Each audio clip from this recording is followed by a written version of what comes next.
There we go. All right. I think we're live.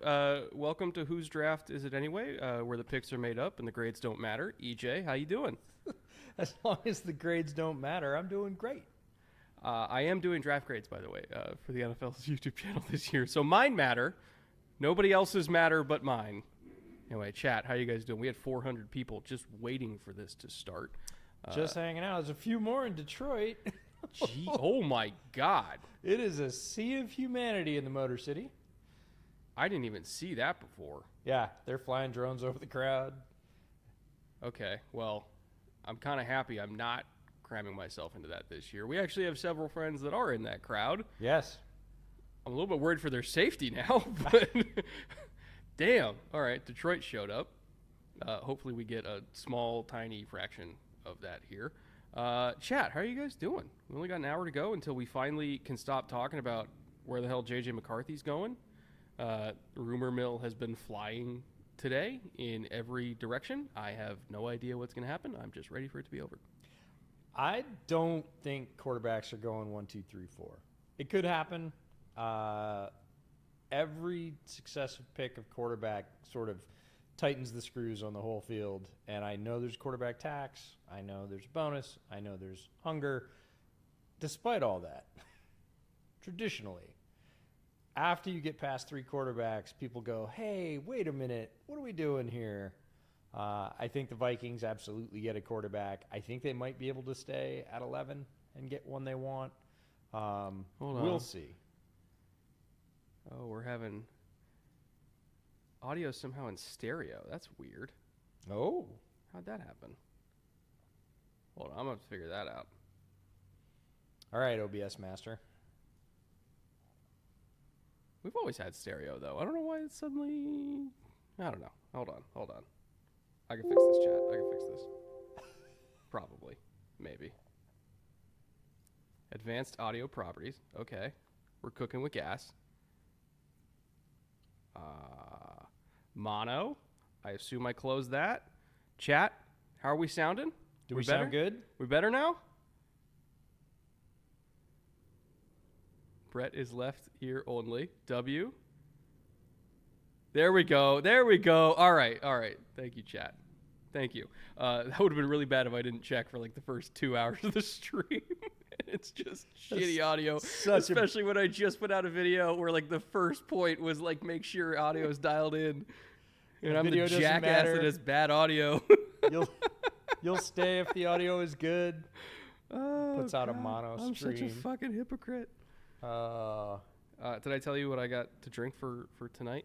In celebration, I busted out the Yamazaki 12. Chat, if you're familiar with this bottle, it's one of the holy grail Japanese whiskeys. Screw top, by the way. They're not pretentious over in Japan at all. Like, fuck it, we'll use a screw top. We don't need a cork. It seals it. But it's very fine whiskey. Of course, I'm going to drink it neat. I'm not going to put it over a giant rock of ice like that heathen over there. But, I felt like breaking out the nice stuff from the other side of the couch. What are you drinking tonight? I'm just drinking LaCroix for now. I'm sure that, in hour 3 or 4 I was going to say keyword for now. 5, we will find a selection, as there are many. We are not short of fine selections, thanks to us being at your place. Yeah, that'd be really interesting. If the Bears get Rome at 9 and Caleb, you're drinking something nice. Open. Yeah. Yeah, bottles open at that point. We had a couple super chats I want to get to while we still have time before the madness of the draft. Yeah. Shantron for $5. Read the last lines of Penix's letter to the GMs and tell me he's not going to be a Raider. By the way, did you read that letter? Oh, yes, I did. Bars. That dude can write. Now, I don't know how much was him, how much was the editor, but like... I actually care. It was great. You know this. We put out our player position rankings over the past couple of days, or at least most of them. We both did quarterback, and I'm higher on Penix than, I don't want to say than consensus, because I don't think there is a consensus, but higher than a lot of folks on Penix. I have him as QB 4. So, and I had him at 6, which, right. I mean, it's not it's that big of a difference in this class, right? Same tier, but I really like Penix. I've watched him for 2 years. He's stayed injury-free, which has been really the biggest thing of his story, being able to do that to sort of clear that particular bar. And then he's played outstanding football for the Huskies for the last 2 years. And honestly, he's not just a good college quarterback. He's exhibited a lot of traits that will play in the league. Now, does he have holes? Does he have things to work on? Absolutely. Just like every quarterback in this class, including Caleb. There are things that he could do better, but his skill set coming into the NFL, you put him with decent protection, average or better protection, and a decent receiver core, he'll play right now. We had Kier also giving $5. This is a little bit of an inside joke. I don't know how many people are going to get this. He said, Brett, where's our favorite Ukrainian ally being drafted, if today? That's code for Lad McConkey because of a typo between a chat he and I had. So where's Lad McConkey getting drafted if today? I don't think he's getting drafted today. No. He might if things get real funky and all of a sudden receivers are flying off the board and we're looking at maybe the 7th receiver. He could be the 7th receiver. But I think it's much more likely he goes at 33 to 40 than it is he goes in the top 32. Yeah, I think Lad McConkey was a hot bottom of the first round prospect a month ago. Yeah. In a lot of mock drafts 3-4 weeks ago, it's Lad McConkey's a first rounder. And he might be in another given year, but he's not in this particular year. And I'm with you. He doesn't end up in the first round unless things get a little funky. Chat, I don't know if you can hear that. There's a helicopter hovering right outside of our building. So LAPD is doing something clearly much more important than the draft. By the way, I got to say, one of the best desks ever. Oh, yeah. Eisen, Klatt, CD, and DJ. Doesn't get any better than that. That's murder's row right there. You got Kurt Warner on a side desk. What a lineup. Man, what a lineup. Connor for 25 pounds. Thank you, Connor. Appreciate you. Please, for the love of God, let the Raiders draft a good quarterback. I just want us to not be a joke for once. Also, Brett, wear the horse shirt, you coward. Yeah. I was going to save that for post-draft. Oh, man. Mainly because I knew I was going to be so far away. I wanted people to be able to read it. Ah, okay. So, you can see a Texans logo from a long way. You can't see the horse shirt from a long way away. As for if the Raiders are going to draft a quarterback, at 13, I don't know if I would do Penix there because that might there might be 5 in the first 12. It's possible. I don't know if I would do Penix at 13, but if there's a trade down where somebody's coming up trying to jump New Orleans for a tackle and they can go down to 19, 20, 22. There's talk of the Eagles trying to come up for something. People were speculating receiver. I don't think it's receiver. Honestly, I think it's Quinyon that they're trying to go up for. Would make sense to me. Unless, would the Eagles get Bowers? Trade over Bowers? He went to know Georgia, so he fills the requirements. I don't know if they're going to trade up for him, but to me it feels like if they could get a corner who has been comped to one of their corners when he was at his highest, that makes perfect sense. Obviously, it's their type. They have already signed that guy in his pro form. And if they can get Quinyon, we're talking about Darius Slay in terms of the comp for Quinyon. If you can get that guy, go for it. They need him badly. And we know how he's not afraid to head up and get a player that he really likes. Said our audio is really quiet. Hold on. Is this really quiet? Everybody's I don't know. It's still coming in at minus 20 dB. That's weird. We don't even have we don't have the cloud lifter on. Maybe that's why. You just want to bust gain. Yeah. I want you to turn the gain knobs. All right. Audio engineer EJ Yeah. is going to dive in there. I was going to say, if you're listening on earbuds right now, maybe pull them out. Really quiet. I had to turn my speaker on to hear you. Bad news. Oh, we're already maxed out on gain? Gain's maxed. All right, chat. We're going to scream at you for the next 5 hours. I didn't bring my coffee. Nah, we're fine. I know you have yours, though, somewhere. Yeah. We'll make do. We'll just put it on. Other people in chat say it's fine, so it might just depend on what you're listening on. That's true. Oh, I just realized that I don't get to show off my cool shirt, but I'll do that. Oh, because you're turned in a very sultry I manner get, towards me right now. I get back of my neck or side view over here. So You got seductive EJ over on the other side of the No, the we have EJ trying to survive on this couch, which is clearly not made for him. Sort of that betwixt and between. It reminds me of like the Austin Powers trying to sit on the chair correctly. Like, Willis Honeycutt for $10. Show and love. Carolina's on day 2. Canes versus Isles game 3 is on tonight, so this will be on in the background. Hey, we're honored to be on in your background. Absolutely. Hope to be on tomorrow night, but it is my B-day. Happy birthday. Hey, happy birthday. And fam want me to celebrate weirdos. I mean, I feel like celebrating is watching hockey in the NFL draft. That's how you celebrate birthday. Seems completely reasonable to me. I can see how your family might not agree. Not all families do, but for us, this is a celebratory day for sure. It's what we've been working for 5 months now. Number of hours. Yeah, since December, where it's like, oh shit, Shrine Bowl's next month. We should probably book a flight. Yeah. Oh God. Well, I mean, a lot of people don't understand that amount of time. They're like, and I think because it ranges, right? Yeah. We have folks that are 0 to 50. Right? They're looking at 50 prospects because they have to do the first day of the draft, and that's what they need to look at. 0 to 100 because they might be doing a day and a half. 0 to 150 because they have to do day 1 and day 2, and then they're catching a flight.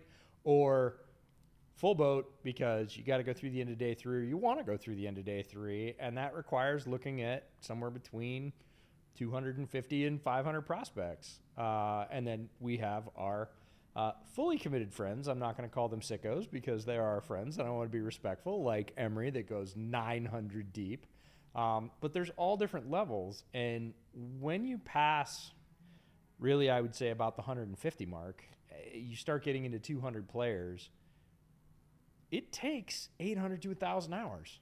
Yeah. Like, it just does. Like, to get through that many players, if you're not just watching highlights, if you're actually watching tape, taking notes, doing comparative research, like putting together stats to really see if your tape watching has been backed up, it is not a small commitment. Like you and I were talking about this, like in December, I don't go full boat because we're at the end of the NFL season, right? So I watch a little, but I know as soon as I start, and you know this about me, as soon as I start, it's on. Yeah, like, you can't stop. At I'm that not point, you're stopping. watching 5 prospects a day, Right. every day. So I wait to start fully, but December and January, 6 days a week, 5.5 to 6 days a week, at least 8 hours a day, if not 12. Yeah. By the time we get past January, like it's solid 6 days a week, 10 to 12 hours a day. For the last 2 months, it's 7 days a week, 12 to 14 hours a day. Yeah. And so, yeah, we're happy. We're celebrating. That's about to end. This is the culmination of all that work, but it is a boatload of work. This is the next coming week. It's basically like we record the one episode of like, here's our favorite draft classes, and then EJ and I go away for 2 weeks, basically. Yeah. And it's the best 2 weeks of the year because right when we get back, we have to start in the summer series. So Yeah, no, we shut down, and it's hard because this morning I woke up at 5:45. I didn't want to be awake, but I woke up at 5:45 and I was like, go back to sleep. And I was already writing like tackle descriptions in my head for the draft rankings. I was like, well, you're writing them already. You might as well get up and type them out. Like, why waste it? And so I was making coffee at 5:45 this morning, writing tackle rankings. So I will be very glad in 3 days when I don't have to do that. Mike Blitz for $5 asks, what is your bold, not chalk prediction to happen out of the top 10? I really think Philly's trading up with Indy for Fashanu. Oh, I heard Rams going into the top 10 earlier today. For That they were sniffing around. Well, we didn't know for who. It just said Rams are sniffing around the top 10. And that was like 3 hours I think it ago. would be for Fashanu. Right, If I was trying to project who the Rams type is, I would think it's Fashanu. Unless they have like a monster grade on Mims, which I know is somebody we've also talked now, about for the extensively. Rams, that's their type, right? They want super athletic. They love hulking linemen that can move as well. And that's Mims. But they tend to, I don't want to say they do fringe analysis. They have their very own set of specifications, and it is unlike 31 other teams. Yeah. Let me see what else we got here. Wow, we got a lot of questions. Not that I'm surprised. It is the draft. Connor, for $2, asks, I've been waiting a year for the taint mascara, damn it. Okay, that's a deep cut. I don't even know how I could possibly explain that to newcomers here. Oh, it's sauce. Pre-production. Let's just say it's pre-production. Oh boy. Hendog 1000. Again, hope you're feeling better, Hendog. You're not in Detroit, ? Plans fall through or just bad timing. Also, watch the Bears F this up in EJ breakdown. We actually we sort of kicked around possibly going to Detroit, and then I would say 4 or 5 months ago, we decided we were just going to do it from here in LA because it's a little bit easier in terms of all the product. I mean, you guys can see the camera. We got lights, camera, multi-screen. Like it's a lot to fly to Michigan with. Yeah, it took our DP over here about 4.5 or 5 hours of pure futzing to get this to this state. And I wouldn't call it polished. I would call it working. And trying to do that on the road is a whole nother thing. Obviously, last year we were in Kansas City. We enjoyed it. We enjoyed being there, the atmosphere. We enjoyed meeting with people, in the industry and fans as well. We wanted to go to Detroit, and we thought about it. It just turned out that this was the better way to do this, and we hope it's better coverage for all of you, too. Zoe Montgomery for $5. Watching the draft from my Japan this year. 3rd year watching your draft streams. Hope my Falcons take Rome or Latu. Ooh. Both Latu. of those are possible. Also, Yeah. Cheers to Japan. Everybody watching from all across the world right now at really random, terrible hours. Yes. For the rest of the world. Rome, I think, is a much higher graded player for me than Latu, but I also wouldn't be surprised if they took Latu because he does something really, really, really well that they don't necessarily have right now. Yeah. As far as addressing need, Latu's the better need pick. As far as just taking the better player, Yeah. it would be Rome. Yeah, Turner's been the chalk mock to Atlanta, one of the chalkier mock picks throughout this entire cycle. We talked about guys like Ladd McConkey, who had a place in the virtual first round a month ago. Doesn't really seem to now. We've seen lots of players like that float in and out, but Turner to Atlanta has been one of the more like they need an edge. Turner's the athletic guy. They love their athletic specimens. He'd work great on the turf. Like, let's make it happen. So it's interesting to think about Latu there. I actually have Latu as the top edge as long as his medical's cleared, and people have said they did. He's a more refined pass rusher. I don't know that his ceiling's as high as Turner. I think Latu is closer to his ceiling than Turner is to his. I think that's a very fair statement. And Turner's already really good. He's not as good as Latu. He's not as refined, but he's got athletic potential in terms of twitch and things that Latu does not. So, Chat, I need you to answer me a question. I just found out I can turn up the gain in OBS. Eat your heart out, StreamYard. whoa. Is the audio even better now? Did I just figure out how to unfuck this situation? I think I did. Score one for OBS. Let's go. Hey, it's a virgin column. Got to put a mark in it. See, maybe we're doing it wrong the whole time, relying on good old StreamYard. For people that don't know, this has been an ongoing debate between me and EJ for like 3 years now about StreamYard versus OBS. Brett loves the most complicated thing possible, and will always push it to the point where our editors reach out to me and go, make him stop. He can't do the entire 4-hour stream in ultra high def. No, the best is when we would send – they got so fucking mad. When we were doing the summer series and we're recording 3 cameras right? And then in 4K, it multi-channel audio, everything like that. Each episode for the Summer Series, in terms of file size of just the assets for Summer Series, it was like 200 to 250 gigs per episode that we were transferring for a day for like 10 weeks. And they're like, guys, make it stop. we're going to Best Buy and buying hard drives every week. Yeah. Please stop. And we're like, I don't know what else to do. Like, Well, Brett's like, I don't know what else to do, so I'll just buy a more dense camera. Okay, I know what can fix it. Let's buy a cinema camera. Clearly the file size will be smaller on that. Oh, Like every no, 5 minutes is OBS like gives 10 you a lot more gigs. flexibility, and we hope that, you know, the image that you're all images, I should say, multiple images that you're seeing right now are better. But StreamYard is It's dead easier. Easy. It's dead easier. easy. For every week, it's dead easier. For things like this, it's cool to do OBS because it gives us more flexibility, and use some different views at home. So, yeah. Ooh. Okay, this one's from NJ Snipes for $20. Thank you, Snipes. Breaking out the Weller Foolproof tonight. Before I do, which, by the way, since he sent this, he might already be in the tank because that's like a... Yeah. It's like 120. 58%, I think. Can you tell me if Latham at 5 is smoke? Chargers subreddit's getting nervous. It's not. It's not. Yeah, it's more It real might than be you like think. smoldering, but it's not pure smoke. Yeah. Latham is a perfect fit for the Chargers. Now, ideally, they'd like to trade down to 11 or 13 or wherever. They'd like to trade down some and still get Latham. That would be a better value. But I can see them sticking and picking and just setting Chargers fandom ablaze.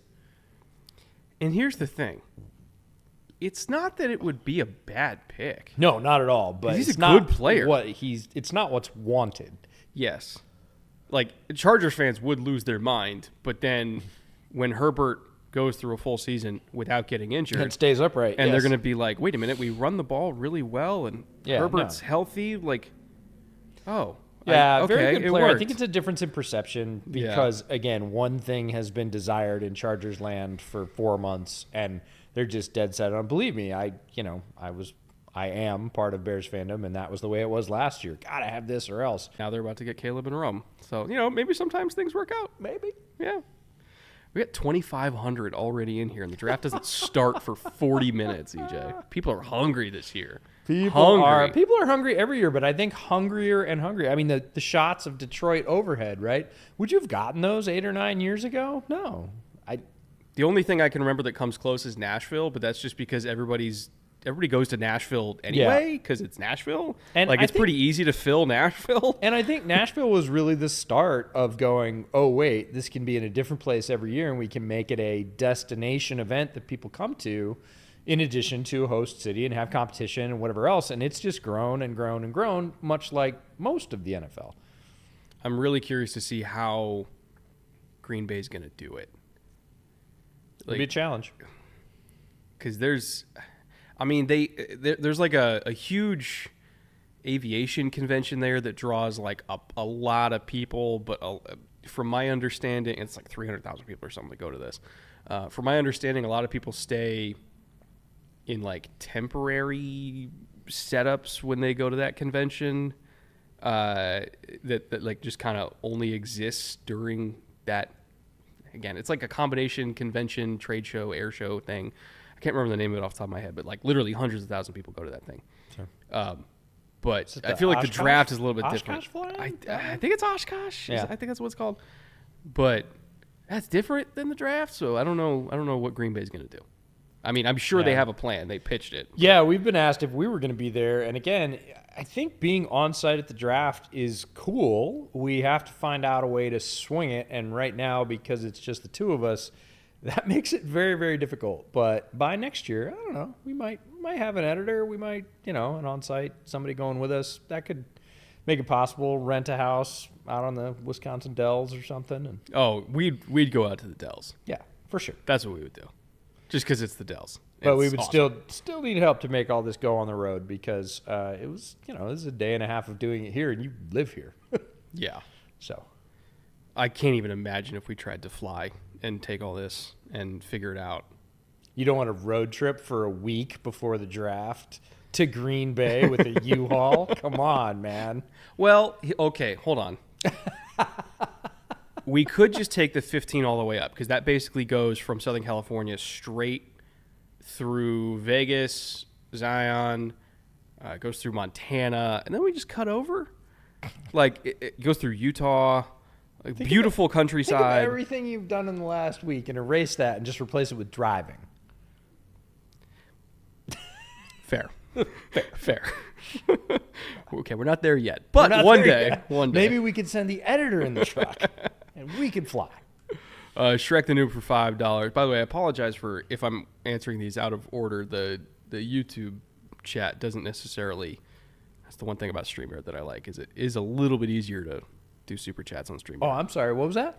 At least the audio fucking works on this, EJ. Okay. Shrek the Noob for $5. Have the last 2 glasses worth of Brookletty Port Charlotte 10 ready for if the Seahawks pick any O-line. Ooh, that's a good pour. Ooh. So the Port Charlotte, by the way. Yeah. I mean, you better like Pete. You better like peated scotch if you're drinking Port Charlotte. But I happen to love Port Charlotte. No. Also makes a mean Manhattan, which I know people are like, smoky scotch in a Manhattan. Trust me, try it. Try an Isla Manhattan. It's awesome. Tom Collins if they fuck it up otherwise. I do think the Seahawks are going to take O-line.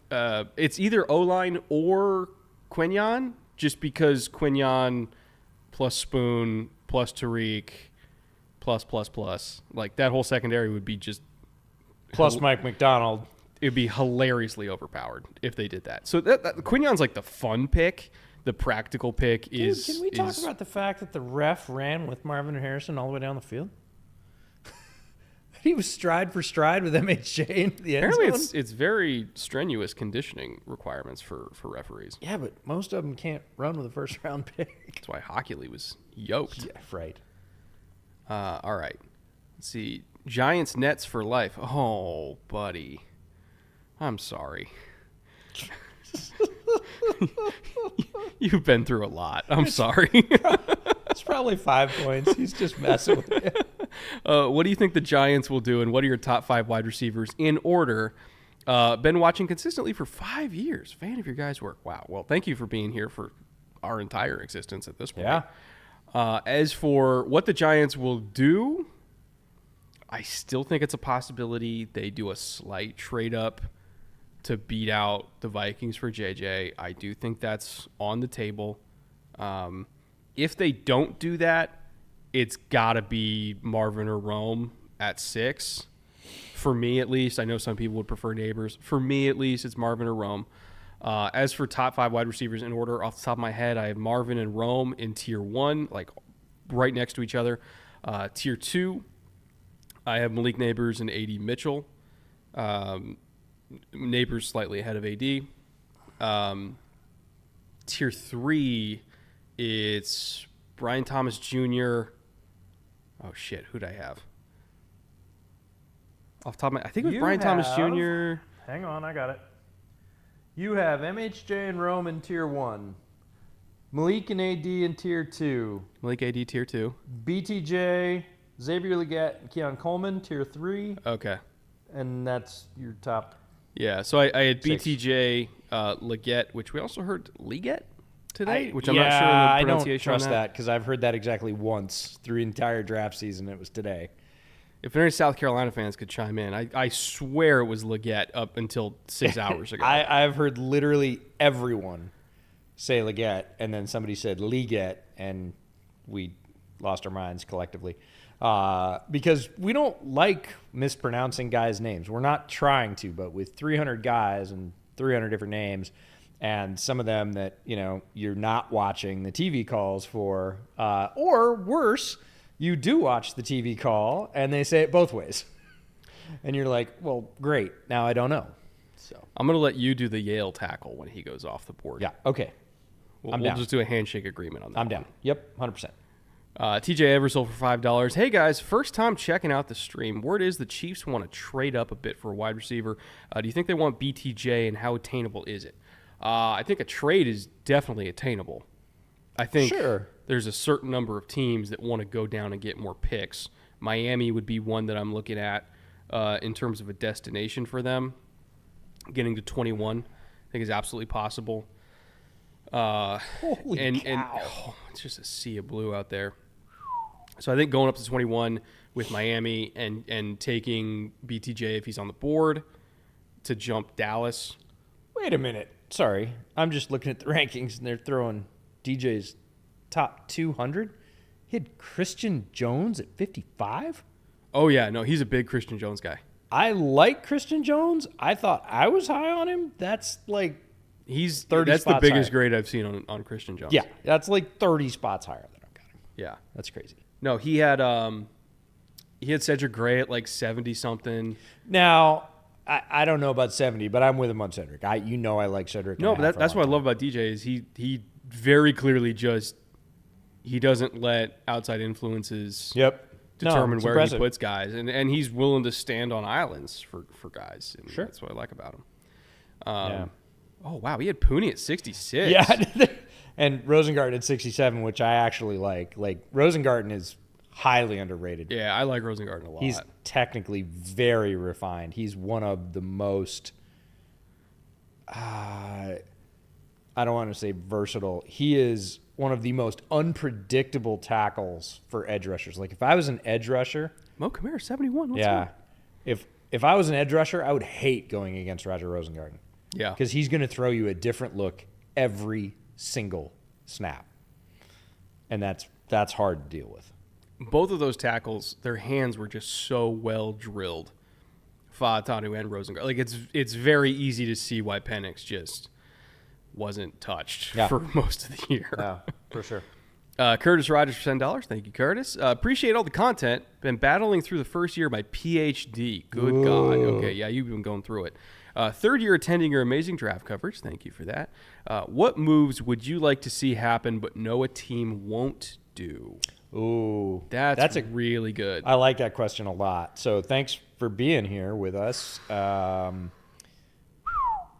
There's a. I kind of feel like, up until yesterday, I would have said the Rams going up for Fa'atanu would have been a move that I wanted to see happen, but I didn't think they were going to do it. And now we're all of a sudden hearing, they're trying to get up in the top 10. I'm like, well, that's who I think it's for. They might. Raiders for me. I don't know that they'll move. I would like to see them get some commitment on a quarterback and get up. I mean, if I'm Devontae Adams, yeah, sure. I could play with the quarterbacks we have, but hey, could you go get me one of those other guys? Because I don't have a ton of years left, and I'd like to be really productive. So I think they'll probably stick and pick. I don't think they're going to be super. If they might move up a little bit if somebody slides in range. But if they were really committed about one of the top 4 quarterbacks, I'd like to see them get serious about moving up, and I don't necessarily think they will, to the spirit of the question. I would also say 97 Dom Hampton. Oh, you're a big Dom Hampton. Oh, we got Bullock right there too. Yeah, Man, but I'm okay. like, dude, I he's haven't got actually Hampton- gone through these yet. Me neither. I haven't had time, but I'm like, wow, Dom Hampton above Bullock. Okay. Damn. Oh, we got Mesa. Wow, that's 101. the highest I've seen anybody on Cedric Van Pran. That's actually really close to where I've seen him. I've seen him about 110, so that's 9 picks away. It's no big deal.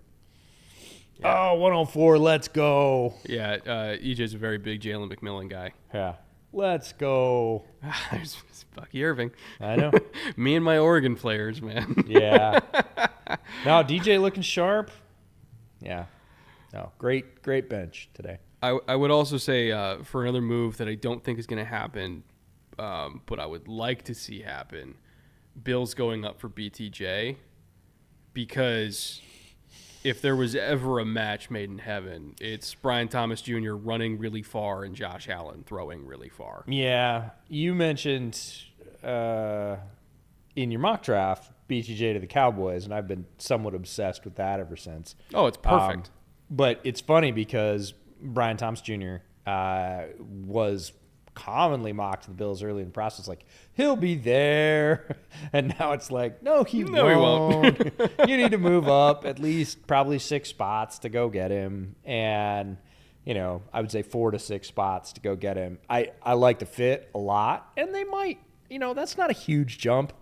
That, again, there's so much weight and value in the top of the first round that values drop precipitously as you get down towards 15, 18. It becomes way more affordable to move up 4 or 5 spots from 28, right? Yeah. If you're at 12 and you want to move up 4 or 5 spots, good luck. It's going to cost you a future first. You're selling everything you have to do it. So I could see that. I could see Brandon Beane going, that's the guy we like. We're committed.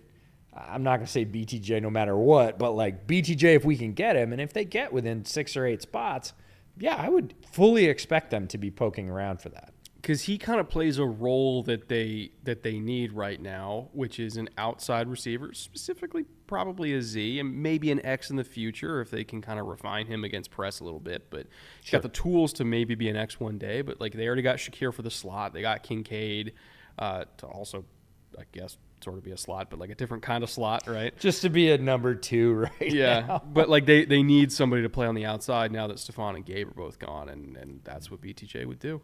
David Knox for $2 says, was curious what EJ predicts the Giants will do. I don't think we actually got your answer on that. No, we didn't. They've done a lot of work on quarterback.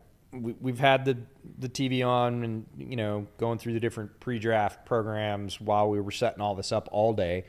And over and over and over again, Judy Batista has been saying, well, they did work on quarterback and they have ownership's blessing on quarterback. And I feel like we said this early on, and then a bunch of people pushed back. Oh, quarterback, they can't do it. Contractually, they can't do it. I'm like, sorry, they can't. if Denver can get out of the Russ deal, you can definitely get out from Danny Dimes' deal. So I think they probably are in on quarterback. The question is who, and I don't have an answer for that.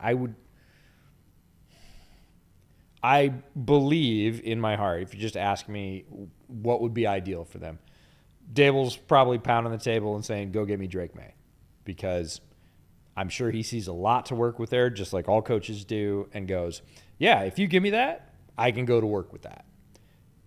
The JJ thing is much muddier for me because we had this discussion 2 nights ago. You were describing your kind of scouting report for JJ, and I was like, doesn't that sound like what people said about Daniel Jones? He's like, yeah, but it's better. It's a better version. I was like, ooh, you better be really sure if you're going to sell picks and go up and get that guy. So I think they want quarterback. I think they would love to get May. I think they probably realize that's not going to happen because I think New England will probably take him.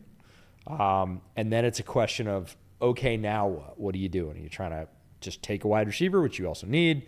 Or are you trying to trade back and you think Penix is the answer, or trade back up into the first round and get Penix after you took a wide receiver? That would be fascinating. I would love that for the Giants. Get aggressive and, Penix slides to, 18, 22, something. And they're like, we're going back into the first round. We're going to get Penix to pair with, say, Malik Nabers, right? That would be fun. Chat wants to see your feet, by the way. Feet? No, they want them shoes off. Oh, they want foot pics. Yeah. That's a different channel altogether. We're going to have another tier of Patreon for that. It's called OnlyFans. It's going to be the top tier of Patreon. It's called OnlyFans. Also, apparently, on the McAfee stream, the audio went out. So, Pat, if you're out there, I know you're not watching this, but I empathize with you, bud. We had some audio issues of our own. We feel your pain. Much smaller scale, but yeah, I feel you, bud. I feel you. Oh, I love this graphic. This is a great graphic. Just pouring gas on the fire. Yep. So if you guys, I'm sure you could see it down there in the bottom right of the stream. They're recapping the Bears-Panthers trade and everything that the Panthers essentially gave up. And you're going to add Caleb to the hall tonight. Every Panthers fan that was going to tune into the draft just shut their TV off because it's like every Bears fan. Every time they're like, hey, they don't have a 4,000-yard passer. They don't have a 30-touchdown passer ever in history. It's like, could you not? We all know. We've heard it forever. We got it. Who owns Chicago, EJ?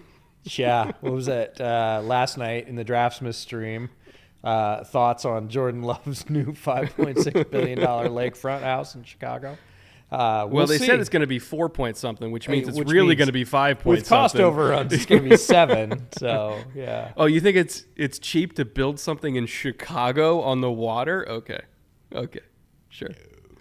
William Forbes with $10. Thank you, William. Seeing JPJ at some places favored to be a second-round pick now. Yes. And Jordan Morgan a first-rounder. Thoughts? So if you're on the Patreon, you saw our position rankings earlier today when we published them for interior offensive line. We both have JPJ as IOL 3. I've got Frazier and Barton as my 1 and 2. EJ has Fuaga and Frazier. Right. And then JPJ is our number 3 for both of us. I had a late 1, early 2. Like, you could convince me either side of that coin, right? Would not be surprised if he doesn't go in the first round. Yeah. Would not be surprised because he is a tank, like an absolute tank. He's a brawler. He's the best center in this class at anchoring against power, I would say. Mm-hmm. Doesn't have the best feet, doesn't have the best hips.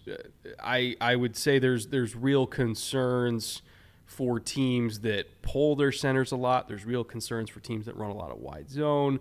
Is he a fit for that kind of stuff? I don't necessarily think he is, but for a team... Oh, JPJ? I don't think he is. Oh, I think he absolutely is. Watch the tape from Oregon. I did. He gets outside and destroys people. I don't like the first step is just, it's not super snappy for me. I don't necessarily think he has the best hips. And I look at Frazier running outside zone.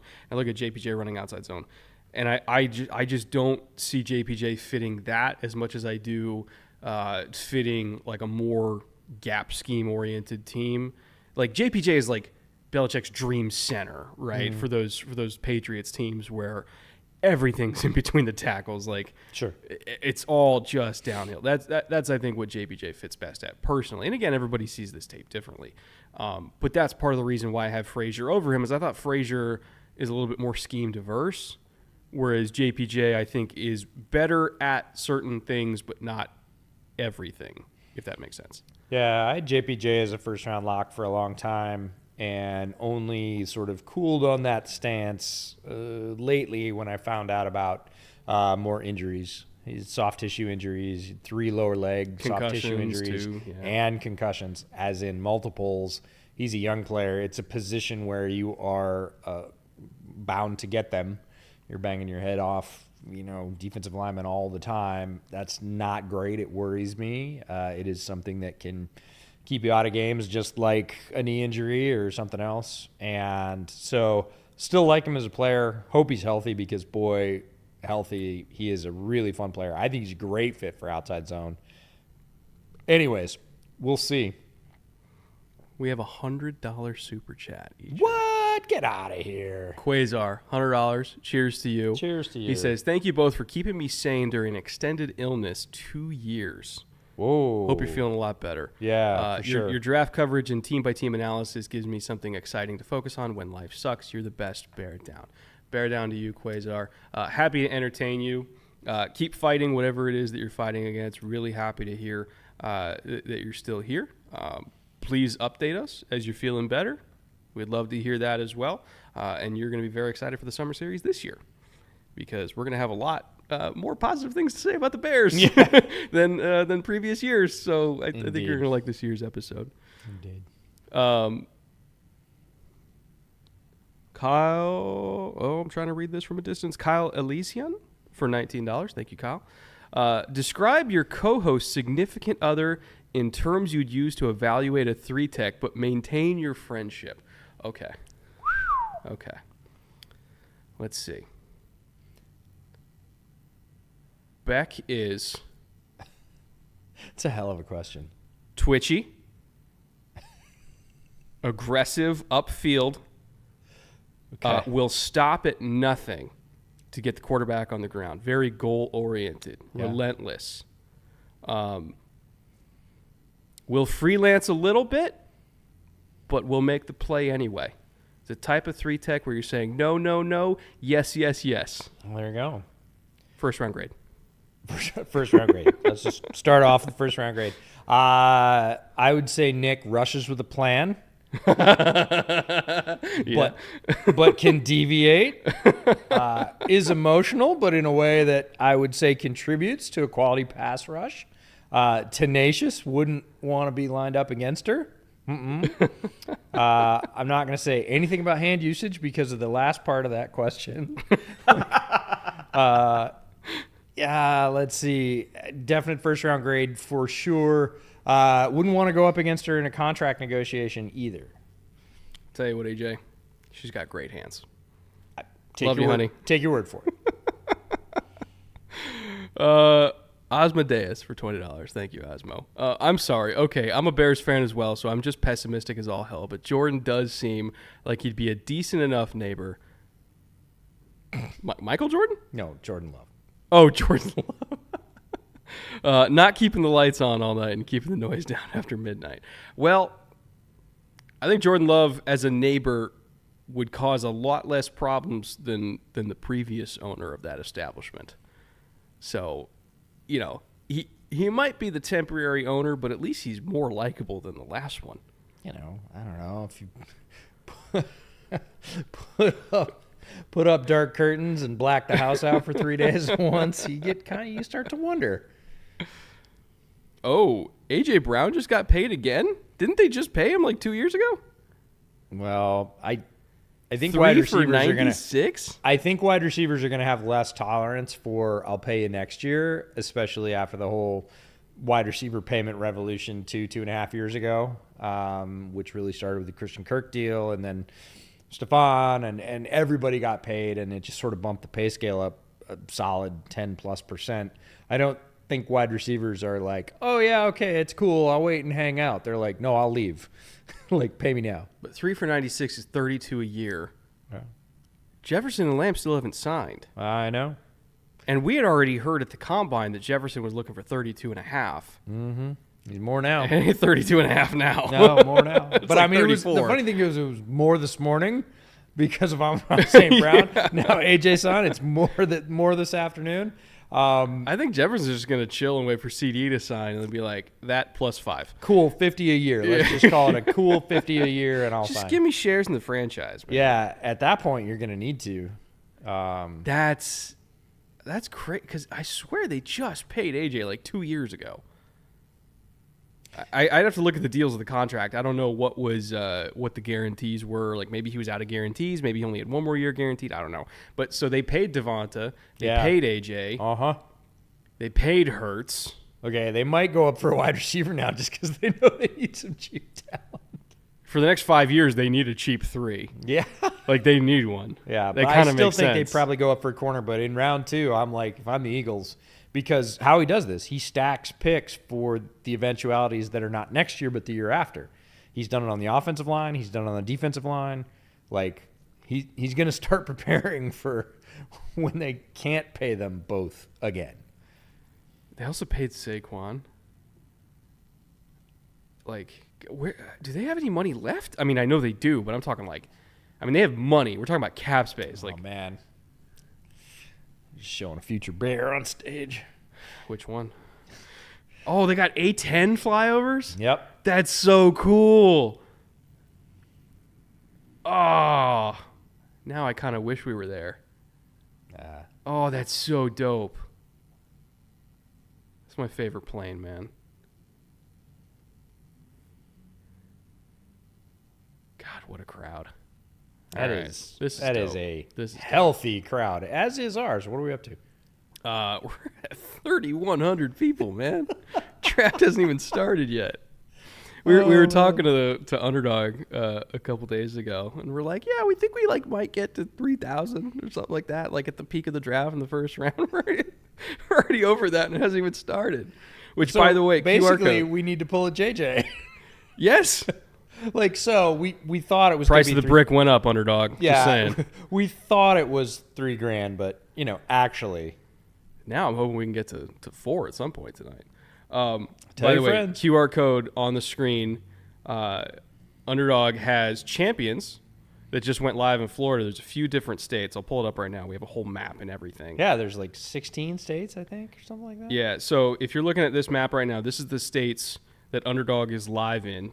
Blue is Champions. So Champions just went live in Florida. That's their peer-to-peer game. But in all these yellow states, including the one we're in right now, they have obviously fantasy drafts and everything like that. But they also have pick'ems. So if you live in any of these states and you're interested in playing pick'ems, you're interested in doing season-long pick'ems, you're interested in doing fantasy drafts because all the rookies are available to draft right now in Rookie Best Ball, and then, of course, Best Ball Mania starting up next week.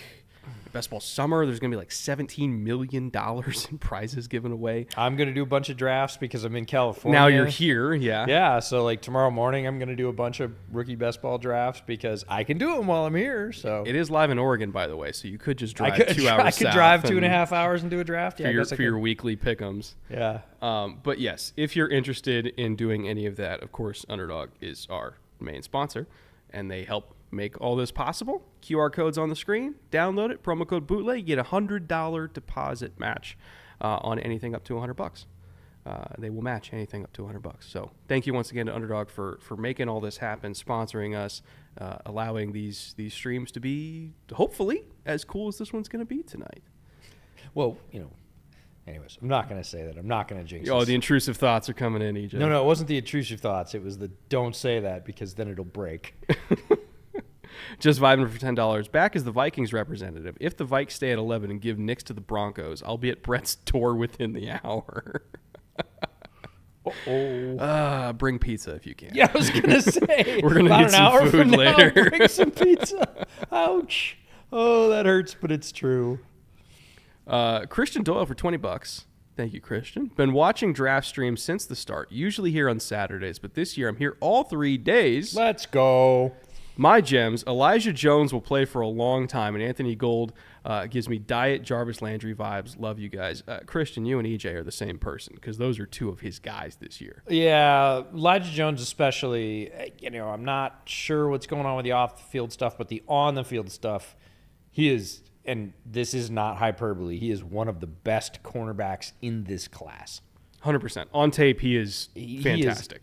He is 100% shutdown. He has everything you want. He's 6'2", runs 4.4, had 5 picks. His NFL pass rating against was like 18. Yeah. It was ridiculous. So, great player. Don't know what the situation is that had him not finishing the season with the team. But Gold is really fun. I saw him up close at Oregon State's Pro Day. Oregon State always tends to have this guy, right, who's like, 5'8", 178 pounds, fast soaking as wet. hell, Yeah. Has return versatility, and Gold's that guy this year. So he will be on a squad. He will get drafted. He'll be the sort of gadget wide receiver 3-4 punt return Spark specialist type guy. Yeah. Fun player. Down the board for sure, just because there's so much depth at wide receiver, but that doesn't mean he's not a quality player. I think we were watching the Utah game, and he had this one play where he reverse field like 3 times and made 8 dudes miss. And we're like, this is like so not realistic, but it's hilariously fun to watch. 3 years, 96. Wow. Yeah, 32 a year. And I don't know what the guarantees are on A.J. Brown's deal are. No, we won't till tomorrow probably. But at least with the real guarantee. I mean, there's guarantees and there's real guarantees. Yeah. So we'll see. There's what their agent says and what they're actually going to make. Yeah. But it is interesting that Howie, I think, was trying to get ahead of Jefferson and Lamb because he knows that number is going to be big. Well, it's funny that they just paid Devonta. That's what I'm trying. I think they want to keep both of them, but they had to get ahead of the market, and so they did 3-year deals. because they wouldn't have been able to afford it at that point. Yeah, but I also think that's why they did 3 years is so that the guarantees and overall the cap hits weren't like crazy crippling, right? I kind of get the sense that's what they were doing. Well, Eagles front office, one of the best in the league, because although they're spending all this money, you just named off, 3 very high profile players that they paid. They somehow avoid being the Saints, right? And having to kick the can down the road every year and do some. The Saints do 6-year deals, but half of it's void. The Eagles are just doing 3-year deals, right? I think that's the difference there. Yeah, they keep it manageable for sure, but the roster is people don't really talk about that. The quote unquote downside of choosing that well and being aggressive and stockpiling picks and, getting people for very minimal trades that other teams are done with. You end up with a roster that's full of talent, and every year you're just kind of having to let some go because you can't pay all of them. Like, you have them on short rentals and, but that gets you comp picks, and they're just hand over fist. You want to hear the most shocking thing of the day? This legitimately does shock me because I feel like this player should be somebody that Bill likes a lot. What did I shock you with earlier? Oh, it was the 1,000-yard receiver thing. Oh, yeah. There's not that many in this class, weirdly enough. Okay, shocking note from the Mike Blitz for $5. Bill Belichick on McAfee's show has his whole big board shown with position rankings. Bro doesn't even have Jazon Newton in his top 32. That shocks me because when I think of Johnny Newton, I think of honestly a lot of Bill Belichickian defensive tackle. Like, I'm very surprised by that. I thought he would have loved him. Frame wise, I could see why though. He's a little light in the pants for what Bill typically likes, but I mean that in terms of play style. Oh no, violence, in terms of skill, knockback. I'm surprised. But Bill typically, and for a long time, has picked big-bodied defensive players on the defensive line, whether it's DNs or the more flexible guys. But he really, when was the last slashing 300-ish pound 3-tech? Well, they took one. Who's the Florida kid they took 10 years ago, who just couldn't stay healthy? Yeah, I'm trying to remember the name. He was crazy talented, and he was just never on the field. Yep. You know who I'm talking about. Easily. Yes, Dominique Easley. Yep. And they just said never again. I can't do it anymore. They were like, wait, Newton had a foot injury and you're he's under 300 pounds? Get the fuck out of here. Forget it. No, I would imagine he likes his play style, but again, when you and look, Bill Belichick's going to get a pass. He's built. Yeah, right. You get a he's pass. Going to get a pass. He knows how to make a defense work, and you're going to have your guys. We were talking about this with other teams. We were talking about Eric Washington running the Bills defense, and now he's gone to the Bears. And what have the Bills picked for ends? That's a decent look at what he probably wants to stock the defense with now that he's in Chicago. And it's not fast, spindly, light guys, right? That's not who the Bills picked. So teams do have physical preferences for all different positions. And if Bill's like, nah, I'm not picking a 3-tech under 300 pounds or right at 300 pounds, okay, it seems a little limited, but I'm going to say, look, you're Bill Belichick. You're a great defensive mind, and you can call him like you see him. Yeah. Lane Mag for $20. Thank you, Lane. No one I'd rather spend the draft with than bootleg football. Give me final predictions for what happens with Minnesota, please. All right, predictions, right? This is what I think is going to happen. Yeah. What I think is going to happen is we get quarterbacks 1 through 3. Yep. May is going to be at 3. Yep. Which means JJ is going to be on the board. Mm-hmm. If I had to guess at this point, Monty sticks and picks Marvin. And then Jim gift wraps JJ to Minnesota at 5. If I had to guess. And then at 11, that's when the Chargers take Latham. That's what I think is going to happen. Not saying that's what I would do across all parties, but I think if I had to guess in a predictive mock, that's what I would have said. Huh.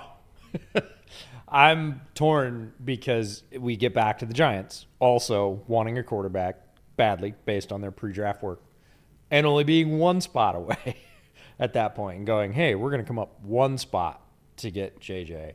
I don't know how many chips Quessie's going to push to the middle of the table fighting the Giants to go try and get JJ at 5. I kind of feel like they're going to do it. Now, again, it's still a very realistic possibility, and I said this yesterday in the Draftsman stream. I said it on Tuesday. I still think it's a very real possibility the Giants go up 2 spots because Arizona will then still guarantee themselves Marv or Rome at 6. But I was just talking to some people today, and it sounds like Minnesota is like they're gearing up. Oh no, they're hot to try. That's why they went to get the second first round pick. But I wonder if they're not as hot for JJ as everybody thinks they are. Well, I think they're more hot for May, but I also don't think New England's going to give up May. I don't think New England's going to give up May either. They're going to try and blow him away.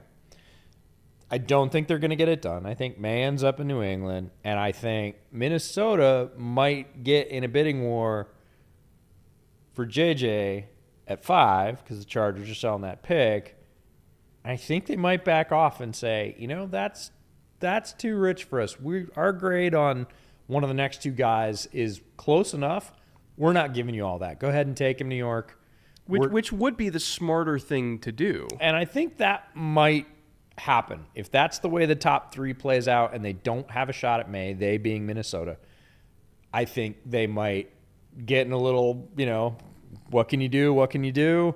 And they might be the ones to back off and say, our grade on JJ is not that much greater or not greater than one of these other guys.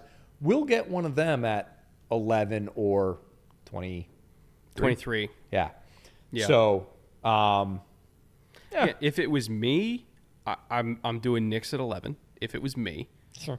But not everybody agrees with that grade on Knicks, so I understand why everybody sees this class entirely differently. Sure. And how they see this draft entirely differently because everybody has different valuations on quarterbacks. You would probably do Penix at 11. I would, and I think he'd be really fun in that offense. I think Nix is a really good fit too. I think Nix can do a lot more than he did at Oregon because, again, when he had the chances, the same arguments that apply for JJ. They're like, well, when he had the chances to throw it, when he had the chances to make an NFL throw, when he had the chances to, put the team on his back on third down, he hit it. And I'm like, you can say the same thing for Nix. When he had the chance to go deep at Oregon, which was not all the time, yeah, he hit those balls. Yeah, he was actually a really oddly good deep ball passer. It just took you more games to get to the same volume. People would think that Troy Franklin just magicked up 1,300 yards with some other quarterback. Yeah. Like, oh, well, when Nix wasn't playing, he got all those yards. And it's like, no, Nix played like every down for Oregon. It was him. Yeah, so. He's efficient.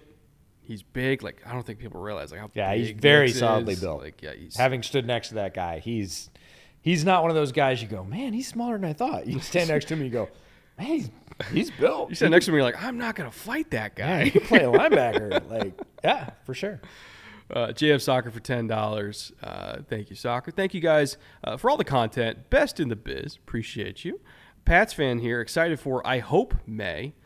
Which of the offensive tackles or wide receivers would you do at 34? Maybe board dependent, but not sure which we should prioritize. So EJ and I had this exact discussion this morning. Yes. For like half an hour. Yep. Like literally half an hour. Assuming that May was the guy at 3, right? And so then, we kind of went through the roster and we're like, oh, all they need is a quarterback, a number 1 receiver, and a left tackle. Surely that's easy. Yeah, 3 of the most expensive positions out there, sure.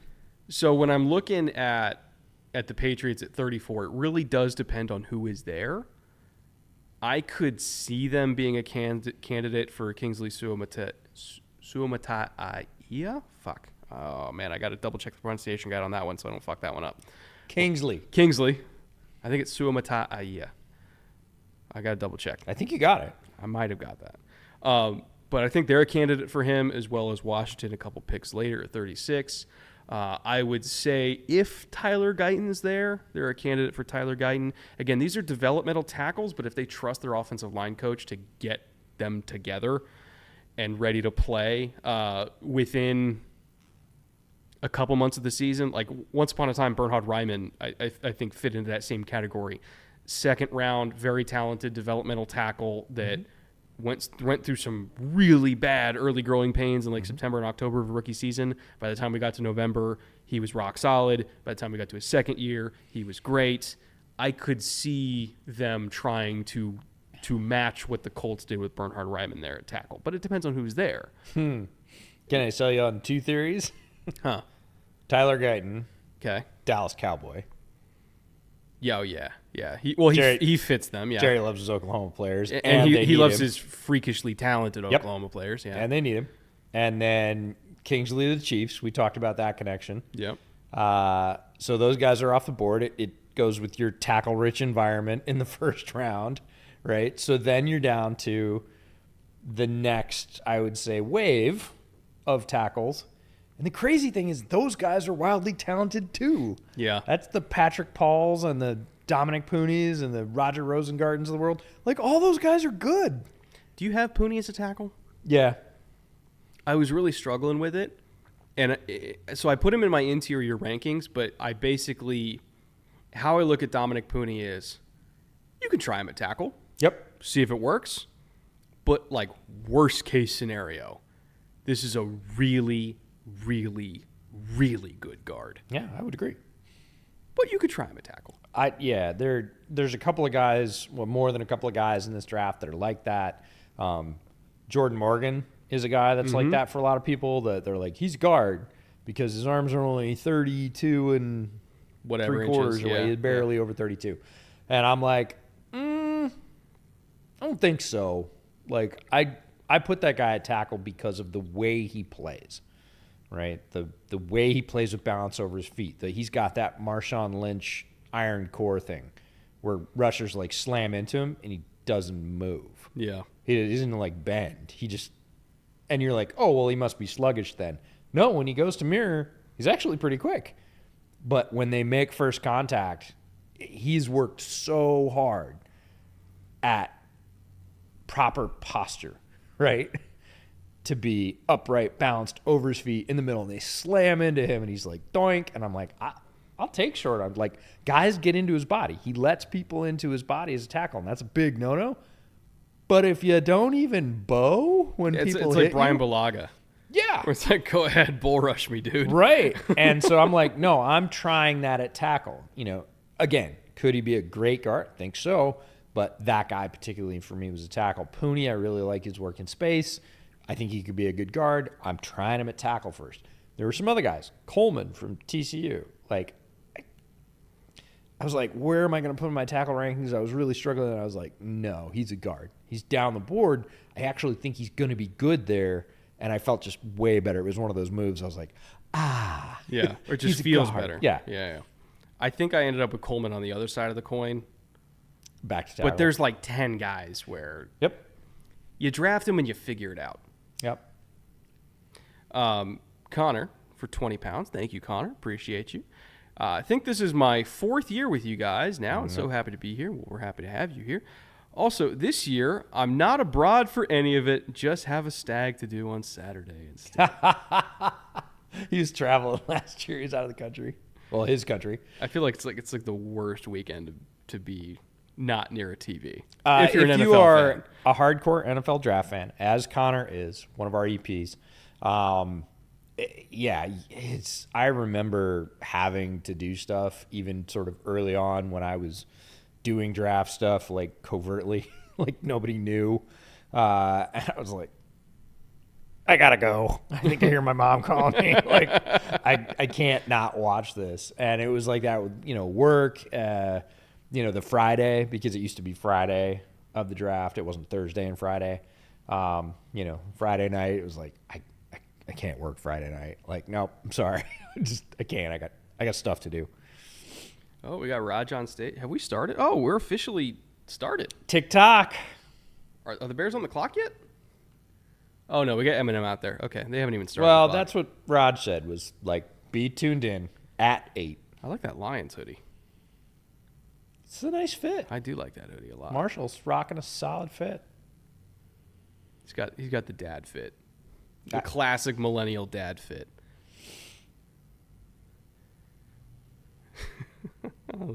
Love it. Yes, well, Connor, cheers to you for actually getting good night's sleeps, ideally, during this draft. First time in a long time. Oh, we got Jared Goff in the house, too. Oh, man. And Amon-Ra. Yeah, freshly fit. Freshly Amon-Ra. paid Amon-Ra. We got Aiden. Looking like the lead singer of Imagine Dragons. We got Calvin Johnson. Yeah, we got a little mega. Well, big mega. Bring out Barry. Turn it up a little bit. There he is. All right, there it is. Is that the homage jacket? I think it is, right? I believe so. The homage starter jacket, which, by the way, I'm wearing homage. EJ's wearing homage. If you want to support this channel, get officially licensed NFL gear or bootleg gear. Anything you buy at the link in the description below, we get a cut of. And I'm pretty sure Barry's wearing that homage jacket right now. They are lotterying off the jacket that Barry's wearing. That is an homage starter jacket. There are 144 of them only. So they're putting them up through the lottery system. If you want one, now's the time to get in. I don't think it's the actual one that Barry's wearing. No, it's the same one, though. The same model. Yeah. Not the actual game-worn Barry jacket.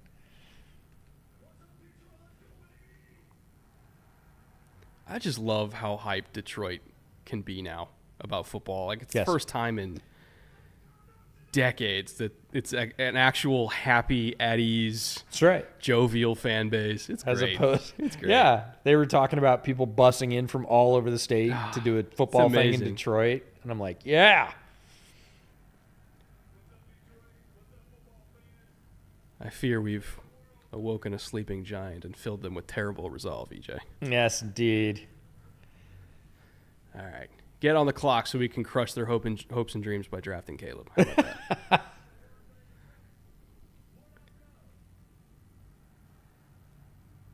Matt, 1976 for $10. Thank you, Matt. Congrats to you both. Glad to see you have good things to imbibe throughout. Hoping the Bears PA guy gets to create a B-52's renaissance by playing Rome every time Caleb throws a TD to Odunze. Good pull. That's a deep Good cut. pull.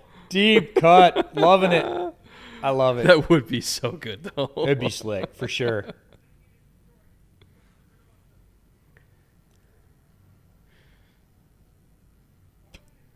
Roger Goodell never thought he would have to thank the city of Detroit ever in his entire life.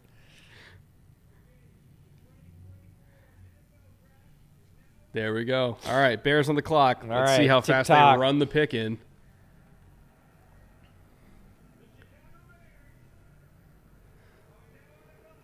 There's the booze. There's the booze. I want big boos in Detroit for Chicago.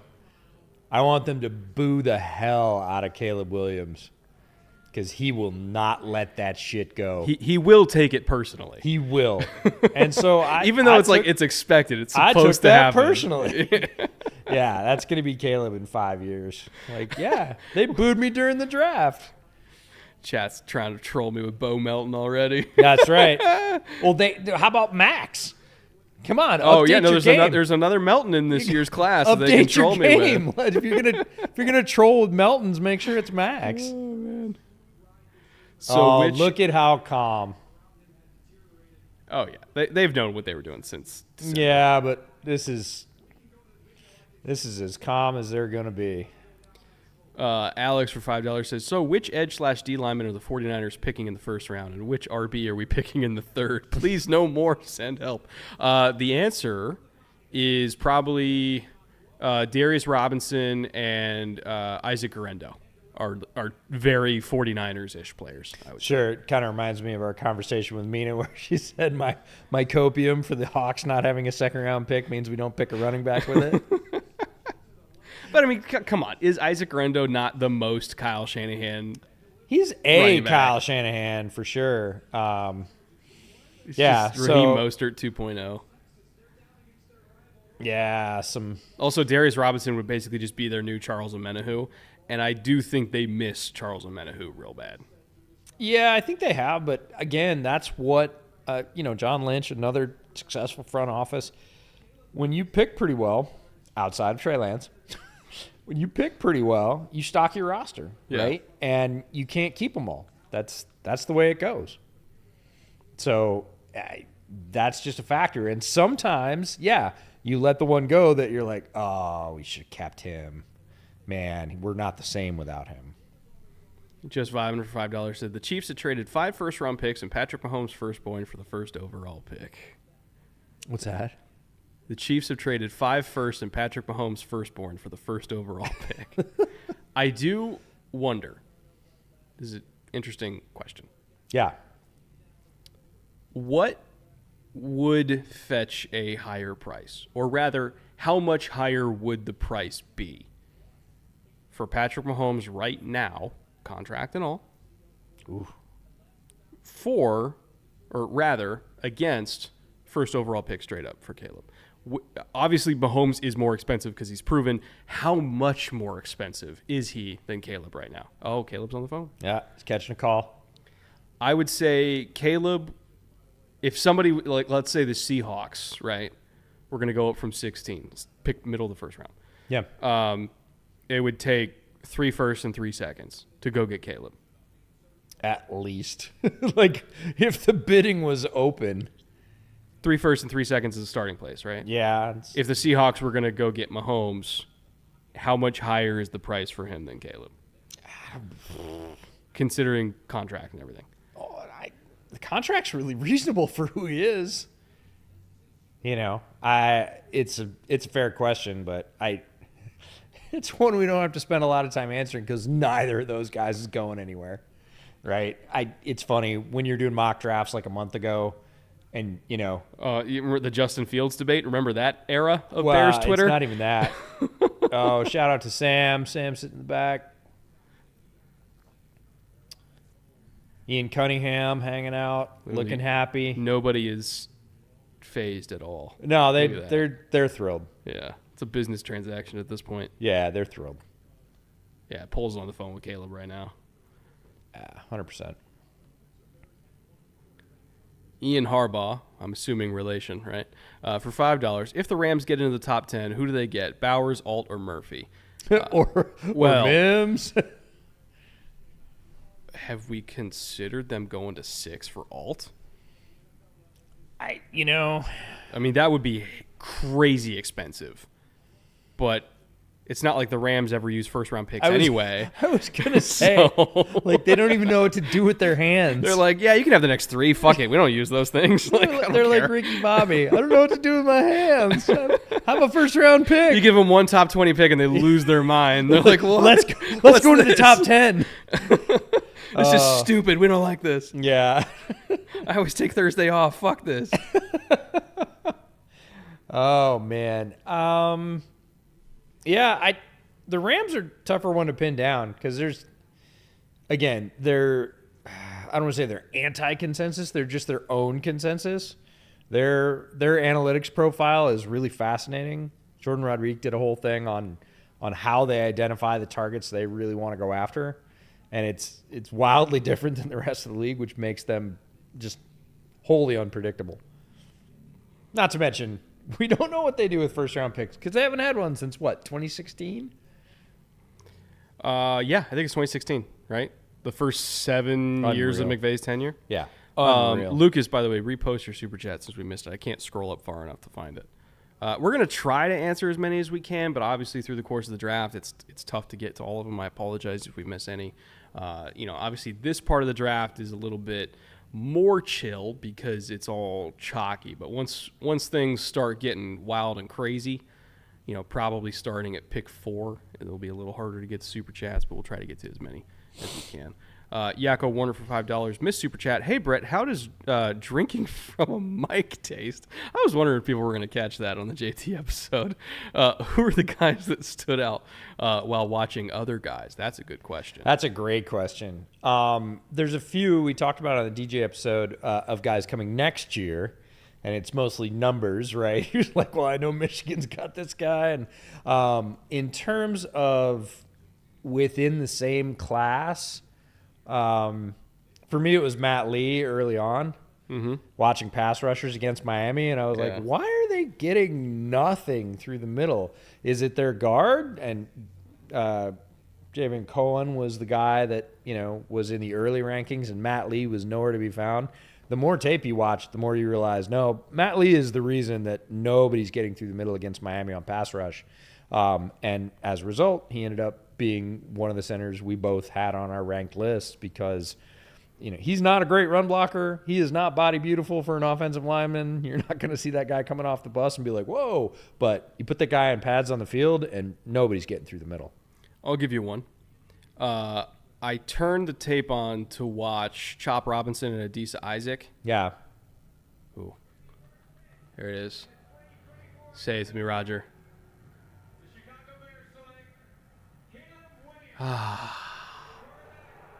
God, it feels good. Caleb Williams is a Bear. Caleb Williams is a Bear. Feels the fucking Bears good. have their quarterback, and we get to show off the Ahmed shirt. There it is. The pick is in. These are custom Ahmed shirts. They made the first, I think, 10 picks. Yeah. First 10 picks, they have shirts for each one. Yeah. So if you want to get Which means when the Chargers trade to 11, it's worthless. Funny enough, our homage rep was talking about that with the marketing team, and he was like, well, what about trades? And they were like, hush. We don't have the stock for this.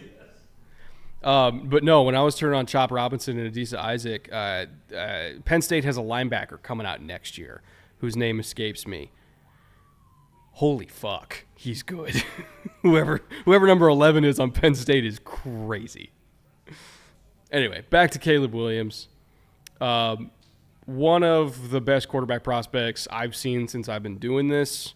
I started doing this in 2011 when Cam was coming out. The year after that was Andrew Luck. He was the prospect that I compared all future quarterback prospects against, and there were some that got pretty darn close. Trevor Lawrence got pretty darn close. Joe Burrow got pretty darn close to Andrew Luck, but Caleb is the only one that I would seriously consider as a challenger to Andrew Luck, as in like might take him over Andrew Luck, because not only does he do all the Luck stuff with the arm talent and field vision, locker room leader, all that kind of stuff, but just the added mobility, the throwing on the run ability, like I've just never seen that in a quarterback prospect, at least that also has the in structure component to his game. He's unique, and it's kind of an overused word, but he is unique to be that good in structure, that good out of structure. Like even Mahomes, as good as he was out of structure when he was coming out of Texas Tech, he didn't have the in structure stuff yet. Andy, sat him on the bench for a year behind Alex and drilled that into him by having him throw 1 million picks in practice to get him to play in structure. And even then, it took till year 2 or 3 for Pat to really play in structure. Caleb already does that. So I've never seen a QB prospect like this. I don't know if we will for some time after it, but I'm sure as shit happy the Bears were lucky that the Panthers were that bad. Yeah, lucky and smart in terms of lucky enough that the Panthers were bad. They didn't have control over that, and smart enough not to do something dumb. There was a lot of conversation about, should they do this? Should they take the bevy of picks? The whole bit. And from very early on, you and I were on the same page with this, that no, they have to take Caleb. Like, it's not a choice. It's not close. Like, people will come around. We're just going to hold the line. By the time we get there, it'll be fait accompli. Like, yes, it will be the agreed-upon path forward for the Bears. It took a while. It took a lot of toxicity in Bears Twitter. It was not consensus early on. There was a lot of what should happen. Can they run in tandem? That was the worst suggestion I heard. This is the right move for the Bears moving forward. This is real hope. This is not just like, well, we got a quarterback, we'll see how it goes. You got the quarterback from the last 3 years at least. And everything is there. It is one of the best landing spots for a rookie quarterback in a very long time. He is not going to an organization that's been, bouncing off the bottom talent-wise. He's thrown to DJ Moore and Keenan Allen. They got Swift at running back. They're going to continue to address the line. Like, this is as good a spot as a good quarterback prospect has landed at in a long time. If it doesn't work out, it's something else. With all that said, EJ, can I get you to lower the blast shields? Well, I probably should get something to drink, but Washington's on the clock, and I will lower the blast shields. I don't want to see you disappear in a puff of smoke. Well, I'm just looking at the camera right now, and I just look like I am On standing fire. standing in the middle of the sun right now. Also, I'm trying to protect the camera from overheating a little bit. While you do that, Lucas, his super chat was, why does McCarthy coming out of a run-heavy offense that, quote-unquote, holds the QB's hand so much scare me that he's suffering from a winning... Wait. Why does McCarthy so much scare me that he's suffering from winning a natty rise? Vikings fan, by the way, who doesn't love JJ. How's that? Oh, yeah. That's perfect. Okay. Yeah, perfecter. Perfecter. Yeah. So the JJ debate is fascinating, right? Because, yes, they were a run-heavy team. Yes, the team was so good that JJ didn't have to, quote-unquote, put the team on his back that often. But there were little micro examples of when he actually did have to put the team on his back. If you're just watching his third and long cut-ups, and, Michigan had this tendency of, we're going to run it on first down for 2 yards. We're going to run it on second down for 1 yard. Oopsie, it's 3rd and 7. JJ, please save us. JJ was the best third and long quarterback, other than, probably Caleb, in this class. And even though he didn't overall have to put the team on his back for them to have to win games, like even in the Alabama game, I wasn't super enthusiastic about the tape in the Alabama game. But there are just little micro examples of long downs and distances, gotta have it plays, where it's like, JJ, we need you to bail us out. And he did it. Now, am I saying he's a perfect prospect? No, he's my QB4. Am I saying that I would take him in the top 5? If I had to trade up for him? No. If he was at 6 and I natively had that pick, I would take a swing there. I'm not trading up for him there. But I do like him better than a lot of other people in the sense that I am willing to take him at a native 6 pick. I'm willing to take him at a native 11th pick because I do see the traits. I see the leadership. I see the work ethic. I see the coachability. And I see the third and long cut-ups where, like, there was a lot of opportunities where he had to, quote-unquote, save the team, and he did it. Here we go. Rogers coming out. Commanders. I'm assuming this is Jayden, but we'll see. With the second pick in the 2024 NFL Draft, the Washington Commanders select Jayden Daniels. There it is. Jayden Daniels is He a deserved Washington it. Commander. Jayden's great, man. Jayden's great. Again, if I don't want to like get too hung up on what our pre-draft rankings are, right? Because at the end of the day, they don't matter that much. Nope. So let's focus on, rather than, is he QB3, is he QB4, is he QB2? Let's talk about the reasons why the Commanders made this pick. Let's talk about the reasons why he will succeed in Washington if he succeeds.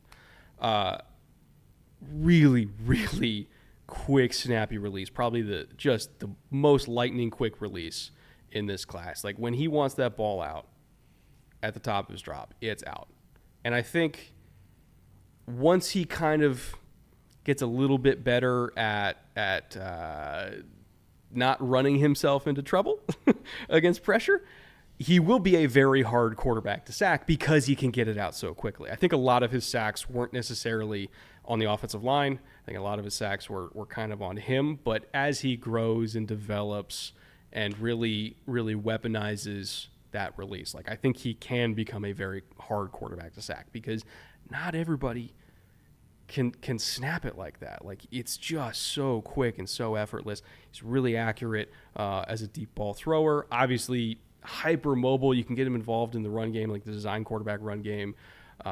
His trajectory in terms of development just went up and up and up and up and up, which is why I think ultimately, eventually, he can solve the sack issue that he's had, where I think he just kind of ran himself into pressure a little bit too much. I think that is something he can fix because he's fixed a lot of stuff already. If you're looking at where he was early in his career at ASU versus where he is now, I'm not convinced that he still doesn't have a little bit more room that he can grow to polish out some of the stuff we don't like. I don't think he has as high of a ceiling as, say, Drake May, but I still think his ceiling is a pretty darn good starting quarterback. And at the end of the day, He's more ready to play than Drake May right now. And if your objective with a second overall pick is to get a kid who can play right now, whose ceiling is still a top 15 quarterback in the NFL, like, that's worth the pick. It's absolutely worth the pick. And if you're a Washington fan right now, you should be jumping up and down because Terry McLaurin is going to get to catch passes. A lot of deep balls From Jayden Daniels. And it's those consistent, repeatable mechanics. His journey over the last 3 years, especially in terms of development, has been one of the most focused we've seen in terms of big steps being taken. Not as visible on the outside over the last year, I don't think. Or over his first year at LSU, but last year it was just everything came together and it completely exploded for him. Most dangerous runner at the quarterback position in this draft. It's not close. Is going to feature into the run game. People talk about the build because he is 6'4", so he looks a little spindly. He's 210 pounds. It's not like he's 180 pounds. It looks like he is because of his build. They just had a picture of him taking a huge shot, getting back up. He did that over and over again. Not only like in the run game, cartoonishly huge shot. yeah, and that was in the pocket throwing the ball. But very accurate deep ball thrower, one of the best deep ball throwers in this class. New England stayed. What's that? New England stayed. They picked. Oh, already, yeah. Okay. No, they're they're not waiting at that point. That answers that. That was quick too. I told you that we'll talk about the New England pick in a minute, but Jayden Daniels, a lot of hope being brought back to Washington. They changed their ownership group. They've got a good group of players on offense. They needed a quarterback to trigger that attack. They thought it might be Sam Howell for the first half of the year. It looked like he might be the guy that could get over the hump through the second half of the year. He didn't make enough improvement. We're talking about quarterback improvement. They decided to move on. He gets traded to Seattle. Jayden Daniels, the new lead guy on that offensive attack. And finally, those of us that really like Terry McLaurin are like, woohoo, he's got a quarterback that can sling it to him. There's also renewed hope for Jahan Dotson. Well, your new hope for Jahan. God, I got burned so bad by that last year. All right. Predictions for Patriots. For me, Drake May. Yeah. I know a lot of people are thinking maybe JJ McCarthy here. I have a higher grade on Drake May. Do you have a higher grade on Drake May? Yep. No, I had May as my third quarterback, and with the speed that pick came in, to me it's May all the way because it feels like May. There was all this Elliott Wolf stuff about, we're going to do the Wilt. He was just courting offers. He's doing due diligence as a GM, as you should, to say, hey, what are you going to get? Are you going to move me off this spot? Are you going to shove so many picks in here that I just look at the balance of the scales and say, that's better for my football team? Ian Harbaugh chimed back in. Yeah. To answer the relation question, yes, they're my cousins. What do you think of the Rams trading for Hendrickson and taking Murphy and going O-line on day 2? We have an actual, legitimate Harbaugh in the chat. Our Harbaugh cousin. Give my regards to Jim and John. Ooh, right. I'll answer that question right after this. I want to hear the pick. I think it's Drake May, but we'll see. Yeah, the speed of that to me says Drake May is still there. We're taking it. The New England Patriots select Drake May. Yep. There it is. Oh, New England is saved. Well, I don't know about that, but they got hope. I do have a monster grade on May, so I love this pick for New England. I think it's the it's pick they perfect. needed to make. Yes, they. Now I'm not going to go as far as saying they're saved, but this is the pick they needed to make. They got lucky that he was there. In my opinion, they got lucky. Unreal arm talent, can make every single throw. He can make throws that no other quarterback other than Caleb in this class can make. Really just threading needles deep down the field. And more importantly, in the middle of the field. It's not just throwing to the boundaries where you throw into space. Like, he can make unreal tight window throws in the middle of the field and deep in the middle of the field. Footwork, obviously inconsistent. That caused a lot of his accuracy issues. That is going to have to get fixed. There's no bones about it. It will have to get fixed. Ideally, they are set up to where he doesn't play until he needs to, with Jacoby Brissett as a starter. I love this for him. They still need a number one. They still need a left tackle. Yeah. Hope to God they can do that in the next 2 rounds. But as far as the answer at quarterback, you compare Drake May as a prospect to Mac Jones as a prospect, they're not close. No, they are not close. And you're going to see a lot of May's highlights here. And he's got him from the last 2 years. This is not a one-year wonder. A lot of people very early on in the process were like, well, he's just like Trubisky. He's not just like Trubisky. Scouted both of those guys, liked both of those guys. Still, Drake May far and above in terms of what he's already accomplished. So New England gets a solid quarterback prospect with upside at a pick they hope they're not going to be at again anytime soon. The march is not over for New England. Now, they're not out of picks either. They didn't mortgage anything to go up and get this one. So they're going to need to spend the rest of those remaining picks trying to fill out the roster. And if they draft well, they could be up to half a year closer, right? They could be there in 3/4 of a year or a full year as opposed to 1.5 to 2 years. And that's what they need to do. That's what they need to focus on. We'll see if it happens. They still have a lot of needs. But, again, a team without a quarterback, like a true, he's our guy, we're going to try and surround him with weapons, we're going to develop him. A team without that in the NFL is just treading water. And so New England is past the treading water stage. They're in that hopeful development stage, and now they got to sprint, quite frankly, to surround him with as much talent as they can before they run out of his rookie contract window. Ladd McConkey, you are a New England Patriot. We'll see. Back to Ian Harbaugh's question. What do you think about the Rams trading for Trey Hendrickson, who's in a contract dispute with the Bengals right now, Sure. taking Byron Murphy and going O-line in day 2? Tell you what, Byron Young, Kobe Turner, Byron Murphy, just all the Byrons. All the Byrons. Plus Trey Hendrickson. And then, maybe Garrett God Green. help their PA announcer. But that would be a hellacious pass rush. And then I still think you could get Garrett Greenfield in the second half of day 2, and he could potentially be a starter at left tackle, which is hard to get in day 2, but I think he could be. We just talked about all those guys in the mid-tier of day 2. That's one of the areas of this draft that I gained a serious appreciation for later in the process. For tackle, you mean? Yeah. Yeah. I was like, offensive tackle, really good up top. There's like 8 or 10 guys, and then there's a whole bunch of other guys that might be. And as I got into that whole bunch of other guys, really in my second phase of scouting after my top 150 watches, guys like Pooney, Rosengarten, Patrick Paul, there's a bunch of others. I was like, wow, it's not just the first wave of tackle talent. There's a lot of guys here who are, already good players or not far away from being good players, and with a good coach and a little bit of development, these guys can be starters in the NFL. And that's rare that you're talking about guys in the sort of 9 to 12 range who you're looking at going, it's not just a physical marvel. Like, this guy can freaking play. Javon Foster from Missouri. Oh, he's a badass. They're all man. There's 4 or 5 of them right there. And you're like, so even if the Rams wait to day 2, to Harbaugh's point here, yeah, sure. So Arizona stayed and picked. Got to be MHJ. Got to be Marvin. Got to be MHJ. Yeah, has to be.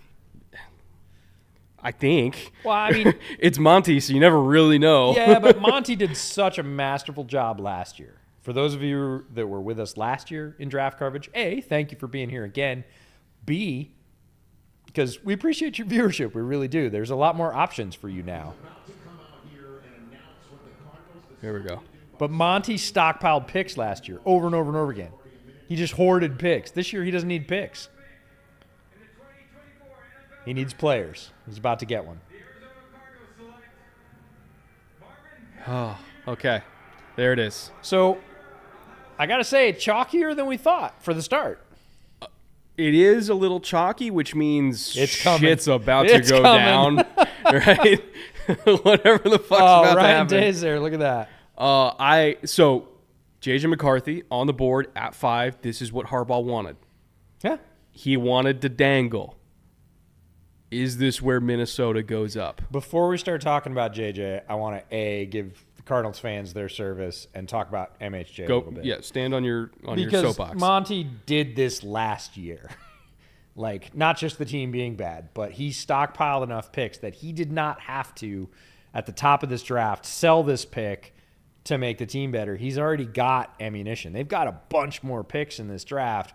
They were sitting in a prime spot because they weren't a great team last year. And he can go, guess what draft picks are for?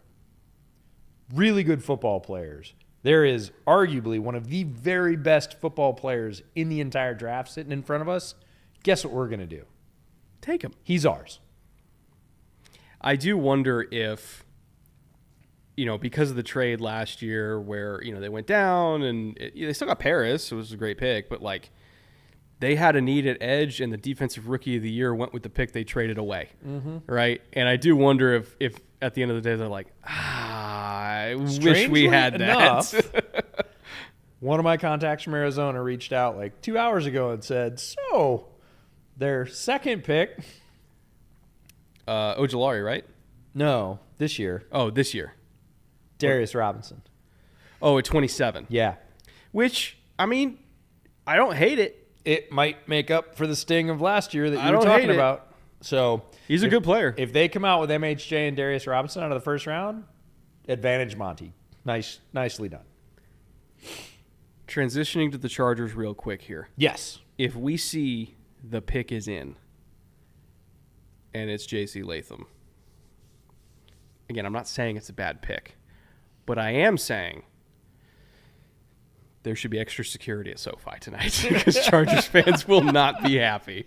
We've talked about this. If it's anything other than Rome Odunze or Malik Nabers, Chargers fans will not be happy right now. I get that.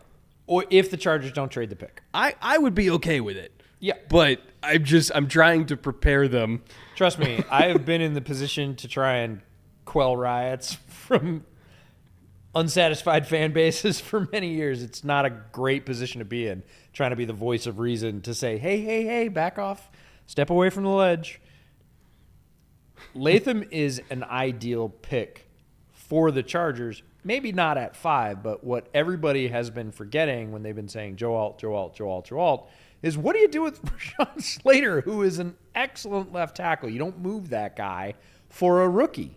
You just don't do it. I don't care how good Alt is, and he's very good. He's my OT1, right? But you don't grab another left tackle and go, oh, we'll let him fight it out in camp at 5. That's not what you do. You got to have a plan. Right. And Latham is ideal for the tenor they want to set, the physical team they want to be, the position they have. I'll call it open. No major offense to Trey Pipkins, but it's not keeping me from selecting anybody at right tackle. And he fits in so nicely, you just try and get him a little bit later down. So if the Chargers can sell the pick, great. If not, and they are committed to Latham, you take your guy. You just don't listen to the noise and take your guy. I think it does depend on if they think Alt can play right. Right, because if they worked 100% agree. If they worked him out, and agree. I assume if they worked him out, it's they also tested him at right tackle, and they were satisfied with that. Alt is still on the table, and honestly, I think some Chargers fans would be okay with it. Mm-hmm. Right? I don't think they would be okay with JC Latham. The Chiron. What? Have not won a division title since 2009. Oh, that's just mean. Do you have to? Haven't won the division since the Obama administration. Yeah. God damn it. Rugged. Put that negative energy out there, man. We got Harbaugh. We're good. Well, they can't say anything about the Bears not having a 4,000-yard pass or 30-yard touch or 30 touchdowns since World War I. Yeah, exactly. First time in the modern era. Oh boy. Connor for £5. Thank you, Connor. Jack Jones tweeted out that Jayden doesn't want to be in Washington. Platonic ideal of shit-stirring DB behavior. That's so good.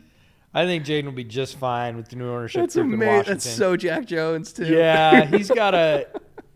Look, Jayden is walking into an offense that is quite solid, actually. Again, they're not done, but in terms of weapons, running backs, offensive line talent, they still need some. They still need help there, but this is not walking into a bottom 5 franchise. Now, they were bottom 10 offense last year because they didn't get it together and Howell didn't take the jump that they wanted him to. Jayden walks in there, I'd say it automatically jacks him up about 5 spots, and they have the potential to go up 5 or 10 more if he plays well as a rookie. I'm not going to lie. I'm nervous right now. You should be. I'm real nervous right now. You should be. I have the same butterflies I had in my stomach last year Uh-huh. when they were on the clock, and I was like, Zay. Oh, I'm man. real nervous, Chad. Ghosts of drafts past. We all have them. I know. I need to. Trust me, when we get to like 7 and 8. Oh, you're going to be loopy. Especially if Rome's on the board at 8, you're going to be loopy. Well, I know what happens if that occurs. What? He gets picked at 8. Oh, yeah. The Because Falcons don't even like when the expressly Bears need him. have like 9 or 10, when Bears have picks 9 or 10, Aaron Donald, 1 pick before the Bears. Uh-huh. Leonard Williams, 1 pick before the Bears. Yep. Like, really talented guys that you want, and they're really good. You're just always 1 pick short. It's one of those where it's like, hey, we got Kyle Long. We love Kyle Long. He's a good player. Yeah. Fucking Aaron Donald. It's right there. You couldn't take him, though, because he was off the board. So I'll get nervous later. I fully understand your butterflies at this point. Quite frankly, look, you were right about Zay. We were right about Zay. He's wide receiver 1 for me. I didn't love Quentin Johnson. I was like, I was trying to look on the bright side. I know. I know. Of like, okay, We here's always the role. do. Here's the role they're this drafting him is for. how it could work. This is how it can work. And then they didn't do that. Because we don't want to kill a kid before his career even starts, right? So when a No, pick there's happens, no we try to reason to. explain the reasoning behind it. There of is like, no here's, reason to. Here's, all right, here's pick is why. in. Oh, fuck. Well, let's talk about all 3. Okay. If it's Nabers, Herbert's a Nabers. Fine. Like, Sure, that's the fine, headline. You're fine. good. Sold. Done. Fine. If it's Latham, everybody will rage. And we talked about this pre-draft. He'll still end up being a good pick, but people will rage, and that's Everybody what I'm will rage concerned until about. he plays. Yeah. And then they go, oh, wait. The line's not caving in. Herbert's not running for his life. We're running for 100 yards a game. Wow, Yeah. cool. So it'll take a while, but it'll still be regarded as a good pick. It's more so. I'm just worried for Megan and the whole social team. I'm Yes, like, the just short- don't make their lives hard, Yes, please. the short term is not going to be pretty. The short term is not going to be pretty. It's like maybe this is why DJ said he's happy that I do the post-draft reaction now. I'll let you deal with that. Yeah, he just has to do the in. He just has to do the in the moment, and he's doing a great job. Love DJ. Oh, it's DJ. He's great. If He you looks haven't- great in that suit, by the way. He does. He does. He looks very sharp. He also looks nervous. He's like, guys, please, please. Well, he too works for the team. So yeah. Oh, here we go. Here's Raj. Oh, look at Raj. Raj looks nervous. He's like, wait. A shot's about to ring out from the back row. All right. I got my drink ready. Eisen. In the 2024 NFL Draft, the Los Angeles Chargers select Joe Alt. Oh, God. Thank you. Oh, thank God. So they Hallelujah. It's Joe Alt. enormous. First bullet point. Enormous. Right tackle, left tackle. I don't give a fuck. Wow. We're good. They figured it out. They're either have already talked to Slater and said, hey, are you cool at right? We know you're great at left. Because Joe Alt, to me, feels very much like a left tackle. And they might have, I'm sure, like you said, that they did work him out and ask him that, but they have a plan. They didn't do this willy-nilly and they're figuring it out now. Like, this has been figured. From a value standpoint, Joe Alt, one of the very best players in this class. He looks like the largest 13-year-old I've ever seen. Just look at him. He is an absolute monster. He's 6'8", well over 320, super long arms, very, very consistent this year. His consistency came up. you saw, I don't want to say flashes, like he was already really good last year, but his consistency hit a different level, both run and pass this year.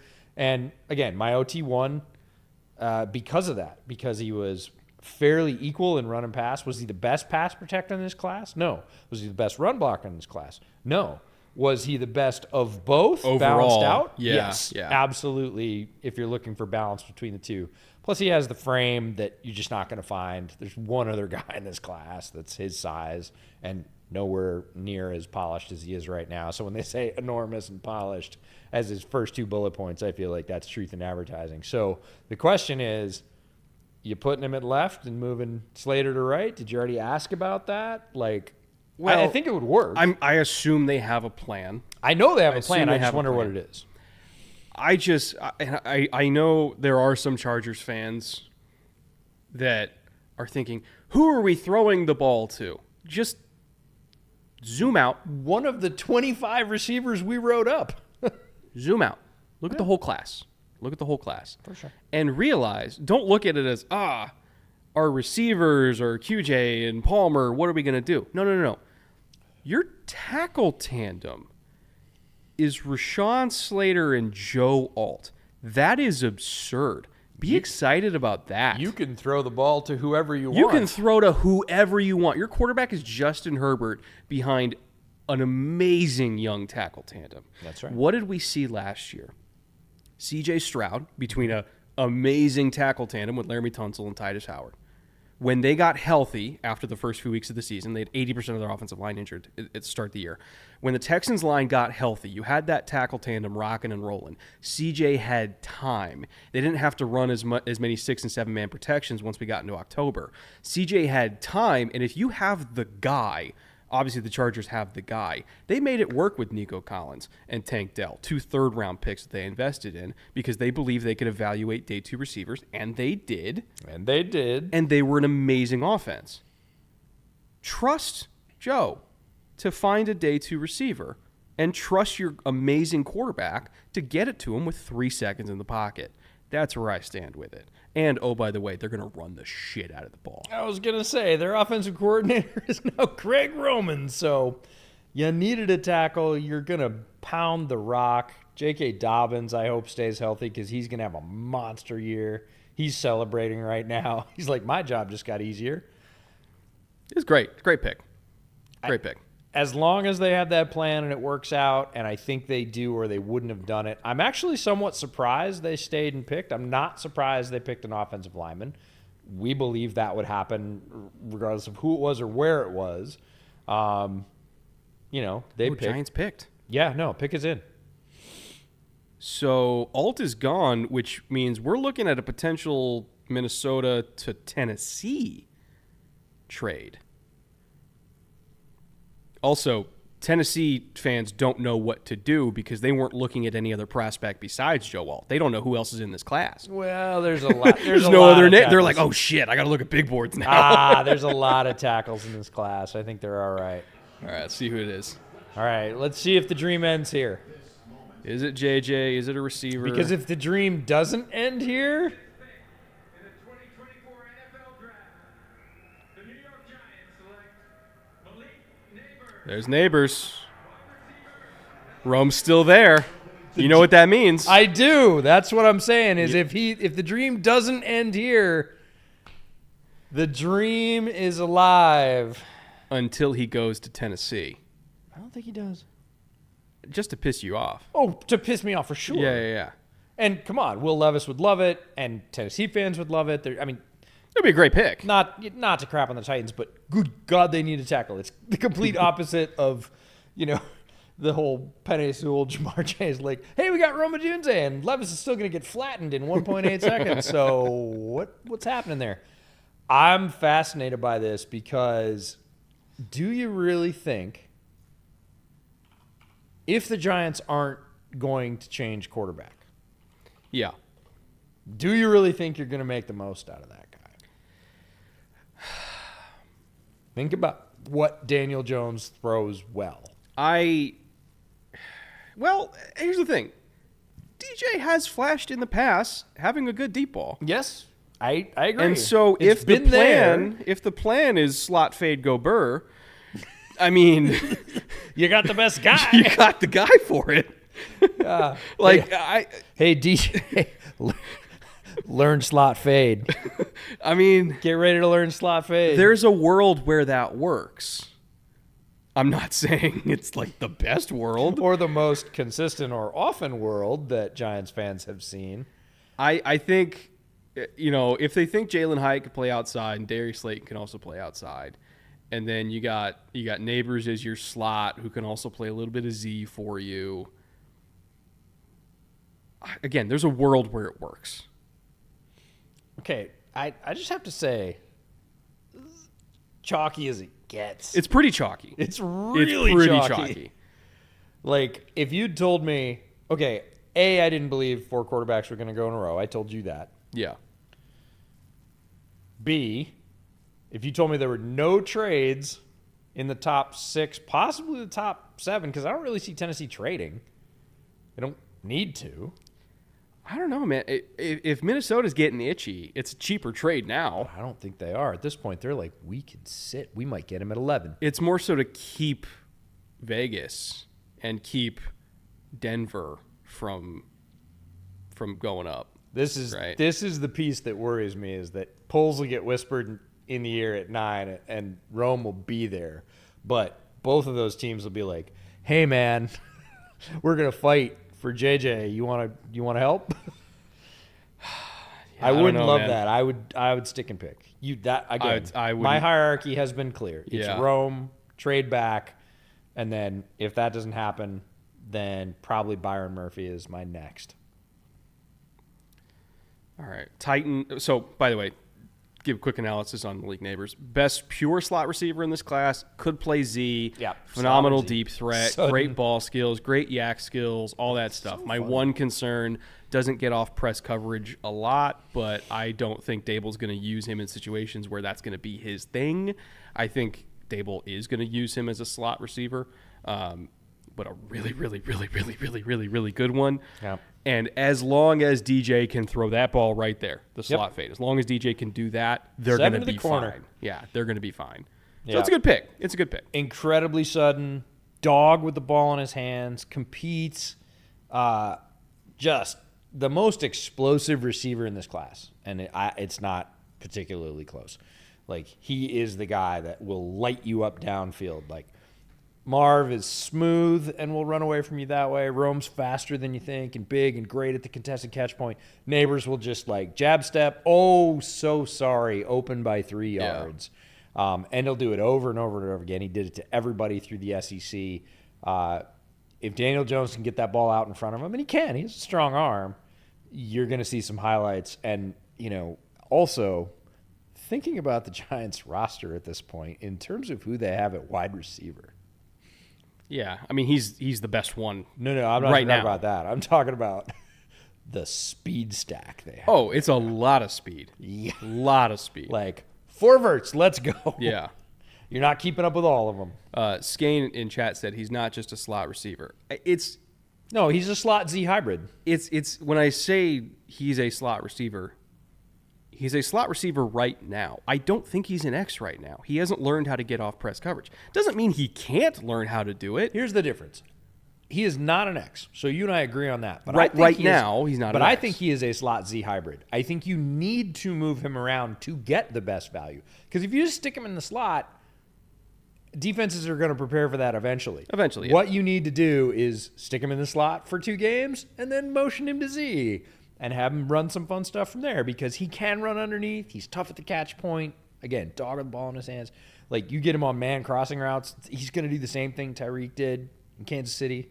Like, he has that kind of explosive ability. So I really do believe that slot and Z are both necessary for him to be the best. It's not one or the other. It's not X. He is not the guy that you want to stick on one side, line up, and just say, go win over and over again because of the reasons you stated, right? So you need both. And if you do both, you're putting yourself and him in the most advantageous spot to take advantage of all of his gifts.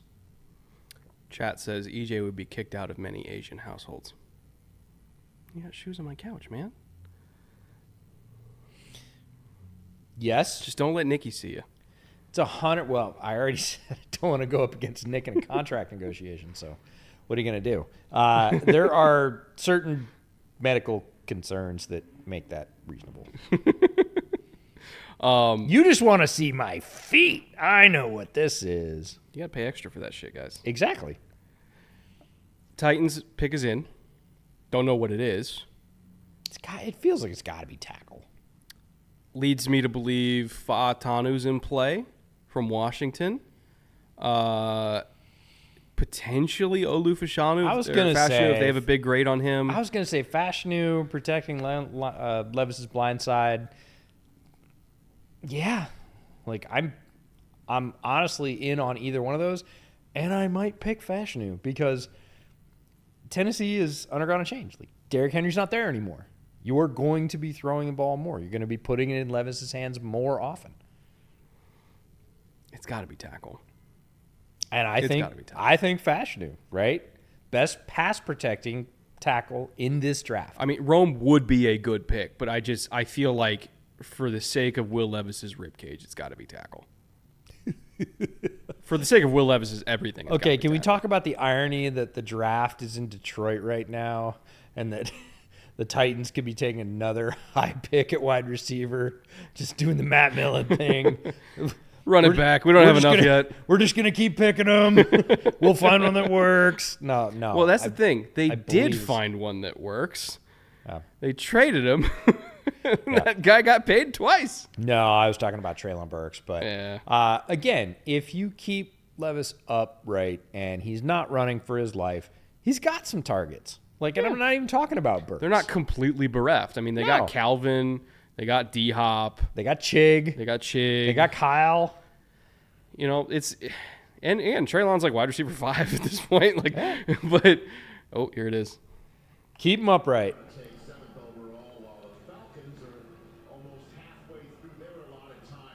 Survey says Troy Fautanu. Falcons are halfway through their time. Think Falcons are picking? No, the Falcons are halfway through their time because they just delayed announcing. In the 2024 NFL Draft, the Tennessee Titans select JC Latham. Woo, okay. All right, for all the same reasons we said for the Chargers. I love it. Ooh, okay. All right. I didn't see JC Latham being tackle 2 off the board. Again, dealer's choice, right? Got to be right. He's going to be right? Yeah. I would think. Yes. Which means they're going to move, it's not PT. Radens. Radens. They're going to move Radens to left. Yeah. Which might be his better spot anyways. Maybe. From an athletic and then Petit profile. Frere being your swing. Yeah. Or they just let those two battle it out. Yeah, it might be. Well, here's the thing. The fact, for the people that are worried about, JC Latham tackle 2, look at who his coaching staff is going to be. Oh, yeah, it's Bill Look at who's getting their hands on this kind of... Yeah, if you thought DeJuan Jones came along quick... Dude. Start with JC Latham and turn that shit up. This kind of physical profile with Bill Callahan... is going to be dominant. Is going to be really terrifying. Right? So, he just had back surgery. Don't do that to Roger. Oh, my God. He looks like he's in so much pain. Suspended for life. So, for those of you that don't know, Roger Goodell just had back surgery. He's recovering, which is what he's telling JC right now. Buddy. Dude, I know you're exuberant, but I can't feel my hip. Oh, boy. Can you get suspended from rookie minicamp? Oh, my God. That looks like it hurts so bad. Yo. You know what they're going to be doing? Roger's going to come out with a morphine IV. No, they're going to give him a shot. The trainers tore it all. The trainers are going to tore it all, Raj. He's going to be out He looks like he's pupils just so wide as saucers, yeah. Oh, my God. He's like, I don't know what team this is, but I'm announcing the pick. That's amazing. Oh, Rand Carthen. Yeah. Again, is JC Latham my second-rated tackle? No. Is he my third-rated tackle? No. Do I think it's going to work with Callahan? Fuck yeah. 100%. They're going to be fine. they're going to be fine.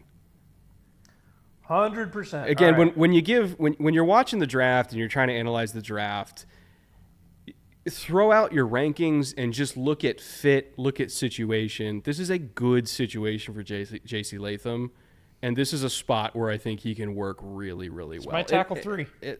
And that's what matters. Olu is my tackle 2, and he's my tackle 3. And honestly, I think Latham is more balanced than Fashanu. Fashanu is the high flight pass protector. Yeah, he is not. Latham's a little bit more do-it-all, right? Yeah. Yep. Latham is better in both. I love all these people trying to hug him, realizing that their arm doesn't even go halfway around. It's like you're getting half a rib cage. He's a house, man. He is an absolute giant of a dude. Asmodeus for $20. Don't screw us here, Falcons. If they do, chances on seeing EJ's feet.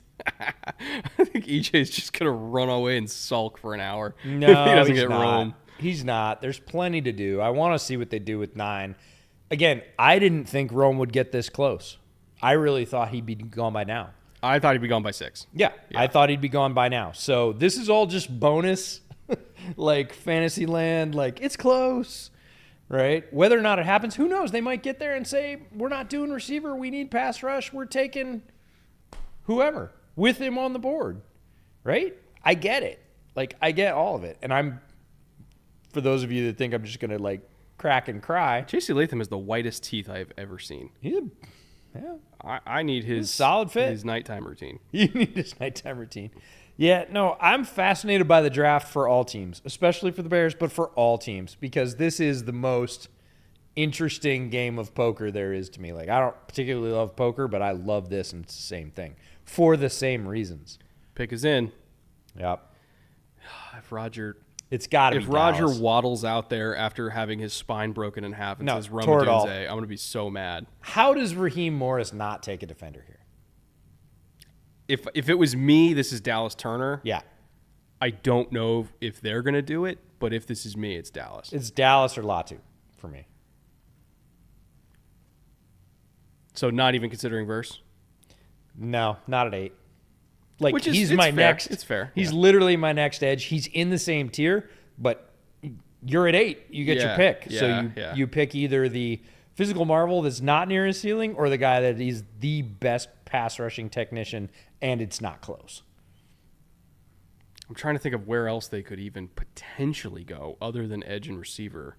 Well, they could take, again, like the Bears, pass rush from the inside. They could take a 3-tech if they wanted to. They could go after Murphy here. I got an interesting text. It says shocker incoming. Ooh. I don't know what that means. Well, let's find out, shall we? And whatever happened to the edge rusher? I thought that's what we were going with Atlanta. Here we go. With the 8th pick in the 2024 NFL Draft, the Atlanta Falcons select Michael Penix Jr. Whoa! Okay. What? What? No fucking way! What? I have no idea. Unless they're suspending Kirk Cousins for the year, I have no idea what just happened. What is going on? My brain's broken. I don't even know how to react to this. You know what I would say? What? This is chat trolling us, but it's on the TV, not the computer. This is weirder than Bo Melton going in the first round. What? And look at how happy they are about it. What do they know? I don't even know what to say. Okay, I'll say one thing. I had Penix McCarthy. I mean, fair, but to the Falcons? No, I'm not claiming any responsibility for this whatsoever. Why did they sign Kirk? What are we... What's the point? They know something we don't. You're going to hear like, oh, there's a Cousins suspension for 6 weeks for too many Coles bucks used. Like, I don't know. I don't understand. No, I don't either. Somebody knew. Oh, man. Okay, this is where it went off the rails. Yeah, a little. No, a lot. Like, a lot. This was But why? If you told me Penix went at 8, I would have said, okay, I can see it. You know, quarterbacks 1 through 3, blah blah. And then you said to Atlanta, I'd be like, no. But why go through the effort of tampering and signing Kirk and going to get punished for that? No idea. None. If you're going to draft Penix at 8, what? Why? And again, so there's two different conversations. No idea here. Of like, is Penix a good quarterback prospect? Yes. Yes, he's my QB4. But then there's also like the process part of this of like you're spending the 8th overall pick in a year that you're supposed to be gearing up and going on a run with Kirk, and you're spending the 8th overall pick to draft his replacement that's going to replace him in 2 years, 3 years maybe. Yeah, I mean, hopefully, right? That would be the idea. Is that? But also, if you're going to draft a young quarterback that's going to sit behind Kirk, look at DJ. Why are you taking the one that played in 6 years for college? Like, look at DJ. DJ is like me. He's like, what are we doing? But like, if you're gonna take a developmental quarterback, take the developmental quarterback. No, this guy's ready to play right now. Yeah. I don't get it. I don't know. Is Kirk's Achilles like fucked? Like, I'm just like, is Kirk gonna get suspended for a year for, I don't know, gambling Coles bucks? I don't know. They know something we don't. They know something we don't. This is not straight up. However, let's just talk about the pick. Let's just assume he's going to play, which we were not assuming 2 minutes ago. Penix to Drake London? Oh, no, it works. It works. Penix I'm just to surprised. Pitts? Oh, no. I think we're past surprised at this point. But like in theory, in terms of stylistic fits, like, yes, Penix fits that. With a strong run game. 100% fits that. Good offensive line. Yes, absolutely. Like, let's do it. As far as, like, destinations. Well, the funny thing is, my comp for Penix was Cousins on a heater. Yeah. So they got the same guy at 8. And I'm like, okay. I don't know. It'll work. It'll work. Well, something will work. I'm just surprised. All right, pick is in for Chicago. It's got to be Odunze. Run it to the podium. It has to be Rome. I mean, I could see Bowers. I wouldn't have done it. Nothing they could do would be more surprising than what we just saw Atlanta do. Not at but all. It has to be Rome. All right, Roger. All right. Good vibes, chat. Good vibes. Good vibes.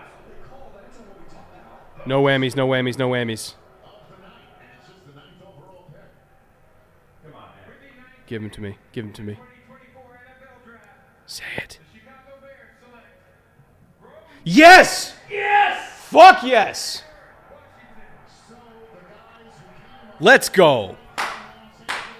Caleb Williams is a Bear and Rome Odunze is a Bear. And they were on the flight together, and they're going to take a shitload more flights together.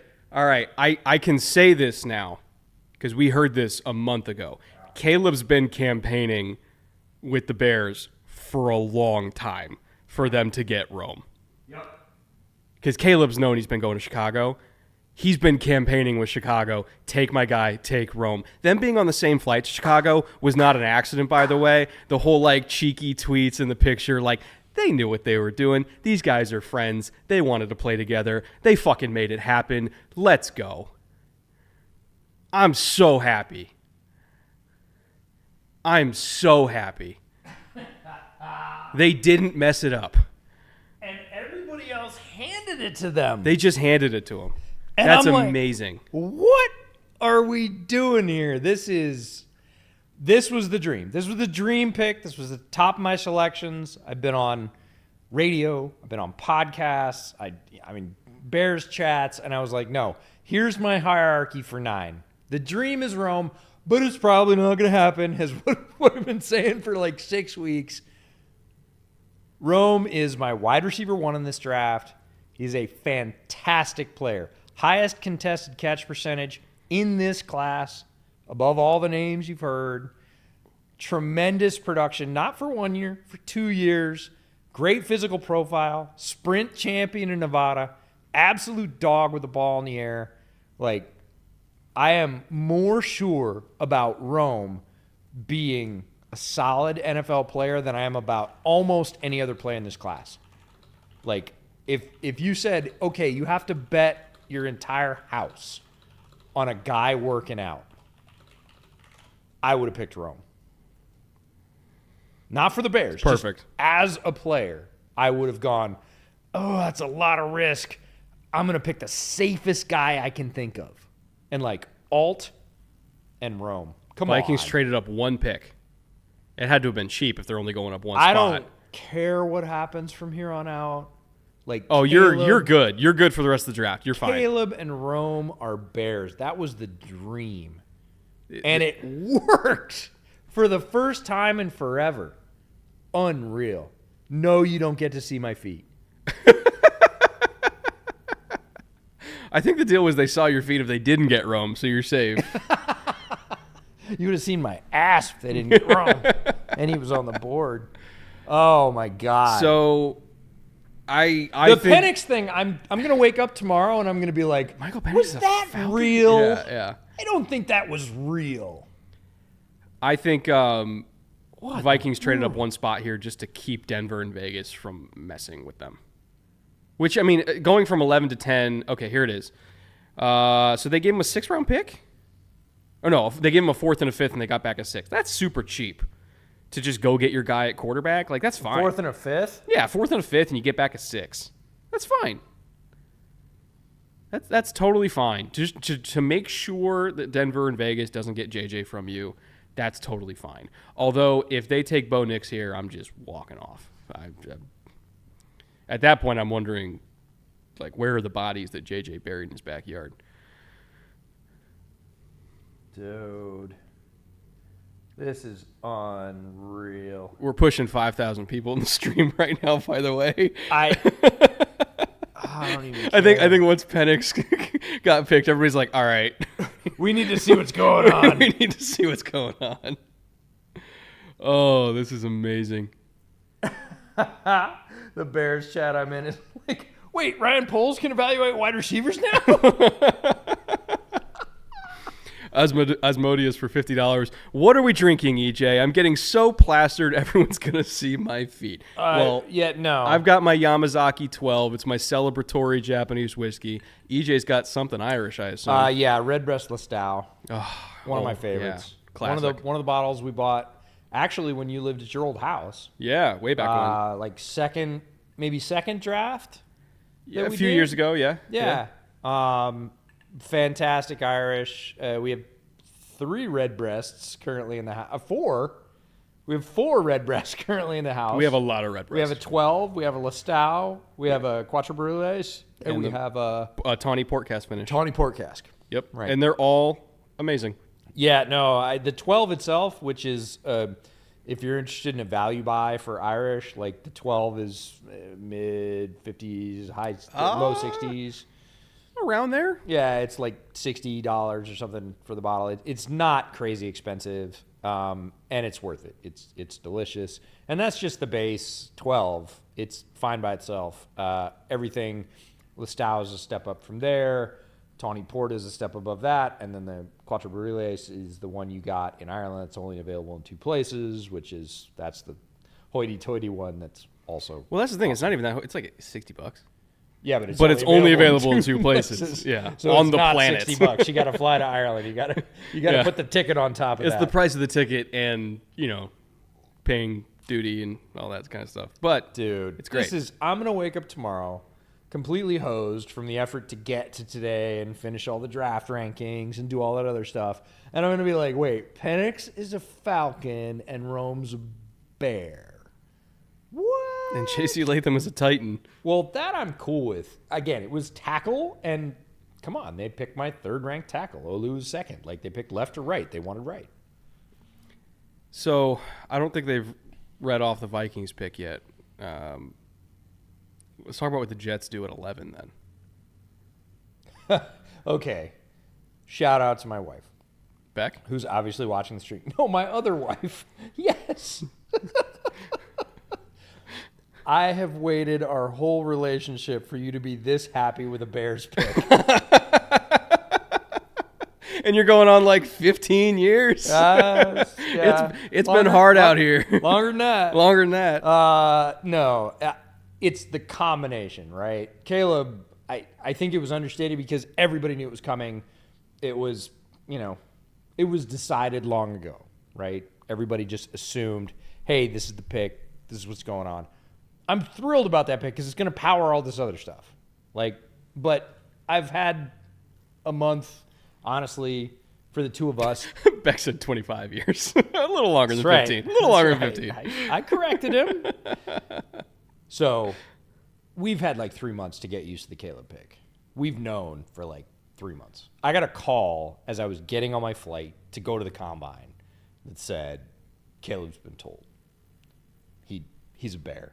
And I had people asking me all that week, what do you think of Justin and Blue? I was like, Yeah, and that was 2 months ago? and I was like, Yeah. no, it's not happening. Caleb's coming to Chicago.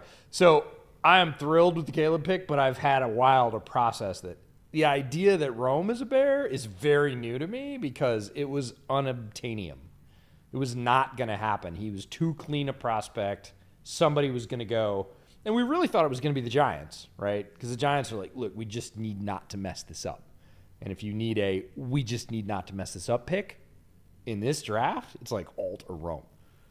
And Alt was gone, and they picked Nabers. Now, not saying Nabers is a bad pick. I also think Nabers is going to be a very successful wide receiver. Same with Marv. I think all three of the top wide receivers are going to be awesome. But the idea that Rome is now in Chicago, get the fuck out of here. There's Raj. The Minnesota Vikings selection.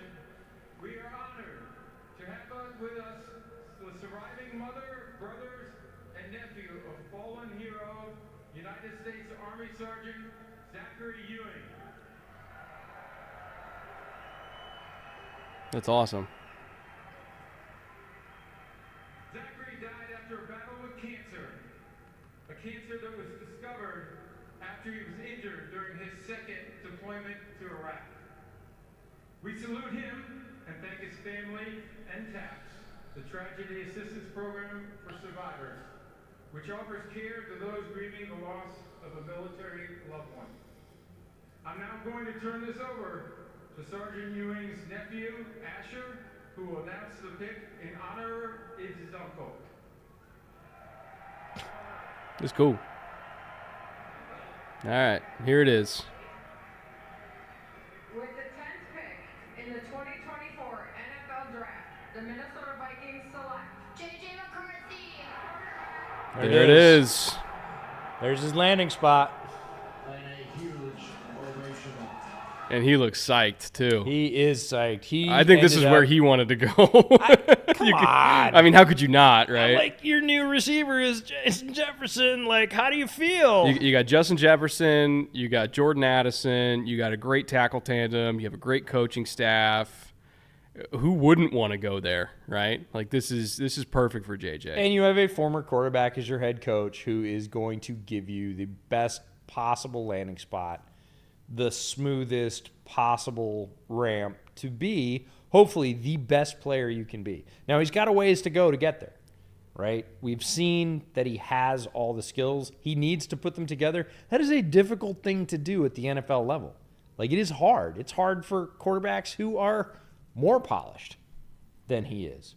But there isn't a better spot for him to have ended up. Shout out Thor Nystrom, by the way, who's probably on cloud 9 right now because he has JJ as his third overall player in this class, and he's been hoping the Vikings get him. He's been hoping the Vikings get him for 3 months. He saw Penix go to the Falcons, and he was shook. He was like, wait, no. Shout out to Thor. He does tremendous work. Brett, let EJ know he's showing his phone screen. Oh, yeah, probably. I yeah. did. I Yeah. did. It's all right. If you guys want to see the inner workings of Bears chat. And feet. And feet. Lots all of feet feet. pics. All feet. That's his feet phone. So that's my feet phone. It's like the bat phone. That's all he's got in there. It's just feet. The foot phone is just pages and pages of foot pictures.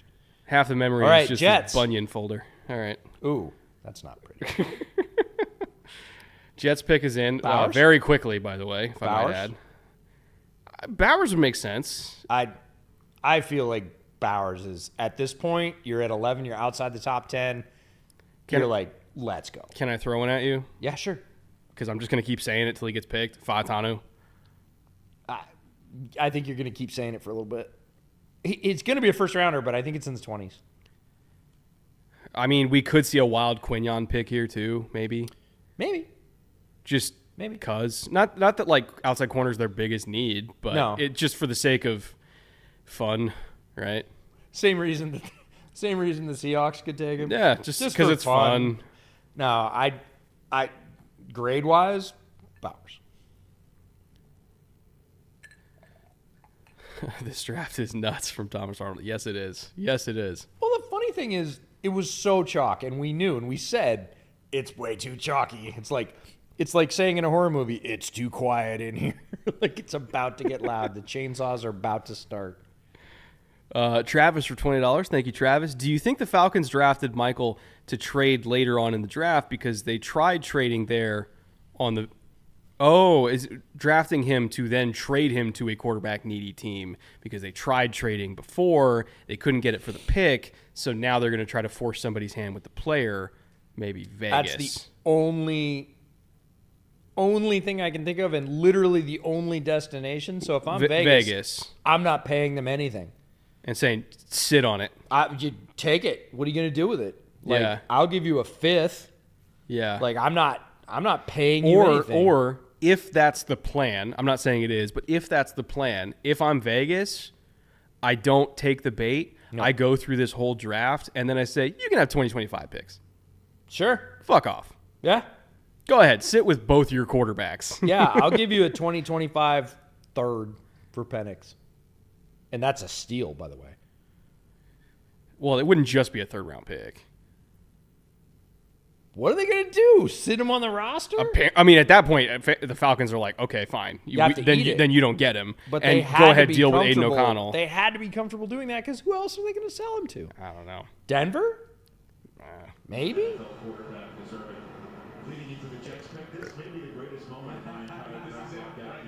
Oh, Rich. With the 11th pick in the 2024 NFL Draft, the New York Jets select Olumuyiwa Fashanu. Okay, still tackle.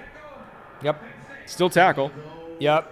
It's not Fatanu, but it is Fashanu. No, and our friends Trevor and Connor over at NFL Stock Exchange mocked Fuaka here pretty relentlessly. Everybody was still feeling tackle Right. even after free agency. So, you know. I mean, Aaron Rodgers' Achilles is a happy Achilles right now. He got the best pure pass protector in this draft.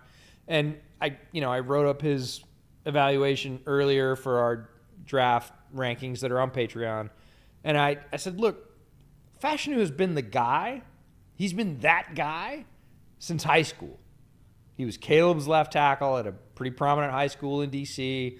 He went to Penn State. He was a 4-star, 5-star recruit. Everybody expected him to come in and be the blindside protector. He played at a high level. He's a preseason All-American. Everybody had him as the top tackle, even last year. He slipped a little bit. It's hard to say a guy that got picked 11th overall slipped a little bit, but he has been the guy for so long at this point. He's probably been the guy since he was 12 or 13 years old. This is nothing new. Going to New York, not going to faze him, right? Yeah. He has had these expectations. He has lived with them for a long time, and he's lived up to them, right? How many guys we hear about 4-star, 5-star, oh, the hottest guy in the class, blah, blah, blah. They go to wherever and never to be heard from again. They get drafted in the 7th because somebody remembers they were a 4-star. Not the case with Fashanu. He delivered at every level. I think he's going to keep right on delivering. It's a necessary thing. Jets needed help on the offensive line.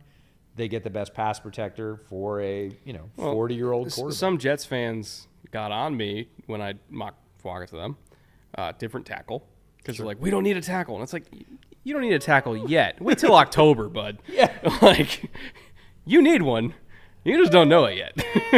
And also, what about 2025 and 2026 and 2027? Yeah, it's coming. Sure. The NFL season, there's more of them to come besides 2024. You got to plan for the future here. And if there was ever a time where, tackle would be a luxury pick, it's probably right now. So just do it. Do it. Take your medicine. Get a very good one. Yeah. And you did. You basically got arguably the second tackle off Just the board. use the 2024 draft to make 2027 Jets fans very happy. What's hard about that? Say that again out loud. I know, to Jets yourself fans being slowly. happy, that's the unrealistic I was part. like, for the next 3 years, possibly the most hand-to-mouth football fans in the entire world, hanging out for 3 years. Talking about nuance. What are we doing here? So, Fashanu's a Jet, which means Broncos, their pick is in. It's gotta be Bo Nix, right? Probably. What's kind of crazy is if that's the case, That's six quarterbacks six in the first quarterbacks 12. in 12. 6 quarterbacks, 3 receivers, and 3 tackles in the first 12 picks. It's what they were saying to Lance Zierlein when he was on NFL Network earlier. Did you scout any other positions, or did you just scout those 3 and quit? Told you 6 might go. And I fully said 4. I said not 4 in the first 4, and I said 4 total. So got the first one right. Not 4 in the first 4. The 4 in totals already out of the water. Looks like it's going to get way worse. Way quicker. Meanwhile, the Raiders front office is sitting there like, guys, what the hell? You're killing me over here. Yeah. Yeah. 100%. All right, pick is in. If it's not Bo Nix, Bowers. probably. Just on talent, if you're just picking off your board, if you have said, hey, we think we can get Nix later on down. Maybe Dallas Turner. Sure. I could see absolutely a Dallas Turner pick here. I mean, again, based on value on the board and potential of the player, sure. I don't think Sean Payton would be happy with it, but other than that. Well, I think Sean Payton would be very happy with Bo Nix. I think that's kind of been the I plan was the talking whole about time. Dallas. Oh, yeah. Always with the negative waves, Moriarty. Always with the negative waves. Damn, they are Come on, chat. packed in there like Come sardines. on. Give me the movie reference, chat. Yeah, I didn't even pick up on that one. I know. It's before your time. Went Before your time. 32-year-old over here. Yeah, yeah. Not picking that up. All right. They kind of slowed the pace down a little bit. They're like, we need to get some more commercial breaks in here, guys. Shoo. Let's give everybody a little cool down period. That was intense. Jared for $5. Thank you, Jared. He says, what's the record for the most offensive players in a row to start a draft? And if we haven't already broken it, do we tonight? We might have already broken it. Well, we talked about how many drafts have not had a single defensive player in the top 10 when we were on with Mina. And that my colleague at Windy City Gridiron, Taylor Dahl, brought that one up. She's like, how many drafts have we had with no defensive players in the top 10? And I was like, don't know, but we're looking at Probably one. a long time ago. Right, but we're looking at one. Yeah. And Dallas Turner was the only one who maybe yeah, could. 8 was the big hope for a defensive player in this draft, and that went completely Michael sideways. Penix, come on down. Yeah. It's wild, man. That is truly wild. I can't wait to see what happens with that overnight, because they can't possibly just be like, yep, we're just going to stash them. Chat, have we seen any sort of contextual reports from anybody that explains the Michael Penix thing? Or are we all just kind of twisting in the wind? I'm twisting in the wind. Well, I can't pick up my phone now because you got me here and you got me here. So the only way I can pick up my phone is if I point it at you. You hide it behind the hip. I know you weren't in high school when cell phones existed, but you just hide it behind the hip. Well, I hid things down here, but not something. It's like you never texted in class. I did not, although my kid does, and I pick it up at home. So. Here's Raj. Slow that down a little bit. That's picking up for sure. Only a little bit. Barely. That's loud. Yeah, it's like minus 35 dB.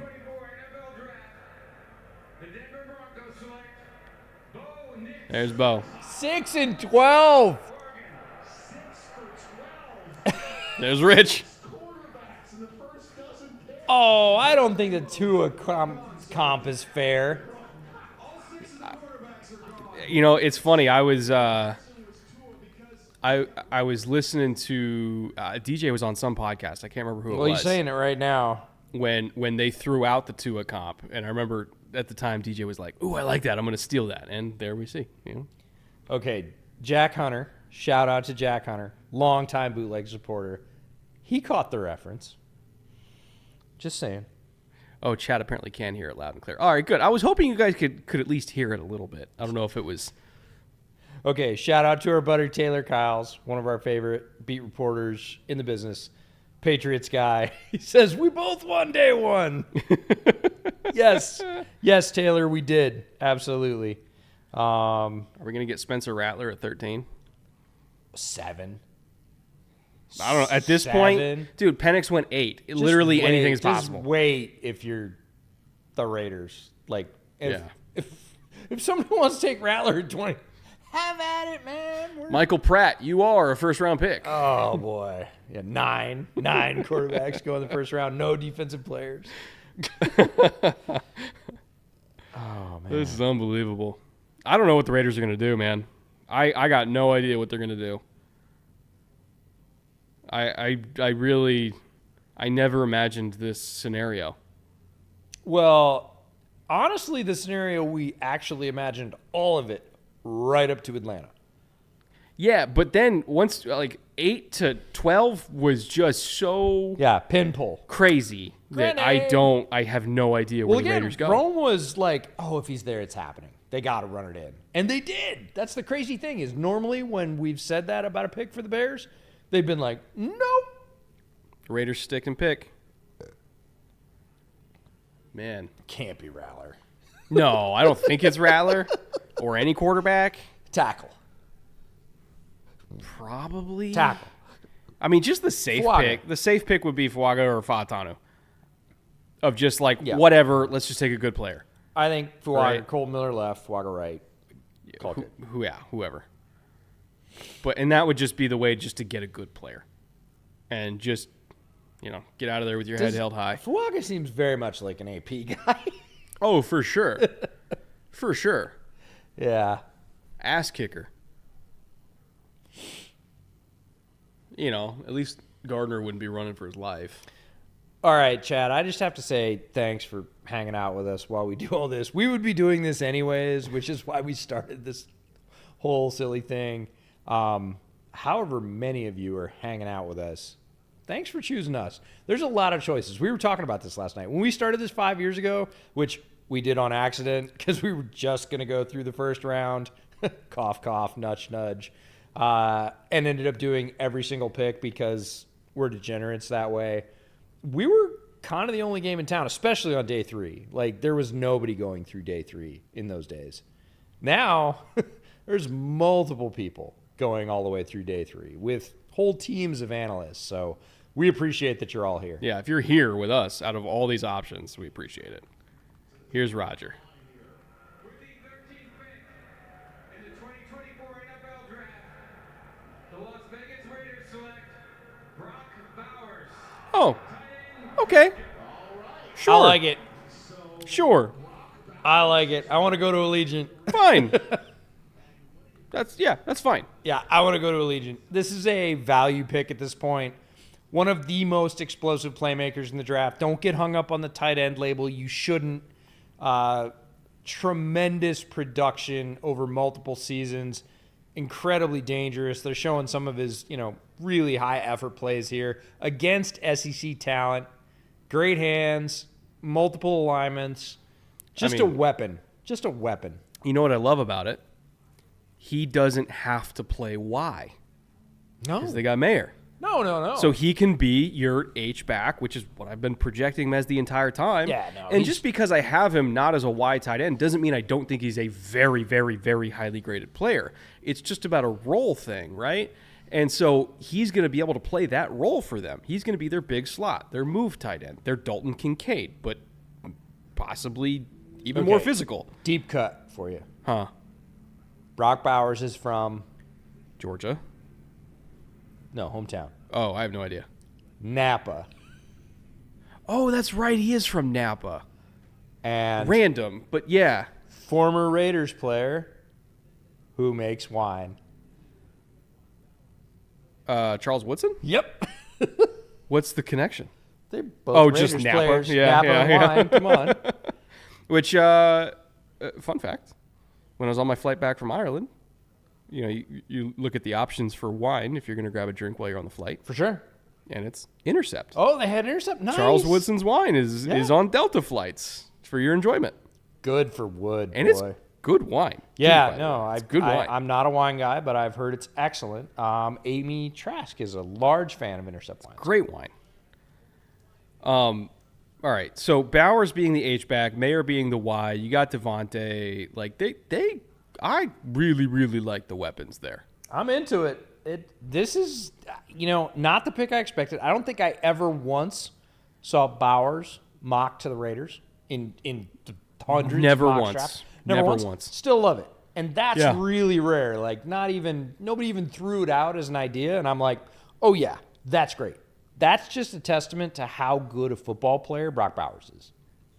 Yeah, I love it. The role's perfect. He's The- going to the help more- the more I whoever think is about it, playing yeah. quarterback. The more I think about it, the more I love it. Yeah. And he just gives easy completions to Minshew, too. Of just like, hey, we can get explosive plays even if we're throwing it 5 yards. And I'm just going to say easy yards. Yeah. Easy yards, easy everything. He just makes the offense easy. It's great. Great pick. Definitely not the one I expected, but it's a great pick. No. So that puts Saints on the clock. Got to be tackle. Fashanu. I feel like it. This is probably the earliest I would have picked him. I know you had him higher. I than could have did. started at like Yeah. 7 You for could have him. started at 7:00 this morning with him. But it would be a great pick. I have a much emphasis on the much higher grade on Troy Fautanu than I ever had on Trevor Penning. This feels like it would be a great makeup pick for that investment that didn't work out. And it would be a good start to rebuild an offensive line that desperately needs a rebuild. Desperately needs a rebuild. So some fun stats on Brock Bowers, the Raiders picks. Second in receptions among top tight ends in this class, only behind Dallin Hoker from Colorado State. First in yards per route run, 2.744. First in missed tackles forced, 17. Run blocking grade for everybody that says he's a shit run blocker. Absolutely not true. He is not a power run blocker. He is a solid run blocker on the move. And It depends on the types of blocks. absolutely depends on the types of blocks. His overall run blocking grade, almost 70, 67.9. Like, that is a mid grade for run blocking. It is not a, he's hopeless and he can't block anything and he's just a wide receiver. I heard that over and over again. I was like, nah. If he's an insert, if he's pulling into space. That's right. If he's Doing sift a lot block, of things that modern NFL offenses do. If he's a sift block on the backside of his own runs, absolutely. If you're playing him as a Y and saying, hey, go dig out that Displays? defensive end, not his thing. No. Which is why I didn't have him as a pure tight end. I had him as an H-back because he could do all the H-back shit. But everybody was like, he's a shit blocker. I was like, no, just because he's fast and can catch and he's a yak threat does not mean he's a shit blocker. He's a good blocker, situationally. But, if you're talking about can stand on the end of the line, in line, and dig a guy out, no, that's not his gig. Can he be useful in the blocking game? Absolutely. Definitely.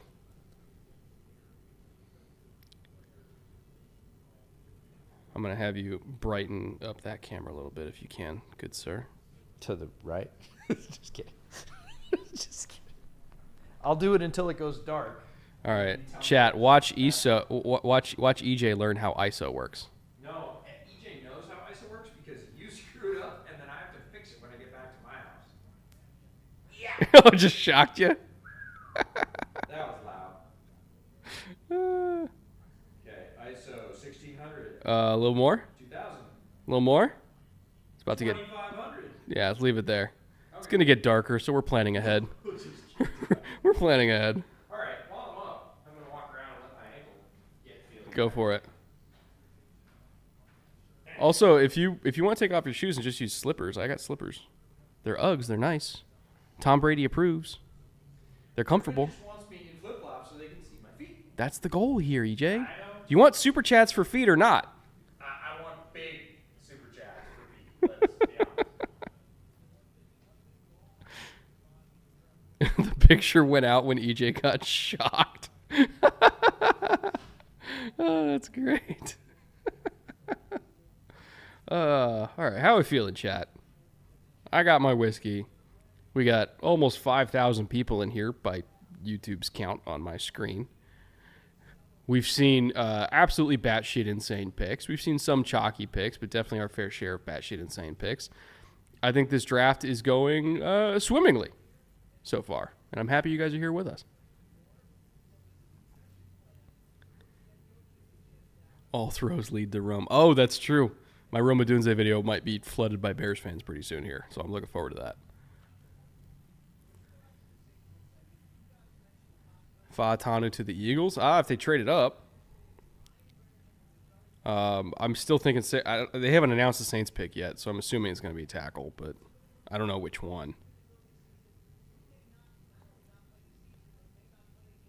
What's Ian saying? Oh, he's talking about Ryan Ramczyk. Thanks very much. And the pick is in. The Colts are about 90 seconds in on their clock as things are going. We look like you have something to say. Well, no, I was going through, looking through all these. Report JC Latham at left tackle, not right tackle. That's interesting. I would have assumed they were going to put him at right, but if they worked him out at left and it worked, that's totally fine. Again, I trust the Callahans when it comes to offensive line development. So if they think he's a left, he's a left. They're going to turn him into a left. Totally fine with me.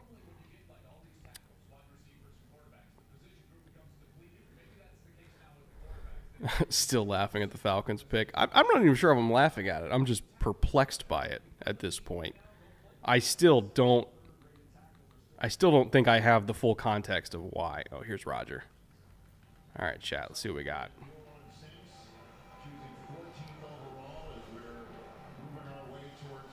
They're saying JC Latham at left tackle, by the way.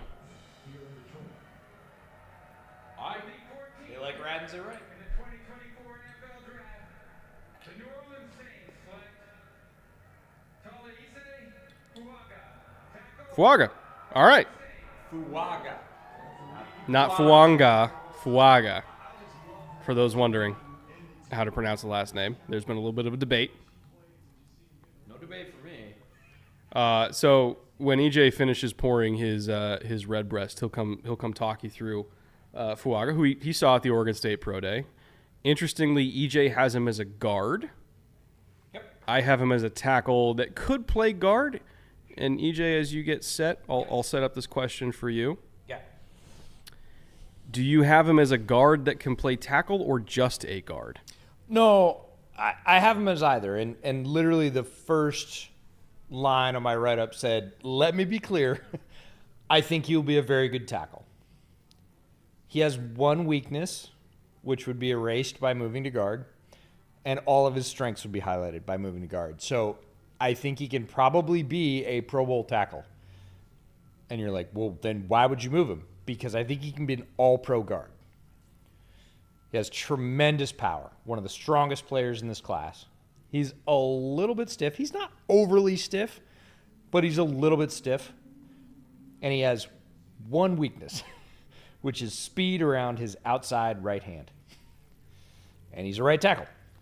And until he figures out how to do that, and we talk through ways that he can potentially do that, and the Saints will be dealing with that as we speak. I mean, starting now, because it's not impossible to fix, but he has to fix it. Because there were 3 or 4 pass rushers that gave him fits that got around his outside right hand. And if he doesn't fix that in the league, the guys are just going to get faster and more skilled, and they're going to blow up quarterbacks, and people are going to get real sick of that. Any other move against Fuaga is pretty much a 0. Yeah. He really didn't give up pressure on anything else. EJ and I watched Noah Ellis against Fuaga just for fun. Well, depends on who's fun, but we thought wasn't it was fun for Noah, dude. No, it was not fun for he Noah. got wrecked. No, he by just got Fuaga. stymied. He got nothing. Yeah, absolutely And nothing. That's what most people got against Fuaga, to be fair. Moving him to guard puts him in a compressed space where you can't get around that outside right hand, and his power comes into play. And if you're in his range, forget it.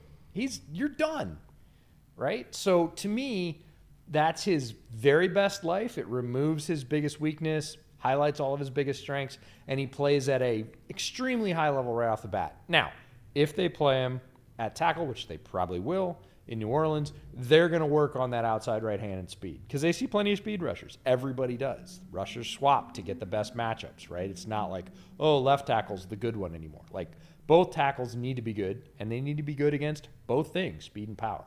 He's good against everything except guys that can really bend the arc on the outside past his right hand. It's the only guys that gave him trouble. Got to get it fixed. Can he get it fixed? I think he can. Tremendous athlete from very close to where I live.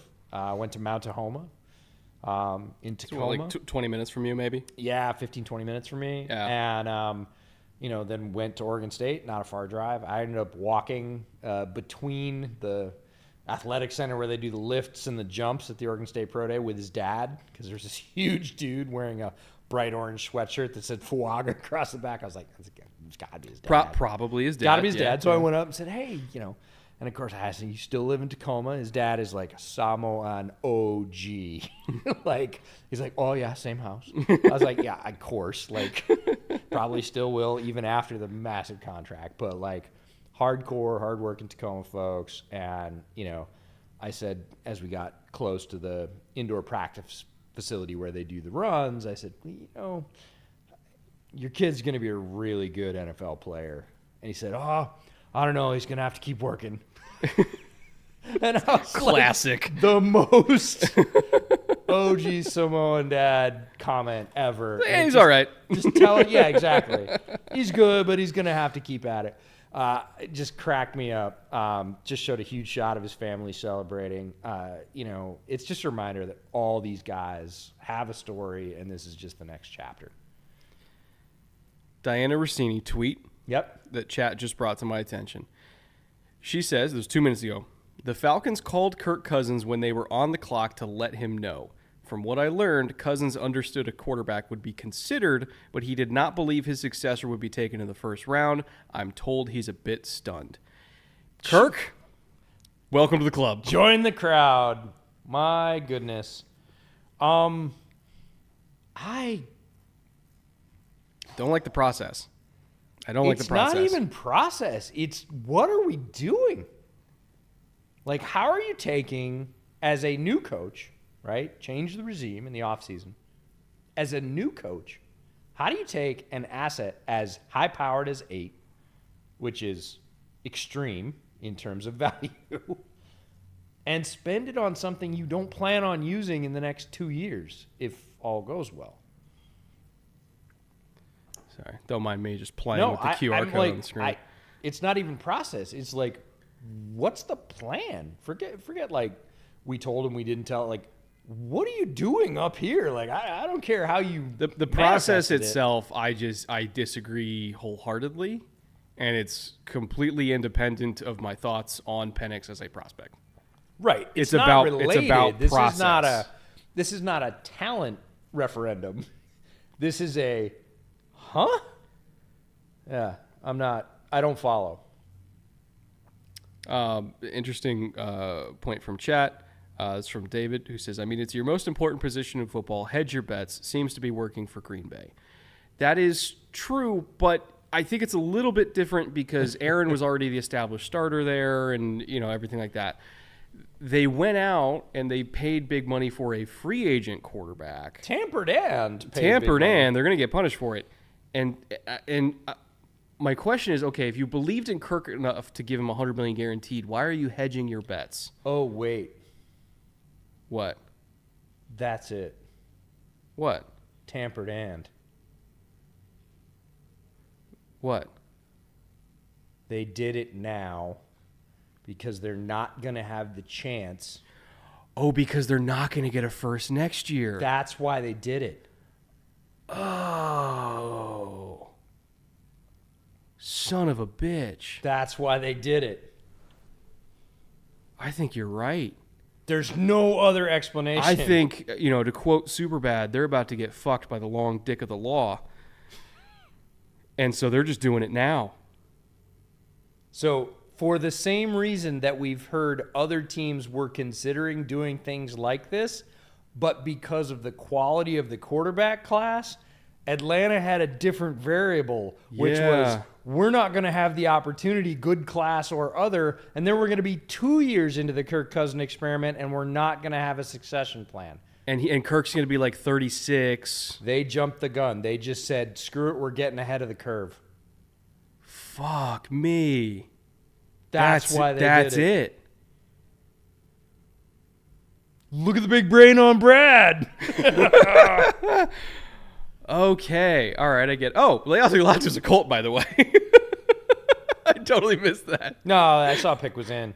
But that's it. Yeah, that's it. Okay, that's it. Solved it. Laiatu Latu as a Colt. Best edge rusher in the draft, in my opinion. Most technically advanced, most productive. It's not close. Yes, nearest his ceiling, I think. Medicals all came back clean. Was a neck issue. He was cleared. We saw a similar thing with Jalen Phillips. Had been medically retired. Was at the same school that Jalen Phillips got medically retired from, which is just ironic. Latu, as a fit with the Colts, he gives them pass rush juice right now. It's not like, oh, when our coaches get a hold of him. He's got 4 solid moves as primaries. He's got 3 solid moves as backups. He plays like a dog in pursuit, doesn't give up, gets a lot of second effort sacks on top of the first effort sacks, can win with speed, can win with hand use. Isn't so much a power player. Not a power player at all. He's not a power player, but he's really big. That's the crazy thing is he's 260. I always forget that because he doesn't look like it on film. But in terms of guys that understand the way to get to the quarterback or multiple ways to get to the quarterback, nobody better in this draft than Laiatu Latu. Like the pick a lot. Buckner's probably doing backflips. If he can. Somebody that big, I don't know if they can do backflips. But he's celebrating, that's for damn sure, because he's got a really good running mate here. Yep. Best hands in the class. Great bend, great feet, great hips. And he's a good athlete. People always go, you're just avoiding that he's not a good athlete. No, he's a good athlete. Very good athlete. He's not an elite athlete, but he's a very good athlete. If I recall correctly, at a 75th percentile 3-cone and shuttle, which is absolutely what you want. He's there. In an edge rusher. The first step is good, but not great. But, he doesn't have a weakness athletically. There's some guys who have a really good first step, but they're stiff as a board. There's some guys who are really fluid, but they don't have a good first step. He doesn't have a weakness athletically. Again, I want him to have a better power component to his game, but I think it's more a product of not having length. So he always loses the length battle. And if you lose the length battle, it can be tough to win the power battle because they're striking you before you're striking them. Sure. Now, there are ways around that if you get a really good one-arm stab. Coaches call it the one arm is longer than 2 principle to demonstrate because you here. can turn and use the better part exactly. of your wingspan. If you're here and you're engaging with 2 hands, thumbs up, of course. Thumbs up, of course. Your lack of length is going to show up a lot more than if you're coming in with a one-arm stab and you're turning and you get that extra distance. So if he learns with his, with Coach Ed, who's out here in LA, who's his D-line coach, if they kind of work on a better one-arm stab to help him handle or rather mitigate that length issue, then he becomes a complete rusher and we got nothing else to talk about. Then it's like, okay, yeah, he's double-digit sacks, right? That's the one thing that I have an issue with, but it's also a thing that could potentially be mitigated by technique. And who do we know that already is really good at learning technique? Laiatu Latu. So overall, good pick. I'm happy for the guy. Interesting that he's the first edge off the board in front of Dallas Turner. Again, as you said, when you're watching the draft, throw out your rankings, just think about fit. We already talked about all that. Edge 1. It's more just I'm interested. What I find interesting about it is, and I'm not saying Dallas is a better player, you should go ahead. We just talked about the fit and everything like that. What I find interesting about it is Dallas Turner is normally the athletic profile that everybody drools over. And those guys typically go really high because every coach is like, I can fix him. Tools. And that's the thing about Dallas is much like people go, Latu's super advanced. He must not be a good athlete. People go, Dallas Turner's a really good athlete. He must not be very advanced as a pass rusher. Dallas Turner's got a wicked long arm. He can get around the outside. He's got stuff. He's got two moves. I want him to have a third, but he's got two moves, right? Yeah. He's all right. It's not like he's raw. Seattle's pick is in. This is one of our like mystery picks of the first round. We both agreed that this was a complete kind of toss-up enigma. They could go almost any way, including trading back, which is a Seahawks staple. Sounds like they made the pick. So, I don't know. I think this is your – I thought this was a Penix landing spot for sure, but I think this is a wild Fashanu pick. I mean, I didn't think Fashanu would be there. That was my dream pick for them. Okay, here's my question to you. Huh. Fashanu, Yeah. Quinyon, just on player grade. Fashanu. Really? I have a irresponsibly high grade on Troy I'm Fashanu. a Quinyon guy, so either one of us could win here, but I think I'm going to name my need-wise, firstborn Troy Fashanu Coleman. All right, that's how high my grade is on him. I think in terms of need, you should win because Abe's knee might not be right at right tackle. You know, they could use help at guard. Fashanu can give them both. Like in terms of need, I would lean Fashanu. In terms of pure grade, Quinyon for me. Fair. Yeah. Fair. So I'm not upset with either one of those. So of course it will be a running back from Rutgers we haven't heard of. Yeah. Kamani Vidal. Oh, come on. You are a Seattle Vidal Seahawk. from Troy. That would be fun. Well, they don't have a second round pick, so they got to take the running back in I the was gonna first this say, year. It's the Falcons, except with running backs. Oh, my God. While we have a little break, I do want to remind people that our friends at Underdog Fantasy made this stream possible, make every episode possible. They're our season-long, multi-year-long sponsor, and we thank them dearly for that. Obviously, you can draft rookies right now over in Rookie Best Ball. Best Ball Mania is starting up next week, and that's the start of Best Ball Summer, which has $17 million in prizes. Unbelievable amount of money up for prize. They have pick'ems going, so if you're an NBA fan, if you're hockey, baseball, like anything, they have pick'ems for that going right now. They're going to have season-long pick'ems in the summer, obviously daily pick'ems during football season, anything and everything. It's at the QR code on the screen. We do have $100, up to $100 deposit match if you deposit up to $100. And if you think you live in a state where Underdog does not operate, you might be wrong. Because if you look at this handy-dandy map, every state here in yellow, Underdog is available to play in, including recently Florida, again, where it went away and now it's back because they have Champions, which is peer-to-peer in Florida now. All the states in blue is where they have Champions. So if you live in any of those states, which is like 90% of the country, you can play on Underdog if you want to. So thank you once again to Underdog for sponsoring this stream. I'll throw the QR code back on for you guys. You could also find the link in the description, whichever method's easier for you guys. Thank you to Underdog. Andrew, if you're watching, hello. That's right. I'm going to be doing some drafts tomorrow because I'm in can. California. Because you can. So I can use the account I made like 3 years ago because Underdog does not operate in my home state, but it's legal while I'm here. Eventually, I have to assume there will be Washington, They there will will be eventually Pennsylvania, get there there. will be Louisiana. And as you've said, I can run down to Oregon if I really need to. 2 hours away. Beautiful state. All right, pick is in. Seahawks sticking and picking. Not as many trades as I thought there might be so Especially far. not in the early going. So, like, one large piece of wildness that I feel so much better that we've worked out now because I tend to think of us as, I don't know, fairly wise about the NFL, and both of us were like, duh, I don't know what happened. And we finally figured it out. This whole draft, I've just been thinking that. Yeah. It's crazy. Look at that A10. Oh, beautiful. Beautiful piece of engineering. And what is the official name of the A10? A flying gun. No, what is the official name of the A10? Warthog. No. Chupa-thingy. That's a deep cut. Anybody under the age of 30 is going to have no idea what I just said. Red versus blue. No, the official designation. Warthog's a nickname. I don't know. Fairchild Republic Thunderbolt 2. Ah, there you go. Sorry, for us real deep. Well, you live in nerds. Seattle, so you No, have it's to be an aviation nerd by default. Nah, I don't. But I was an aviation nerd long before that. But yeah. All right, here's Raj.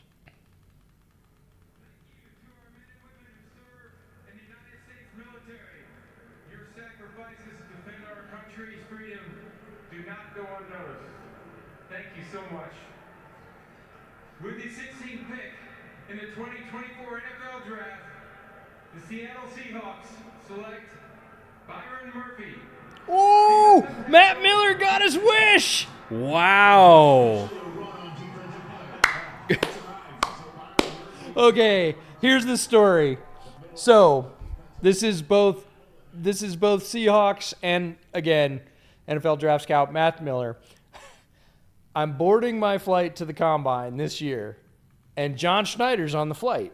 Uh-huh. And I was talking to Doug Farrar. This is not just one big name dropping session. First time I've met Doug in person. I've known him for 4 or 5 years, but he was on the flight as well. And John Schneider stops and talks to Doug because they know each other. And he's like, hey, man, where you been? And they go back and forth. I get on the flight, and I'm like, I DM Matt Miller. I'm like, John Schneider's on my flight. And he's like, airdropping pictures of Byron Murphy. And I was like, I don't think I'll be doing that, Matt. But sure enough, Matt Miller gets his wish. So, Matt, if you're checking out the stream, amazing. Byron Murphy ends up as a Seahawk. It's a fantastic fit. A guy I thought actually had a very good chance to end up with the Bears ends up playing in Seattle for Mike McDonald. It's his new Justin Madubuike. Look the hell out. This is his new Justin Madubuike. This is so much fun, and he's going to get so much use. 6 foot 295, a fire and brimstone, baby. Line him up at 3 tech, say go kill. Vikings. 17? The Vikings trade? Yeah, they turned 23 into 17. Quessie's at it. Okay. Receiver. They already got receivers. Are we just saying fuck it? Like, Well, Osborne's gone. they're gonna trade up for a number 3 after. This kind of feels like edge to me. I think Dallas Turner. Oh, yeah, sure. Now, Holy receiver would be cow, fun. okay. They get 23, they get a 5th, they get a 2025 third and a 4th. So they get a 5th this year, 3rd and 4th next year, and they get 23. Vikings go up 6 picks, yeah? Yeah.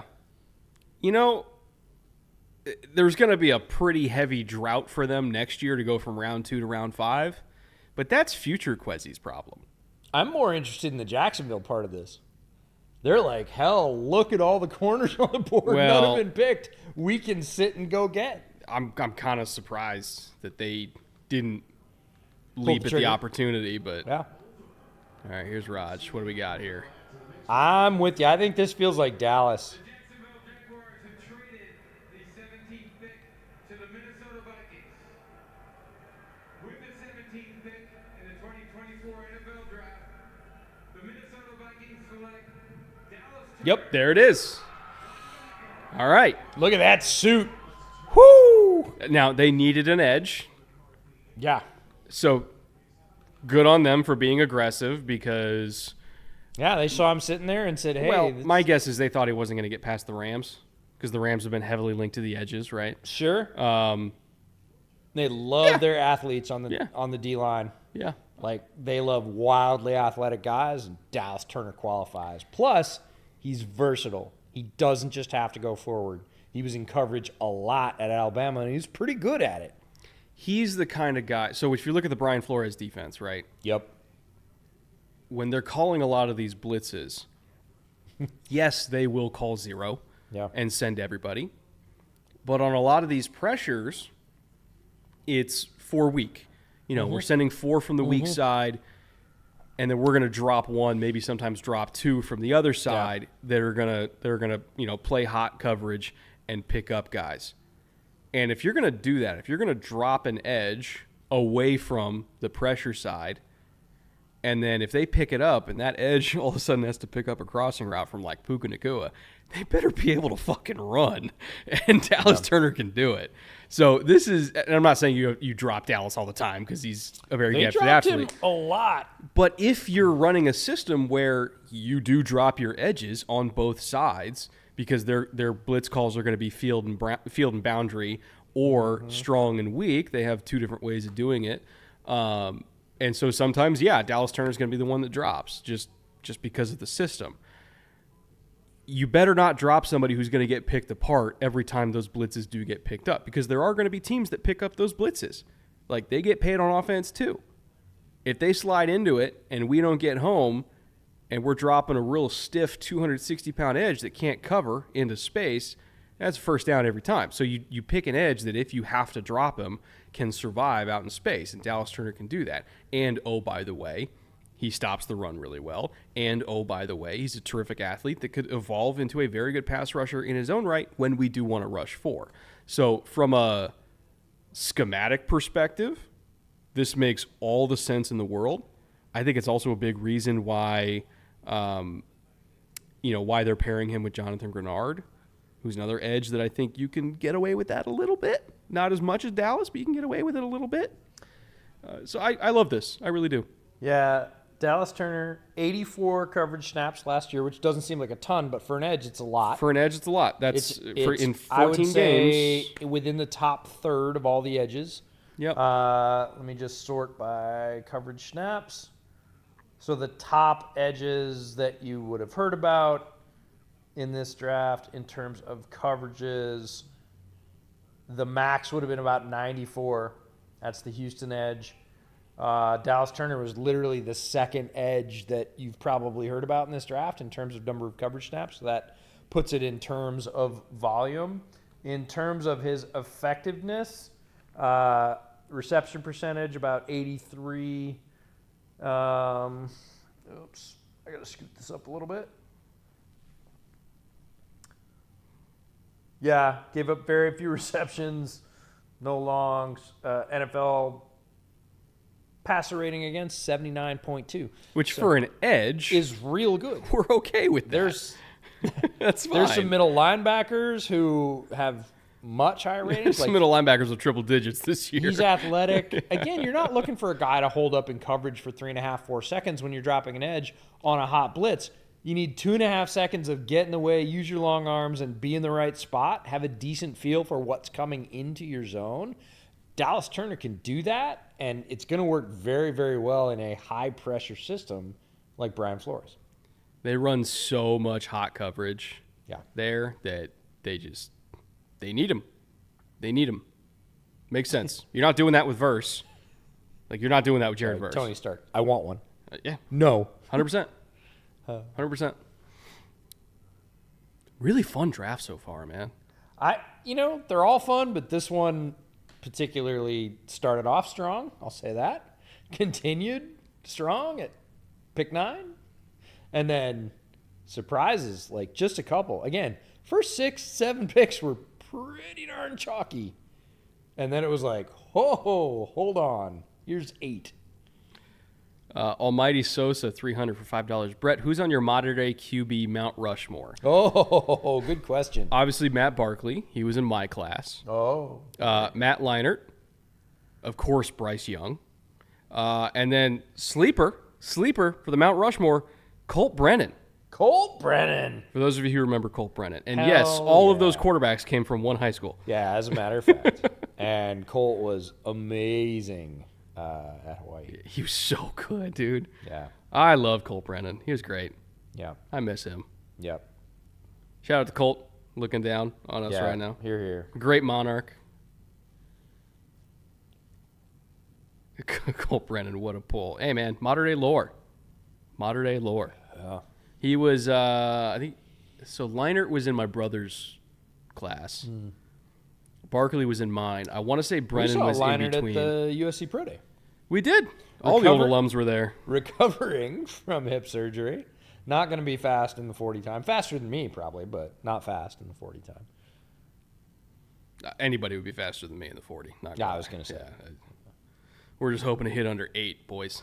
Yeah. that's the goal. 7-9, and we're cruising. The BDGE guys pulled a groin and still whooping our ass. 13-5 right? with a pulled Like, groin. dude, if I'm under 15, I'm feeling good.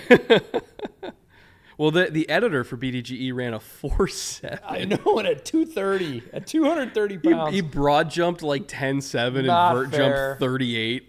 And I was like, Nick, who the fuck is this guy? He's like, oh, yeah, our editor is CrossFit 4 times a week. It's like, oh, he's just a monster. Okay, fine. Cool. Sleeper, man. Cool. So who's the new guy at the party? Oh, he's 6'4", 230, runs a 4.7. Like, oh. All right, so since he's on the clock, I don't think the pick is in yet. Maybe they're fielding some offers. Bowers is off. Bowers has been. Bowers is gone. Byron is gone. This is kind of worst case scenario. No, I'm corner. Like, straight up. I'm still thinking Fashanu. Well, of course you are. I'm thinking Fashanu for everybody at this point. I was like, going to say, you were going to pound the table for Fashanu until he goes. yeah, Yeah, I get it. he's the best player on the board. I don't, Arguably. I don't agree. Arguably. But that's okay. That's fine. Is Quinyon your best player on the board, you think, right now? Especially for the Colts, yes. Yeah. Like, Or come on. for the Bengals? Or, sorry, Bengals. He was for the Colts. Bengals? Well, he's probably, since 15, he's probably been your best player on the board.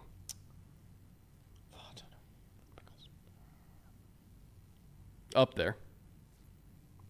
I mean, he's a top corner on the board, and corner is one of those very expensive, hard to fill positions.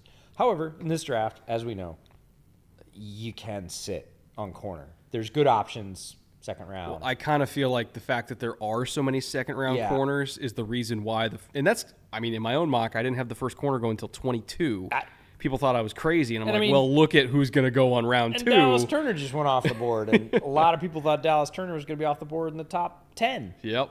So there are always positions. There are always runs that are like, I thought there would be more of them. I had no idea there would be one available here. It goes both ways. Echo Warrior, $100. Echo, Dude, after you last shouldn't have. night, After last night, man. Thank you. Cheers to you. I hope you won a bunch of money on Pick'ems, because I'm gonna read the question after we hear Roger. How about that? I'm gonna split the difference. Okay, here's the over/under on Rodgers still walking after JC Latham's hug. Toradol, man. Toradol, hell of a drug. The Cincinnati Bengals select Amarius Mims. Whoa, Tackle. They went with it. Hey, man. Same neighborhood, wrong house, but tackle. Dude, look at him. I know he's gigantic, dude. And he's ripped. he's so He's fucking 340, and he looks like he's so 300. big. He's so big. He's 6'8", 340. Great pick, by the way. I love this pick for them. I think Duke is out of his mind right now. Why? Tobin. As in bad or Not good? Manyweather. No, he's thrilled. Oh yeah. He's like, we got away with one. I mean, just look at him. Guys his size should not be able to move like he does. Literally, the second rep I watched of him on tape when I was watching with our buddy Brad Spielberger, it's not even a kick step. He just warped like a gap and a half. And he did it like and I was like, whoa. And he's like, well, it's the first rep. I was like, guys that big should not be able to move that far, that fast, and make it look that easy. The other thing is he landed balanced. Yeah. He was like, I'm here. And the defender was like, what am I supposed to do? You're already hard enough to get around at 6'8". You just warped in front of me.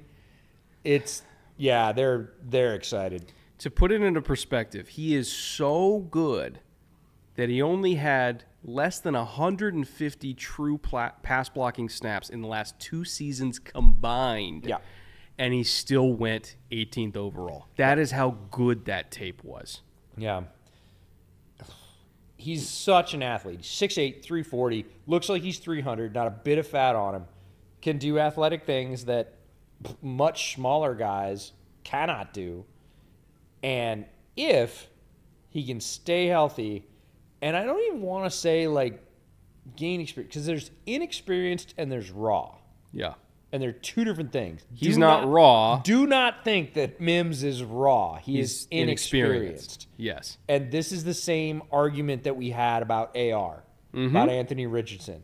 He is inexperienced. He's not raw. He does some advanced things. Mims is the same way. If he can stay on the field and just be him, he could be the best tackle in this class. And this is a crazy deep tackle class. Yeah. Like, he has more potential than Joe Alt does. Oh, yeah. He has more potential than anybody. Right. And, you know, I was looking at their tackle tandem of Orlando Brown and Trent Brown, similarly sized fellas. Big dudes. And some Bengals fans are like, we don't need tackle because we got those guys. Again, we're talking about short-term Band-Aids. This is the long-term fix. He doesn't have to play right away, which is ideal. Yeah. If either one of those guys go down, I'm betting he comes up to speed quickly. Joe Burrow's going to be there for the next 10 years. We're planning for that here with this. We don't want any more broken lower bodies. All right, Rams are nervous. Let me get to Echo's question. So he says, I know I'm late because I just got off work, but the Colts getting Latu has me fired up. If we get Worthy or Legette in the second round, it'll be a perfect first 2 rounds for me. I'll tell you what, Echo. Spoiler alert. The Colts like Legette as much as you do. I don't know if they're going to get him, but they like him. So it's very possible. It's very possible. I think he's still going to go first round. I don't think they're going to get a shot at him at the second round. But I don't know.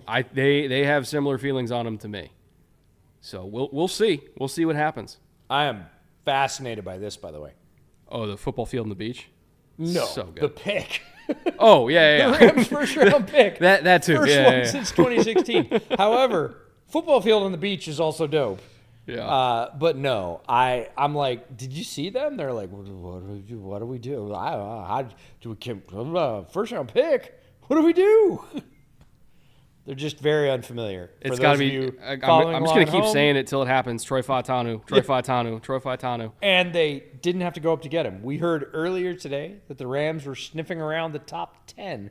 We assumed that it would be for Fautanu, if that was the case. Maybe Mims.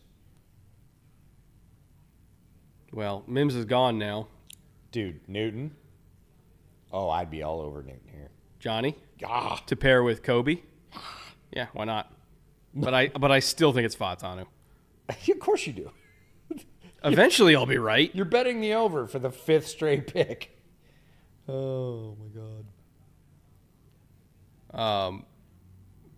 By the way, Echo, thank you once again for spoiling us and for paying for all of our beverages tonight, essentially, with your generosity. We appreciate you. Hear, hear.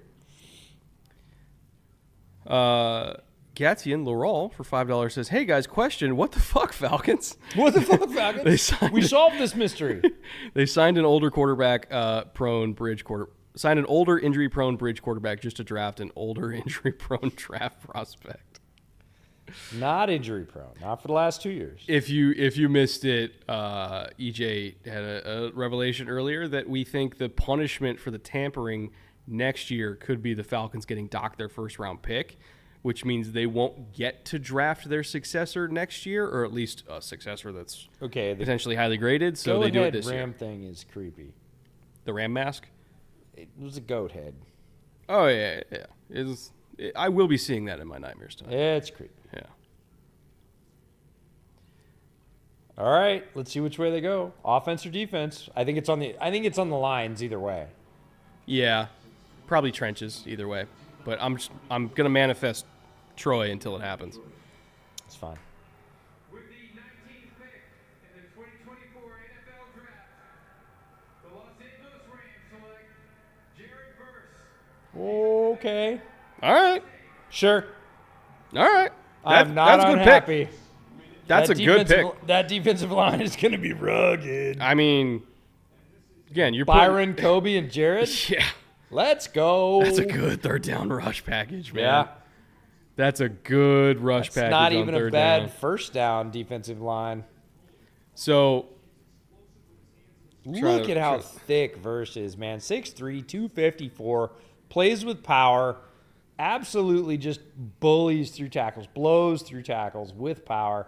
Needs to work on speed, but right now He's an edge setter. I mean, they're just showing the Florida highlight where he blows the tackle directly into the quarterback versus a high floor player for Los Angeles. They drafted a couple other pass rushers, too, in recent years. Nick Hampton, I was a big Nick Hampton guy. Desjuan Johnson was a 7th-round flyer. I guess my point is don't get into 3rd and 9 against the Rams.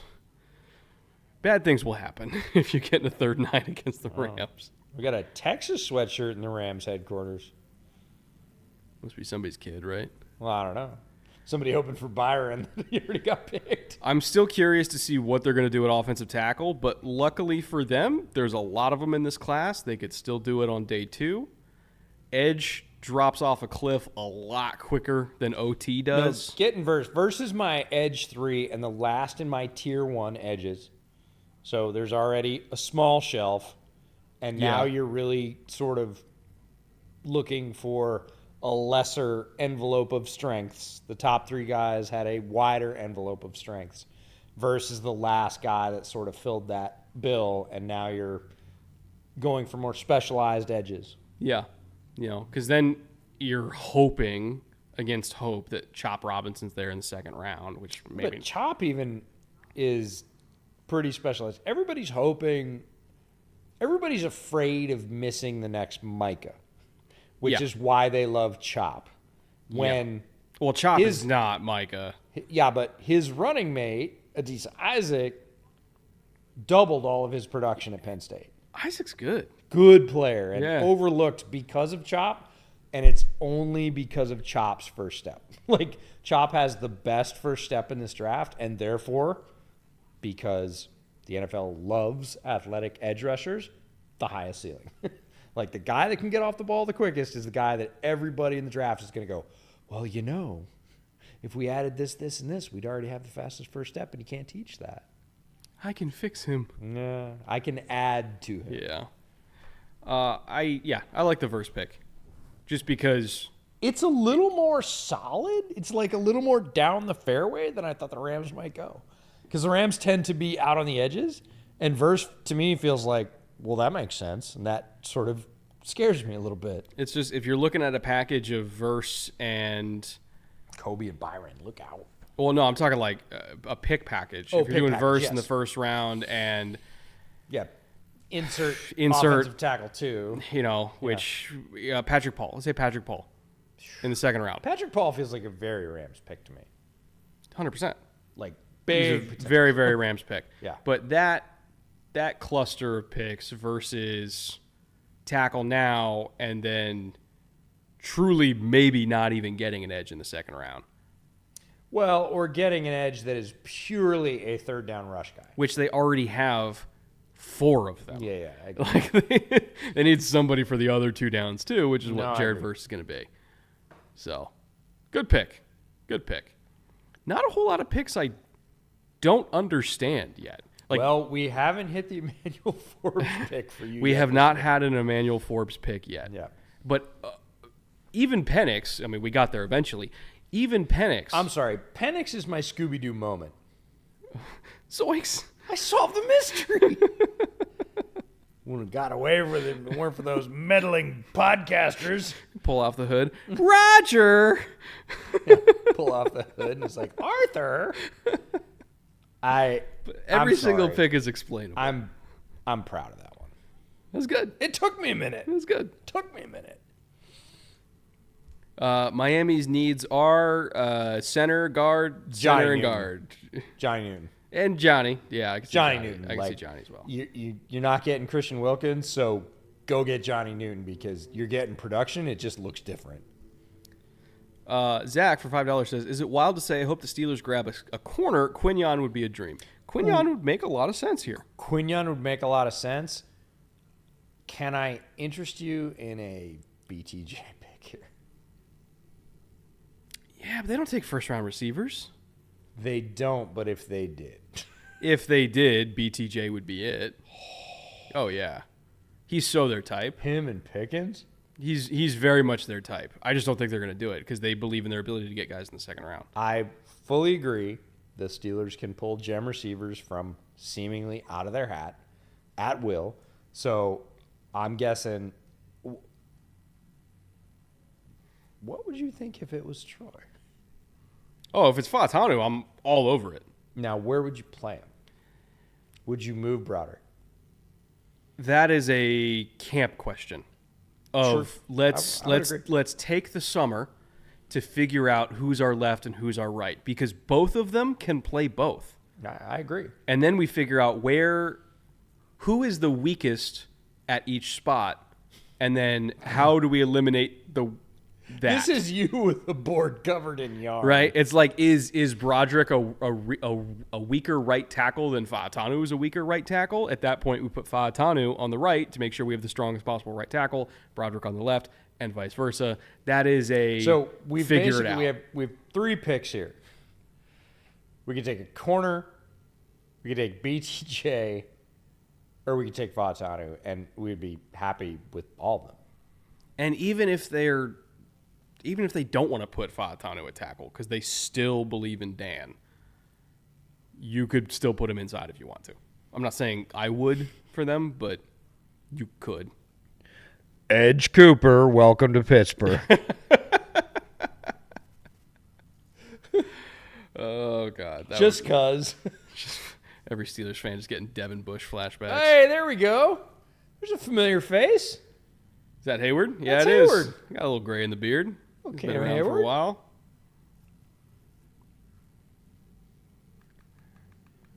Man can fill out a suit. Shit. Yeah. Tonight, 32 young men will embark on their NFL career, striving to make an impact on the field. But their impacts will be felt far beyond their field. Walter Payton, Man of the Year.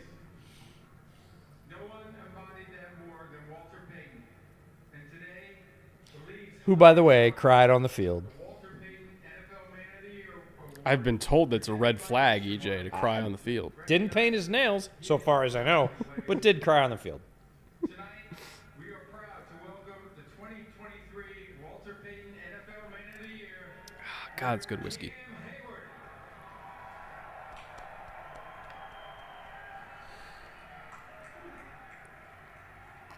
First of all, I want to say thank you, Commissioner. And most importantly, I want to say thank you to the Payton family, the NFL, and nationwide. The NFL draft is special. To my fellow NFL players and the prospects joining the league this week, I don't know. I want to challenge you. Use your platform to brighten someone's day. Kind of feeling Newton to the The Dolphins. opportunity before you, I can see it. and by coming here and being in this league, seize that moment. Be better in our communities, be better for our league, and our world. Thank you so much. Guessing that's a custom shirt. Yeah. Quintuple XL. I'm just like, With the 20th pick Here we go. in the 2024 NFL Draft, the Pittsburgh Steelers select Troy Fa'atanu, tackle, Washington. There is a God. there's Troy. He's crying. Let's go. I do not think this is a downside. I think this is what athletes do when they really care. Fucking love this, man. Oh, I love Troy Fa'atanu. He's so good. And you He's can quit so betting good. the over now. One of the 10 best players in this class to me. You could play literally any spot. Literally any spot. Yeah. If you're looking at the Pittsburgh offensive line right now, until 30 seconds ago, Yep. it was Dan Moore at left, Isaac Suomalo at left guard, Herbig at center, James Daniels at right guard, Broderick Jones at right tackle. He can compete. I mean, I like their guard spot, honestly, but he can compete with Herbig at center if they feel like Dan Moore is still a capable I left tackle for really them. feel like this is their other tackle. And I'm just going to say other. I'm not going to purposely say left or right. That would be my assumption, Right. I'm saying Dan Moore is now their swing. which is probably better for them 100%. because I don't think Dan Moore's a starting caliber tackle. Right. But So I'm just saying they they just drafted insisted Broderick. on him, you know. Last year, Yep. right? They played him at right. If they're happy with that and they want to use Fa'atanu's, I will say, excessive movement skills at left, I'm down. Like, I think that's a tremendous fit. If they believe that Broderick is their left in waiting and they want to put Fashanu at right, again, tackles are much more balanced than they used to be in the past. They both have to deal with speed. They both have to deal with power. I don't think that's a bad move either. I think this just betters their offensive line. And Dan Moore's not a bad swing.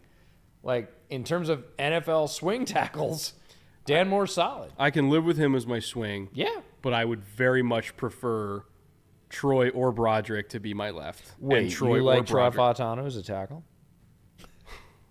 Don't even fucking start with me. Don't even start with me. Oh, my God. And I know some people are going to be like, the Steelers just got their center. It's like, maybe, possibly, but like, no. I mean, he could do it. He could do it, but probably not. He could do it. And I do like their guards. By the way, you just blew through Sayamalu. All last summer, you couldn't say that name. And I've been training, EJ. You hammered it. You're like, training. No hesitation. Staring at myself in the mirror. No fear. I was Isaac impressed. Sayamalu. I was impressed. So now we're starting to watch for a couple of players. Corner. Yeah, we still haven't had Just any corner. corners. Any corners. To me, it's Quinyon and Terrion at the top. So Yep. corner, we'll just paint that with a broad brush. BTJ. Anytime now. Like we're around here. We're in that range. Like Yep. TikTok. It's gonna happen soon. Somebody's gonna grab him. Who else? Oh, Johnny. I really like Johnny to the Dolphins. I do wonder about the foot if that's complicating things. We'll right? find out. We'll see. Like if he ends up coasting down towards the end of the second, it was the foot. Yeah. So I'm very curious to see what Miami does here. Any other Very, very players you're curious. kind of like, now's the time? For me, and I know this isn't for everybody, for me, this is where I start thinking about Zach Frazier. Oh, well. for sure. Me too. And Barton. Same. Frazier and Barton. Yeah, Absolutely. Barton for sure is going to start. Now that Fatanu's gone, especially Yeah. as another versatile line piece, like Barton is the next most versatile line piece. I think it's more interior than exterior, whereas Fatanu was tackle or guard for the most part. Yeah, he could play center, but it was really tackle or guard. Barton is either guard or center, so versatile, but not necessarily versatile at tackle. I don't think the NFL considers him a tackle because of his arm length, period. It's one of those, if somebody gets hurt, we can figure it out. Which means no. but he's probably interior. Yeah. So, interesting section of the draft at this point. David Hawks for $5. Does Knicks win the starting job against Stidham? And what? Sorry. That's funny shit. Probably, yes. That's comedy. And what aspects of his Yeah. game are there that weren't necessarily used regularly that Peyton could elevate? Deep ball ability. Deeper shots. If Cortland gets settled and stops I'm being thinking Mims too, man. disgruntled. Well, Mims on crossing stuff, which, like, Mims could honestly be a lot of what his Franklin was. Or the other guy, the number 2 at Oregon, who's fucking dope, who's at the pro day. The one that's coming out next year. Tez? Yeah. I can't remember last name. Yeah, He's coming out next year. he's really good. Like, that's Mims. He's going to look at Mims and go, you're that guy. Like, I had one of those. And we know Sean Payton looks at Mims. He's like, Devery Henderson. And now Bo Nix can be the guy that throws to new Devery Henderson. Yeah. No, Stidham's got no shot. No, yeah, that Stidham's backup. Yeah. Stidham's backup. And Stidham went to... Auburn. Wait, was Yeah. Stidham after Bo Nix at Auburn? Did this come full circle? Did I miss this before? Nope. I just realized it. Was it Nix, Stidham? Yeah. Now it's Stidham, Nix. 100%. God, Bo Nix is old. Jesus. Hey, It feels like Stidham's been in the league for like 4 years. 61 collegiate starts will do that for you. Oh my God. I didn't realize that connection until just now. That's hilarious. Broncos chat, please forgive me. That is hilarious. Let me double check it. That doesn't seem right. Let me It double doesn't, check. does it? But Hold I on. believe it's right. Hold on. I need to make sure. Because either way, it's funny. Even if Nix came in after Stidham and replaced him twice, that's just as funny to me. Yeah, no. You might be right about that. Okay, so Yeah, he... Stidham's been in the league, 4 years? Oh, he came out of Auburn in 2018. Okay, so yeah, Nix replaced Stidham. Right, because Stidham was 2 years Patriots, and now he's 2 years Yeah. Broncos. Okay, Yeah, Nix yeah. replaced Stidham, and now Nix is replacing Stidham. That's what it is.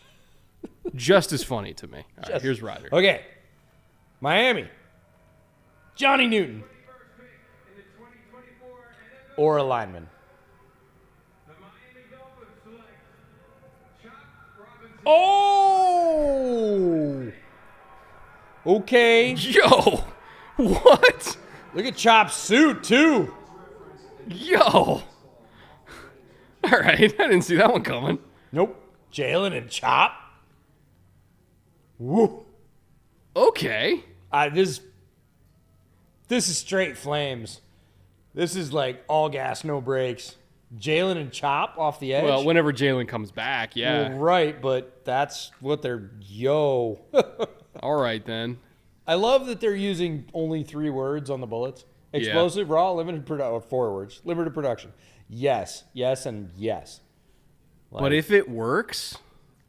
it works... This is all about, like, the Miami Dolphins are like Fast and Furious as a football team. Like, hey, man, we can put nitrous on it. Like, it'll go faster. If you don't run fast, you cannot play in Miami. You don't even get consideration. You're off the board if you run a 4.5 anything. Okay. A, I'm fascinated by the addition. B, starting to worry about the foot. Is that Reggie McKenzie? Yeah, it sure is. I didn't know Reggie McKenzie was in Miami. I didn't either, but we sat behind him at the Senior Bowl. That's true. We did. Yeah, he's a nice guy. I like Reggie. I am starting to worry about the foot just a little bit. It's early, but just a little. I think the Like, foot's a thing. This was my first, like, pretty much if he's there, I'm really thinking about Johnny Newton pick. But not the end of his window by any stretch. I mean, I think that's about 35. If he goes past 35, I'm like, foot. So, pick 22. Look at that. Jalen Phillips, Bradley Chubb, Chop Robinson. Yo. Pick 22. No corners off the board yet. They called me a madman. That's got to be the under. I mean, I'm got to be the under. Bro, if they take Quinyon here, that's like an all-time accidental correct mock pick. I thought I had no shot at that being real. This is literally Howie just sitting back and picking up the dollars that other people dropped. It's very Eagles. It's very Eagles. It's very Ravens. Yeah. I mean, Let's see. it's got to be Quinyon. How do they not take Well, Quinyon? I mean, maybe they like Terrion. I don't know. Gotta be Quinyon. They could like Terrion more. No, I don't doubt that. And Terry Allen was my number 2, so it's not like this is some big separation. Same tier. Howie's got to be out of his mind right now. Well, he's on the phone. And Lurie's there. Yeah, he's talking to the guy. I mean, Well, it didn't look like a talking to a prospect phone you think call. it's talking to a trade? I think somebody's calling. I don't know if he's going to take it, but somebody might be calling. How do you That didn't look like a talking to the prospect How call. do you take it if you're sitting at 22? No corners are off the board, and your corners were that last year. You don't have any corners yet. Like, this is the heavens aligning, right? Your corners were ass. It's the reason your defense fell apart. It's honestly the driving reason your team fell apart. Completely. No corners have come off the board yet. You have your total choice with no trade up. Okay. Sure. Broncos misunderstood when Zach Wilson was asking for older prospects. Oh, that's Okay, good. who Thank did you. that? Jake for $5. Dude, I want to be able to like super chat that back to him because that's one of amazing. the comments of the night. Jake, well played. It's so Just good. well played. It's so good. Did you see Ben Albright tweeted out the other day? He's like, "Okay, Mom, you can't come to Denver until future notice." Fuck me, man. Well, not That's not you. an invitation, Zach. Okay? Not you. Not I your was gonna type. say you're not the target audience.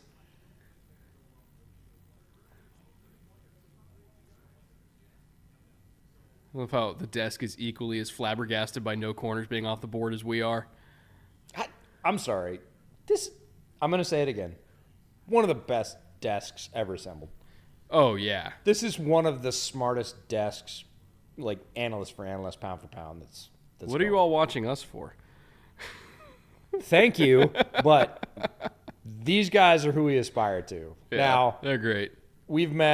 I've met 2 of these guys. You've met Eisen, so you've met 3 of these guys. Yeah. Well, I used to work you ever on met- GDM with Eisen. Yeah, have you ever met Klatt?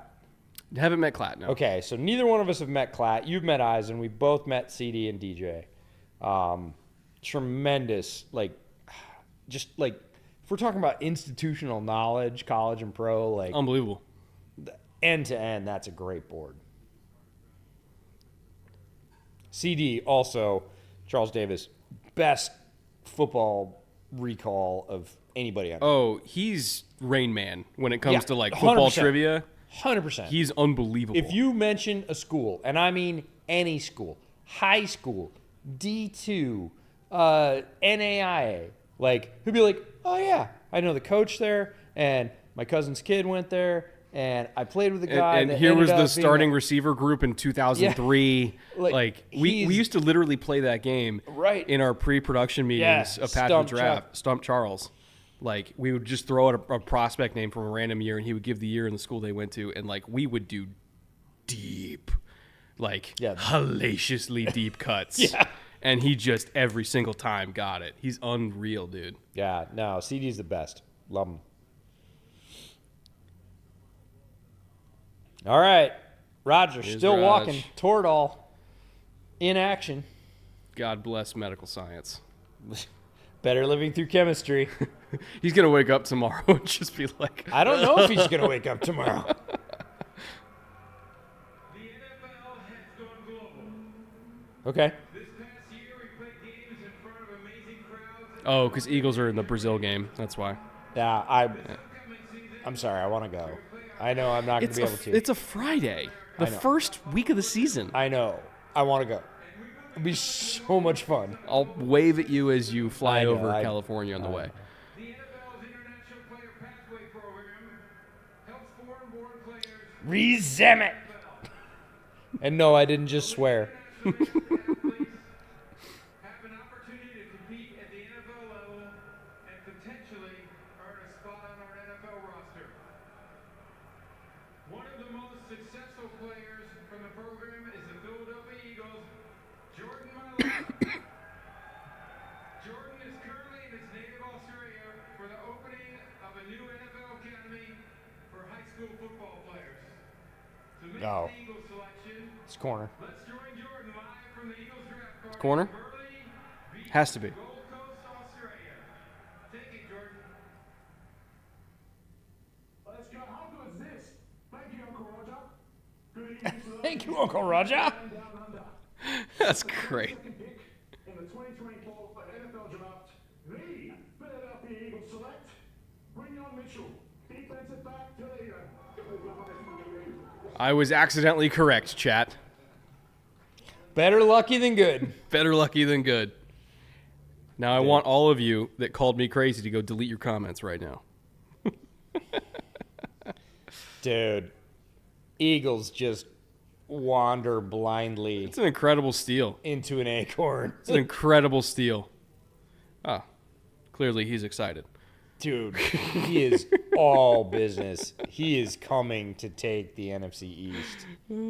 He's like, give me CD right now. Yeah, he No, looks I like he's want ready him to right fight now. CD. I want the best possible receiver in your division. I want him front and center. Get him up here. Let's go.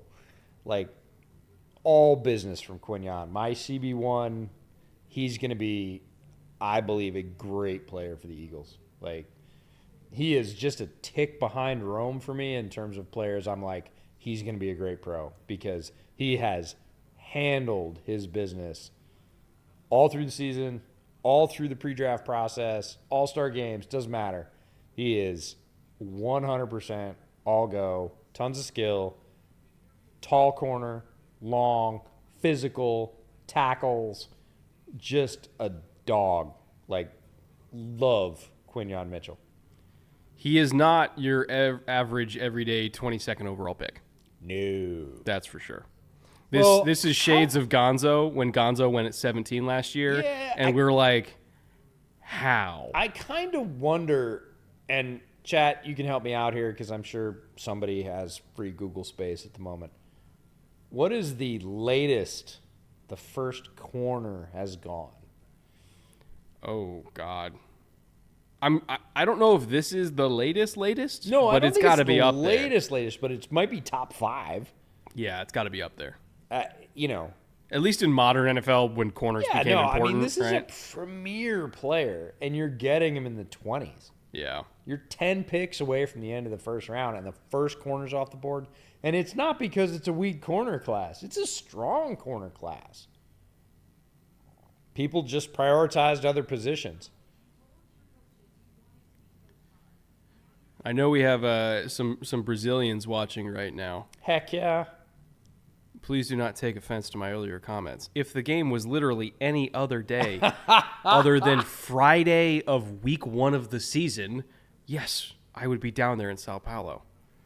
But for some reason, they put it Friday, week 1 of the season, the day after the kickoff game. That's rough. That's rough for me to try to get down there. She's going to chloroform you, throw you on a flight at LAX. You, wake up in Sao Paulo, why is everybody dancing? You better at least book me on Delta, dude. I need the fucking miles.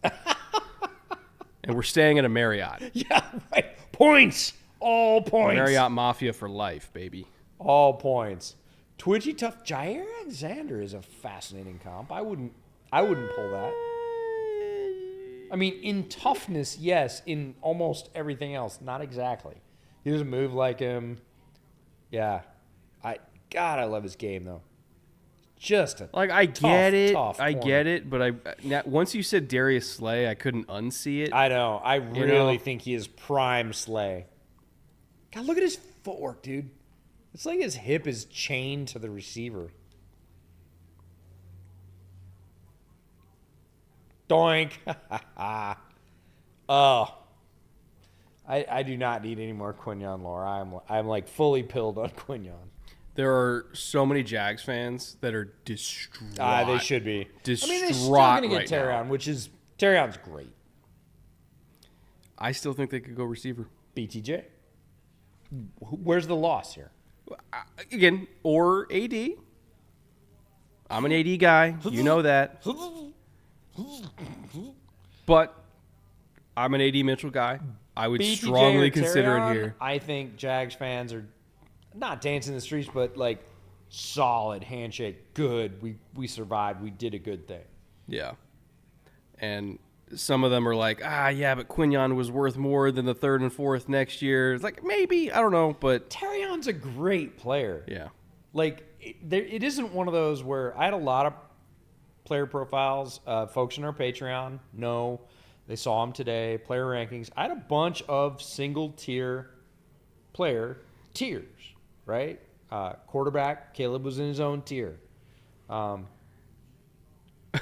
Tony Khan. Yeah, he got nuked because of what happened to AEW. Yeah. That's great. He got nuked. That's so AEW. cheeky. Yeah. That's awesome. So here's the thing. Corner was not that way. Yeah. Quinyon, Terrion, Kool-Aid, and Nate, and Cooper. 5 guys in the top tier. Very different players. To me, similar value. Right? In somewhat of that order, but I don't think there's a huge drop between those 5 guys. After that, next tier. The BTJ. BTJ. There it is.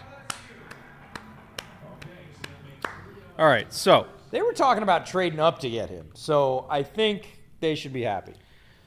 if you're looking at BTJ, how he fits into that receiving core. So they lost out on Calvin because the Titans came in and swiped him. Calvin wanted the bag. It's fine, whatever. They signed Gabe Davis. Gabe Davis is an okay number 2 to number 3. They have Christian Kirk, who is a very high-end number 2. And they have Zay Jones, who's a good number 3. They didn't have a number 1. If you're taking Brian Thomas Jr., it's not because he's a number 1 right now. It's because you think he can be a number 1 within the next 2 to 3 years. Sure. I still think he has a little ways to go in terms of development. Not super great against press man coverage. Have fun against Derek Stingley, bud. It's good luck with that. But, if you can unlock him and you can improve his hand fighting, I think hopefully coax a little bit more physicality out of him when he's going against press coverage. Hopefully use him a little bit more than just go routes and hitches, which was the vast majority of his production was go routes and hitches, or, running a go and then snapping it off to a curl based on reading the corner. Like that was mostly what he did last year. So if you can get a little more out of him, maybe have him run like a couple dig routes. That'd be nice. I'm not asking for much here. I think there's a lot more there than even what LSU got out of him. And LSU got a lot out of him, but I do think there's a lot more there. There's still more for him to learn. There's still more room for him to grow, to hopefully become a true X receiver. I don't think he's an X right now, but he could be, and that's why they're taking him. They're not taking him for what he is in 2023 or 2024. They're taking him for what they think he can be in 2025 and 2026, which is a really, really, really, really, really good receiver. In terms of career arc, not necessarily in terms of play style, but it's similar. But in terms of career arc, he's T. Higgins for me. Interesting. When T. Higgins came out, he was a Z. Yeah. And he had 2 to 3 routes that he won on all the time. Different routes, but 2 to 3 routes that he won on all the time. And over his first 2 or 3 years, T has developed, taken some opportunities when other guys have gone down, and now people are like, I don't know, he's kind of like he's a 1A. You could play him at 1. He could be a 1. We could trade for him. He could be our number 1.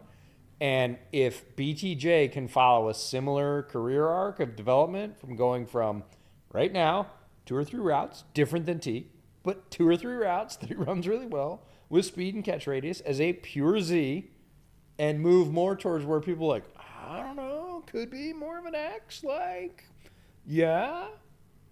that's a success.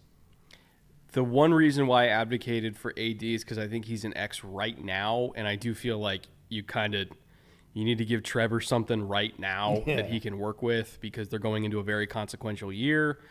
But again, if we're drafting for the next 5 to 6 years and not drafting for right now, I understand taking BTJ.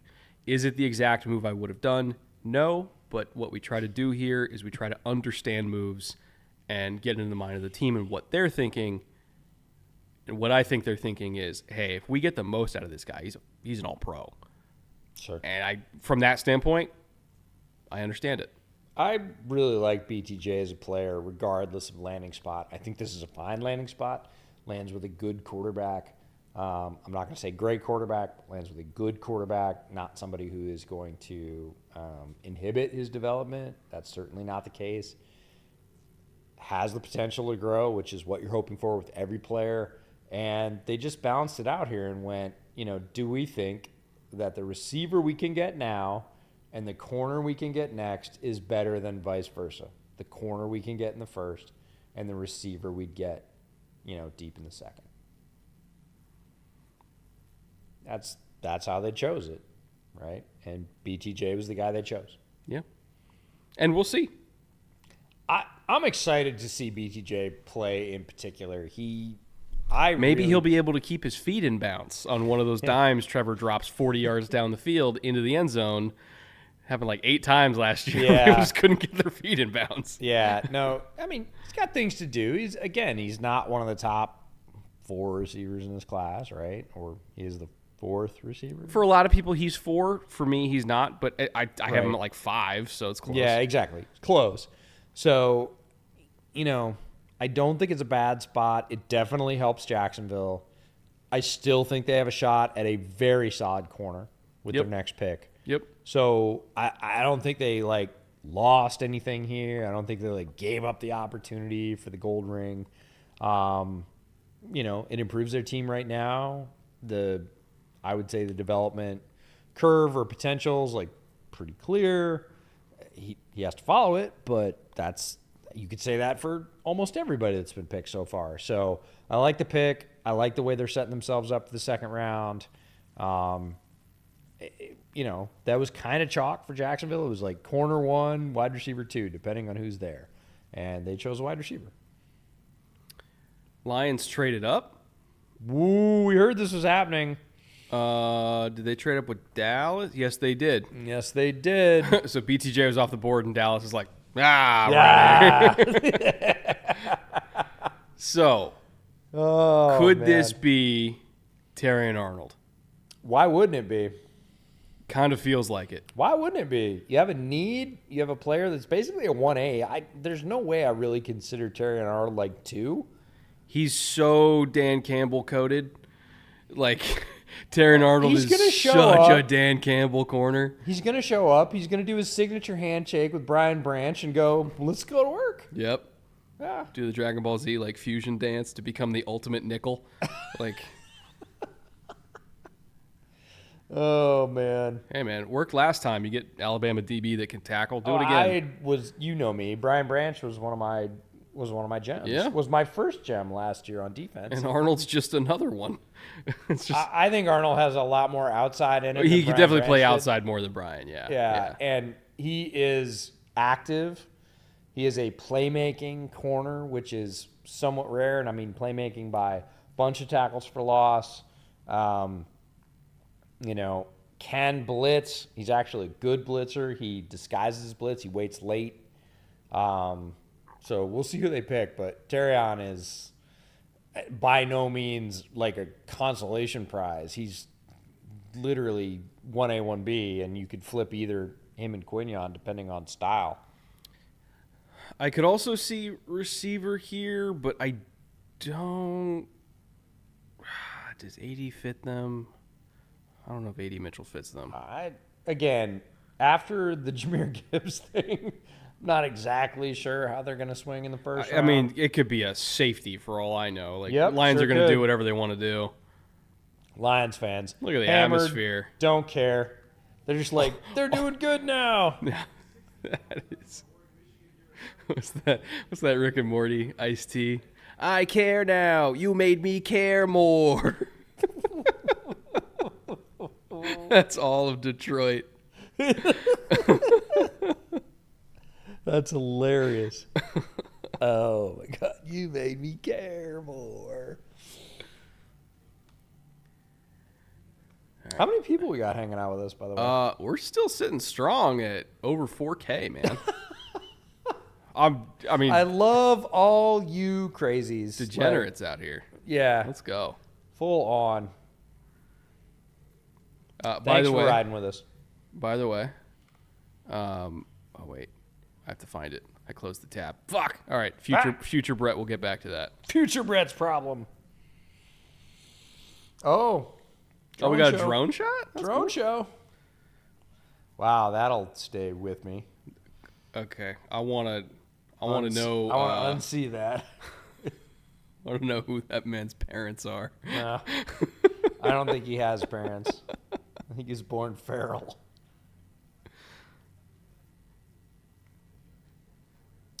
Okay, they're just showing first round picks from 2020. Jeff Okudah. I'm just feeling sad. I love Jeff Okudah, He man. was so good. Okudah was great at Ohio State. If he didn't blow his Achilles, I do think he would have had a shot. He was so good. Yeah, I mean, he'd gotten any coaching whatsoever in his first year. Yeah, God. Like any. He got screwed. Yeah, he got did. screwed. It's, we talk about landing spot being important. If you can screw up a Jeff Okudah, landing spot is important. Yeah. Like he was one of the guys that I would have leaned into in that draft and said the same thing I'm saying about Rome. Like, oh, I really don't think there's any way he can fail. Oh, whoops. Hang on. We're getting a call that the Detroit Brain Trust is going to leave him completely the fuck alone. Oh, yeah. Not a great time. There we go. Here's Raj. Who's the guy on the right? I don't know, but can we sign him? Yeah, I'm going to say now. It's like young Dorial Green Beckham. Girls flag football players representing the first 4 schools that competed in the Michigan Girls Flag High School Football League and local high school football tackle students. These young men and women embody NFL values. Pretty sure the dude on the right is eligible. Guy on the right is jump ball threat. Yeah. Like right now. In the NFL. That dude's got 2 kids and a mortgage. He's working a 9 to 5. This is after work for him. Go here, he says. Thanks, Rod. She had no idea where she was going.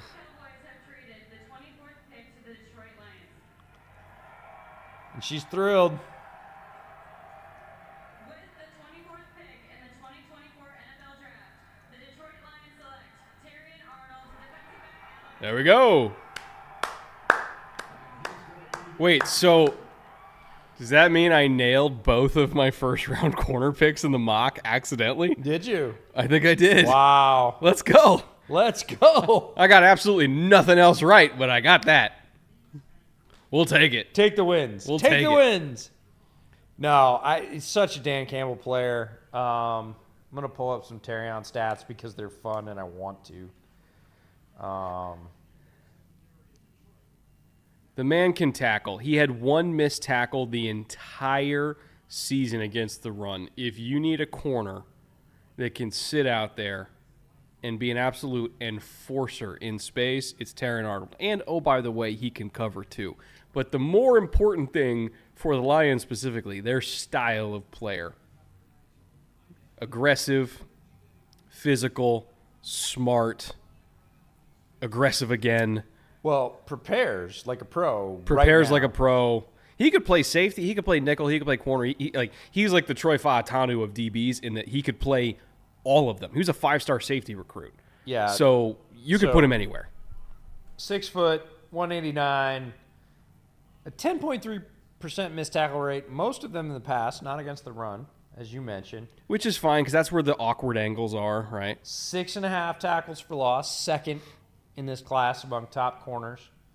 408 coverage snaps, was only targeted 64 times, allowed 53% receptions to be completed. NFL passer rating when you threw at him, 49.1, which is slightly better than throwing the ball at your feet.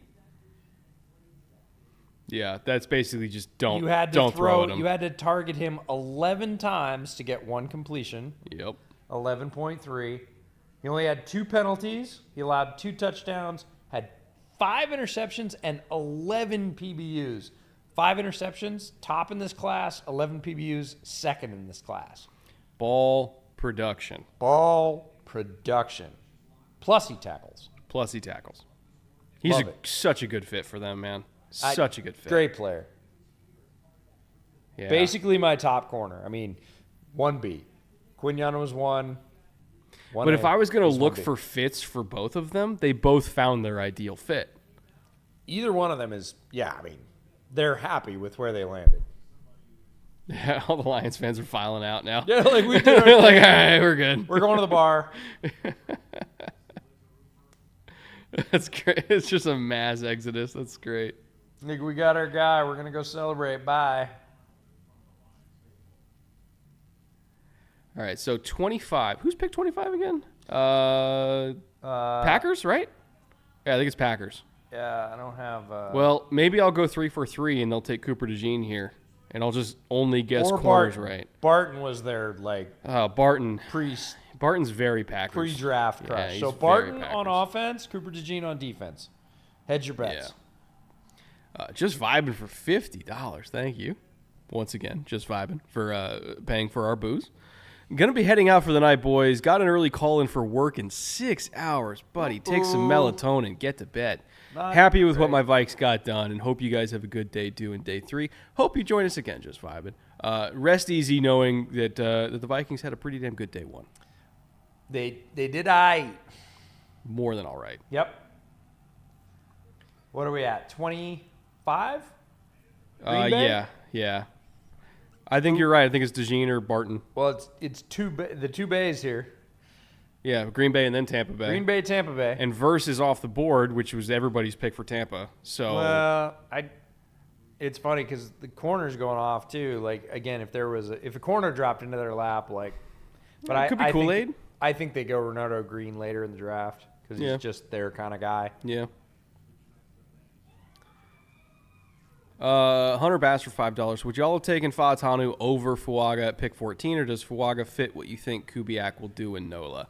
Well, Fuaga can run block like a motherfucker. So, and they don't know if they're getting Ramczyk back because of injuries. So. And he's already obviously comfortable at right tackle. Yeah. In terms of who's the best player, for me, it's Fashanu. In terms of best fit purely for the Saints at right tackle, I would say Fuaga. So it makes sense.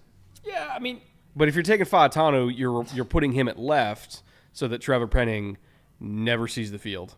That's the goal. But if you think you still have something in Penning and you want a right tackle, not a left tackle, you take Fuaga. So that's how I interpret it. Look at Terrion. So smooth, hip pocket, ball production. That's against McConkey. Woo! I got a slow-mo video when he was doing a drill at the combine. Oh, DJ's telling the same story he told on our podcast right now. About the charting that he did? He asked him about why, and he set up the whole thing, and that led to production, and that was the pick. That was the one where he cut in front on the third down because of the split. So if you haven't checked out our DJ episode, it's on the channel. It's one of the best things we've done this year. He was talking about that very play, and they just highlighted it on NFL draft coverage. That's pretty slick. Love it. What was I saying? You just completely... Yep. Just ran your train completely off the track. Fuck what Brett's saying. That's right. These are my tracks now. I'm the captain. I can't remember what I was saying. Nope. I don't know. But chat can remind me. Chat can remind me. Chat's automatic. Look at EJ. Shows up, putting shoes on couches. That's right. Running trains. Wait, no, not running trains. Don't clip that. Dude, did you not learn anything from my missteps on Twitter at the OSU Pro Day? Did you not learn anything? Come on. Oh, pick is in.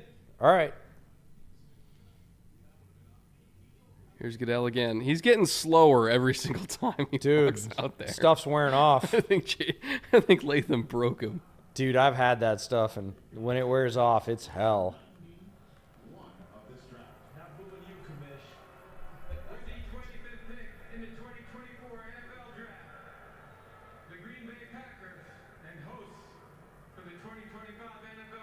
There you go.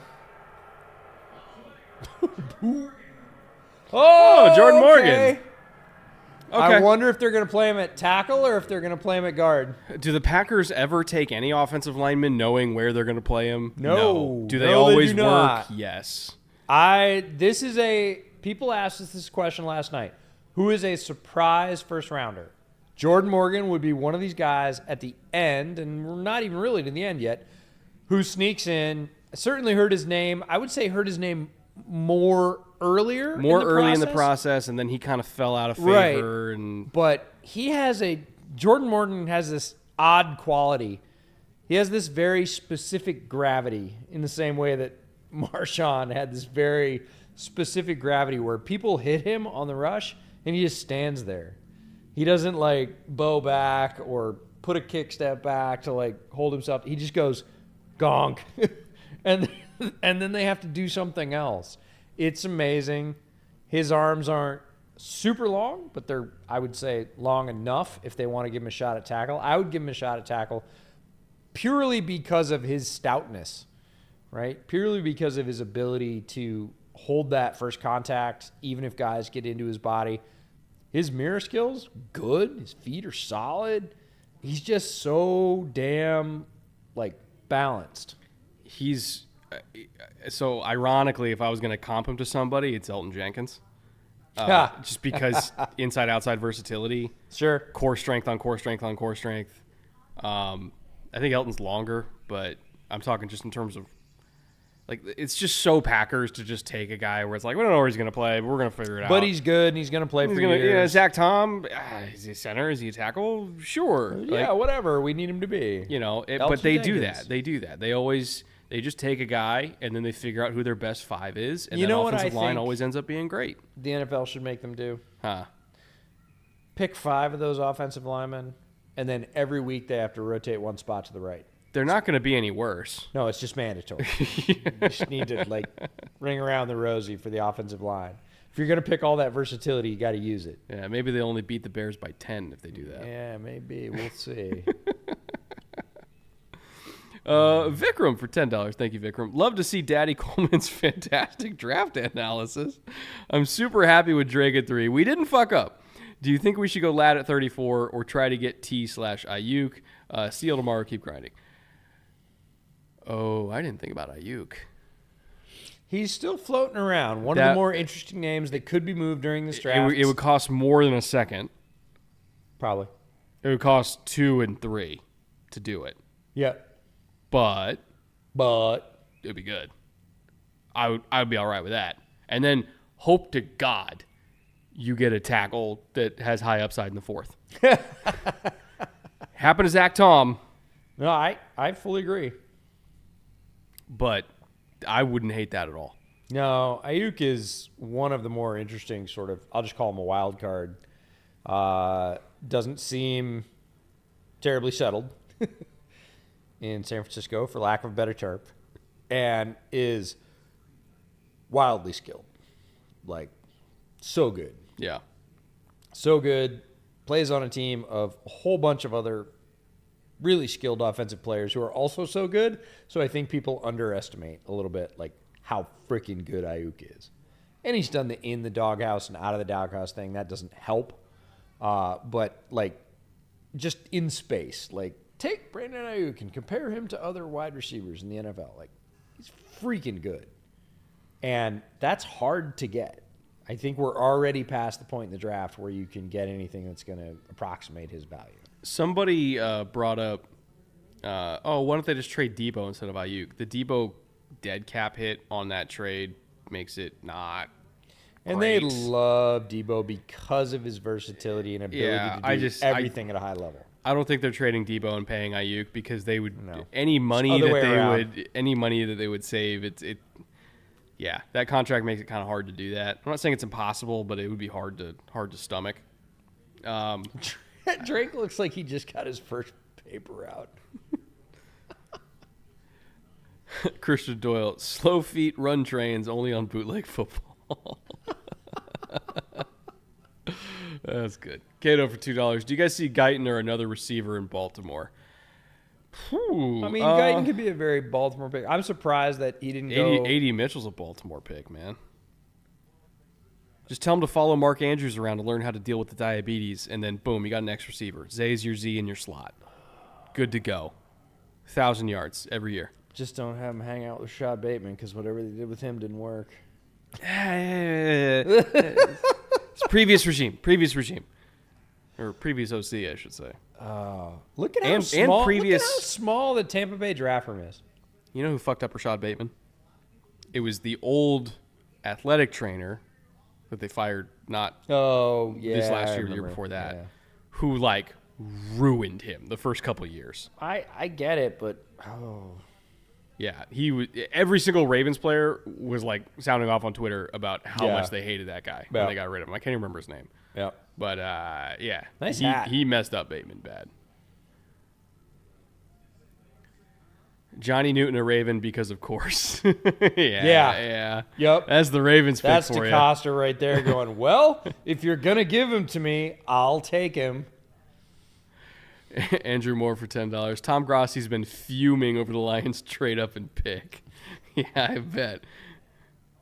He wanted Terry on. Tom just doesn't like when the Lions get good players. He just doesn't How does he like feel when about the Lions- damn Bears? I mean, if he's going to fume about the NFC North, he should. Every NFC North team has had a good day today. Yeah. Tom's probably having an existential crisis about it. He's like, this division's as hard as ever. It is as hard as ever. I don't. I'm not going to add on to that. Don't clip that. Shoo. Here's Roger shuffling out again. Yeah, no, That man thinks he's in Oklahoma right now. Wait till he sees With the his 26th pick.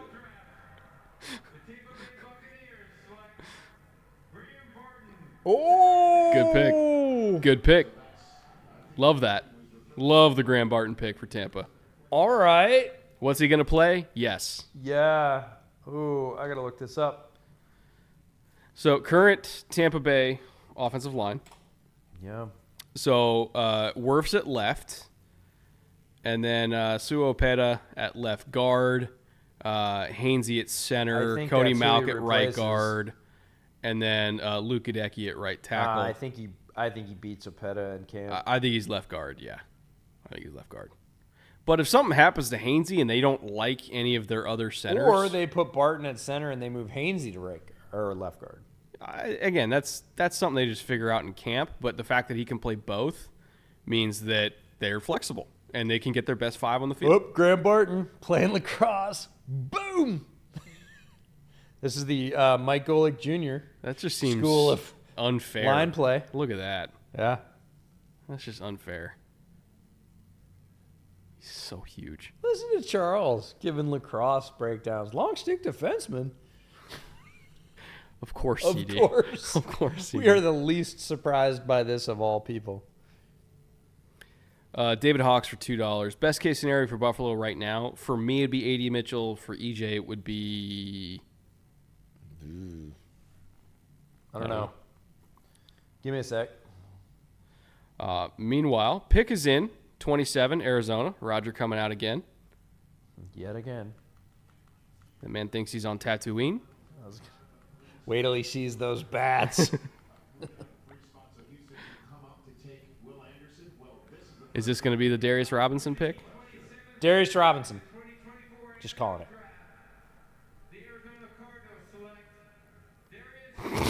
Fucking cheater. That doesn't count. Fuck you. I'm not giving you credit for that. Come on! I called that an hour ago. Oh, man. Well, we talked about it pre-draft that if Darius was going to go, it's there. And he went there. Look at. For Buffalo, Yes. I can see that. 100%. I can see that. Like, Legette. Go get him. So, Darius Robinson, big, heavy-handed, Long. long defensive end that can play a 6, can play a 5, can play a 4-eye. If you want to get freaky, you can put him at 3 technique on third down just because. Like, I could see him, and he's not as thick as Cam Jordan, but I think he could play that kind of role where he's a defensive end and he's an interior rusher, depending on what you're trying to do. He's your 3-tech on the NASCAR package. Right. You know, that Justin Tuck, that early career JJ Watt type role, you know, and I love it. I absolutely love this pick. Again, to come out of the first round with this pair of players, it's great. You got Marvin Harrison Jr. and Darius Robinson. it's a You're sitting solid pretty. start. You're sitting pretty. Solid start.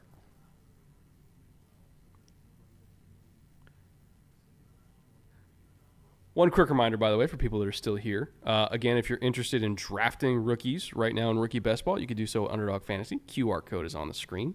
We have a deposit match up to your first $100. They will match that deposit and give you an extra 100 if you happen to deposit that, or 20 or 50 or 10 or whatever it is. They'll match it. So if you're interested in drafting rookies, or you're interested in playing pick'ems with NBA playoffs going on, hockey, baseball, golf, whatever you happen to be interested in, you can do pick'ems there.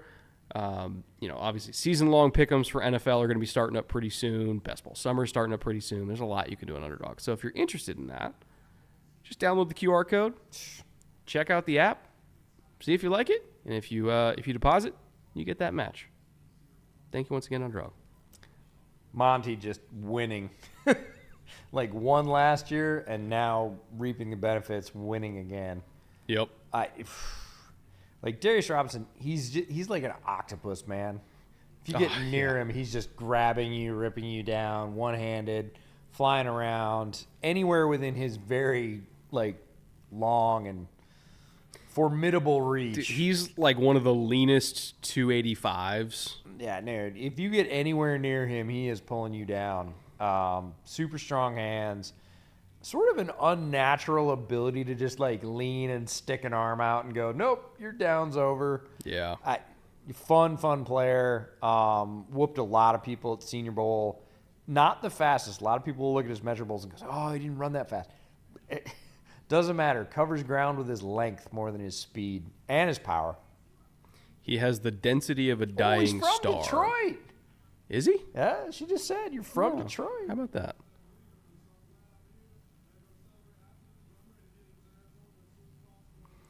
Grossi tweeted about hating the Bears getting Rome. That means it was a good pick. Good. Hey, Tom, don't fucking care. Love you, Tom. Don't fucking care. You can't hurt me anymore, Tom. Well, you can still hurt me, but, like, you got nothing to say about quarterbacks. Quiet. Go away. Or stay where you are, because I don't want you to go away. Just be quiet. Do Steelers go center in day 2 or stick with Fashanu? I could see them bringing in, honestly, Mason McCormick. There's a lot of centers left. Yeah, Like, Mason there's- McCormick, Matt Lee. It's a lot of centers Maybe stay in the state of Pennsylvania, go with Hunter left. I Nurzad. was gonna say, Norzad's just across, like, right there. State College, not that far. Yeah, they got a lot of options. It's actually a really strong center class, so I'm not worried about it.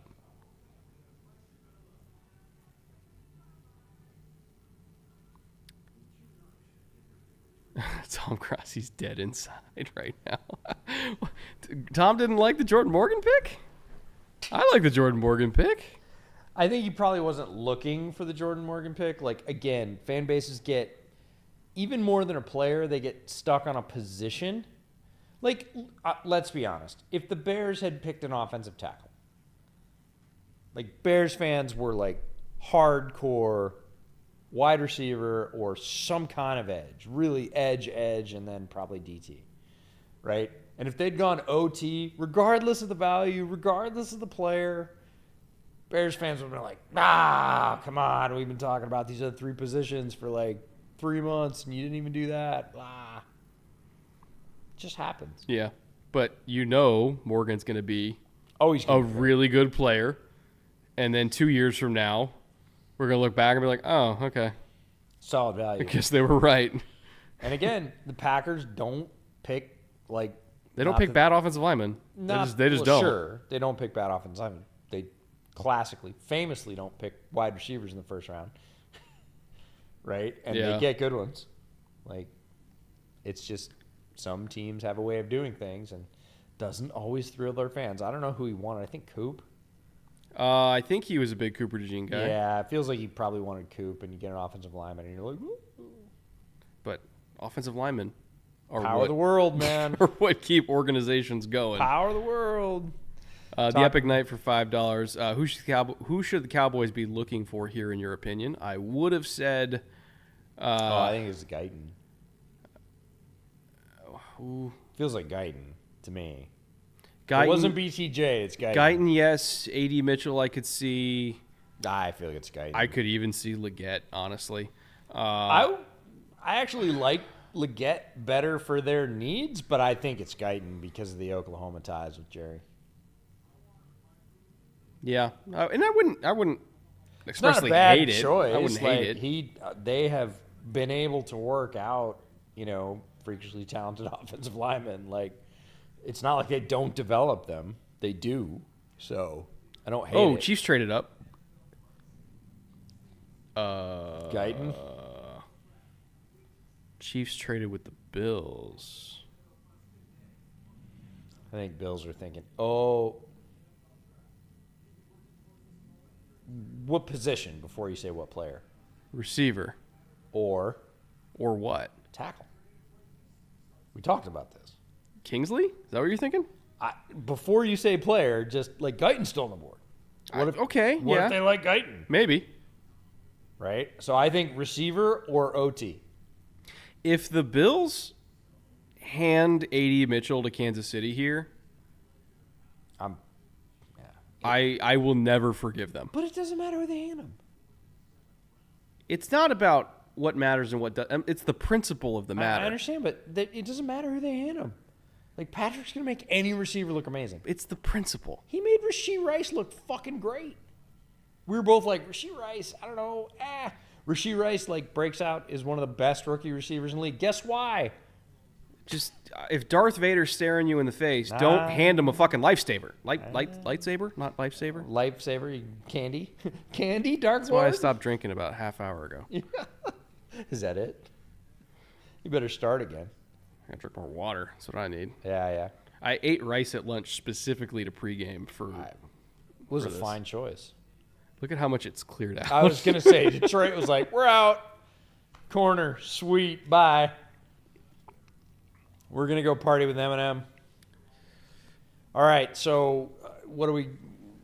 Rochambeau, OT or wide receiver? Wide receiver, A.D. Mitchell. Okay, OT.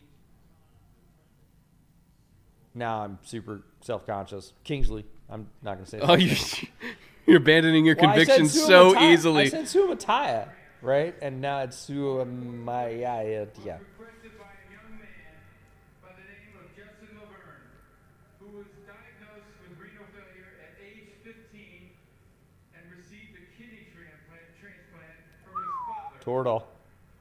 Hell of a Is drug. Roger okay? Hell of a drug. Toradol. He's not. Now I'm actually kind of concerned. Justin's love for football and the Chiefs got him through those treatments. Please welcome Justin to the stage, whose wish is to announce the first-round draft pick for his beloved Kansas City Chiefs.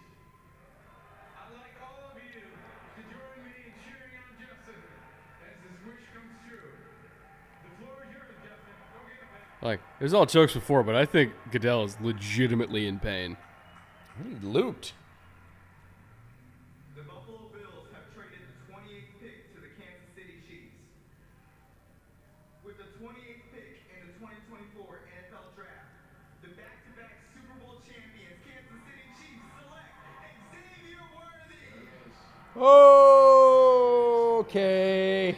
Okay, here's the thing. Here's the thing. Here's the thing. Here's the thing. Here's the thing. This is a widely mocked selection, by the way. Here's the thing. Wrong Texas receiver, but it doesn't matter. It's gonna work. See the comp? Of course it's going to work. It's Patrick. Wrong receiver, doesn't matter. It's the right receiver because of where he went. Because of Patrick. They made Rashee Rice work. They're gonna make Xavier Worthy work. Again, is this my highest graded receiver on the board? No. Do I give a single shit? No. It's gonna work. They're gonna be fine. Nope. As long as Patrick Mahomes is your quarterback, you can do pretty much whatever the hell you want. I think this was Patrick saying, like, Brett, not me, Brett. Beach Brett. I think this is Patrick saying, Brett, you know, we used to throw deep posts from time to time. I kind of like doing that. Long crossers versus man. Could we do a little bit of that in 2024? Cool. I think Thanks. this is Mahomes going, you know, I went down to Texas and I worked out with, last year was Rashee Rice. Yeah. This year it's, I went down to Texas, I worked out with Xavier Worthy. pretty Kid's fast. fast. Like, I think I can throw it. Yeah. Like, I think I got enough arm to get it to him. Like, go get him. I'm surprised they traded up for him, though. I don't feel like they needed to. I don't think they needed to either. And yeah, that maybe they were trying to beat Dallas to him, but I still don't even think Dallas would have taken him. I like the player. Xavier Worthy, not just a speed threat. Now, I said that before the combine, before his historic run. I said there's more there. He's not fully featured, but he is not fully featured, right? He has Yeah. a nasty whip route. He can run stuff in the short area that a lot of quote-unquote track guys or speed receivers can't run. Like, he is a solid receiver. He has room to grow. He obviously has something you can't teach in crazy speed. More than that, a lot of people said, oh, straight line speed, that's all he got. He's just a 9-route guy. Not true if you watch his Texas tape. was arguably more productive than AD for the most part. Yeah, no, definitely more consistently productive. Yeah. For sure. Again, when we do this, whole grading, Guyton, watching the gotta draft be thing, I still think AD Mitchell, honestly, is in play here. You could keep him at home. I mean, that would be I really do think he's in play. a popular pick. But like when we're kind of analyzing the draft, again, it's not about what our rankings were, Nope. what our grades were. It's about fit, and they really want a receiver that they can attack down the field with, Take the top off. and he fits that. And he's a pretty good yak threat in his own right. Oh, he has to bend down to get the card. I'm kind of worried about Roger, guys. I'm not gonna lie. Dude, he's crushed. Like that. Somebody should have told Latham. Like, hold the exuberance, right? Commissioner's broke. In the 2024 NFL Draft, the Dallas Cowboys select Tyler Guyton. Oh, there you go, Tyler Guyton. It's like what was that? Bull Durham, Oklahoma freak show. Jerry can't hit it, can't lay off it. Like they got a type, man. And they've made it work, to be fair. Well, they made it work with CD. Neville Gallimore, not as much. No, but I'm not talking about Oklahoma necessarily. I'm talking about freakishly talented, athletically talented offensive linemen. Yeah. They've made that work pretty consistently. So, Guyton is a man-child. If you listen to folks close to the Oklahoma program, it sounds like they're talking about Paul Bunyan. They're just telling tall tales. You're like, he did not. They're like, he did every other day and, twice on Wednesdays. And you're like, oh, man. Just when he grows into his tools, which, again, Dallas has been very good at getting young, crazy, athletic offensive linemen to perform at their best. I think it could absolutely work if coaching can clean him up a little bit. Yep, needs to happen. Or maybe a lot of bit. Well, But the talent is there. And I think this also confirms that Tyler Smith, the other Tyler, is staying at guard. And I had him mocked as a guard, very similar to the Fuager conversation. Could have been a tackle, could have been a guard. A lot of people said, oh, he can play tackle, blah, blah. I said, yeah, he can play tackle, but I think he's going to be a nasty guard. And sure enough, he is. Yeah. And they are smart enough to go, we're not going to move him. Great. Keep a guy who's kicking ass, where he's kicking ass. Draft a guy at another position that's Guyton. Clean him up. Add him to the talented rotation of offensive line. Keep it rolling. Daniel Murphy for $20 says, I trust in Veach. Thanks, fellas. Have a great night. Have a great night to you, too. He's as well, like Daniel. the Detroit faithful. He's like, cool, we got our pick. I'm out.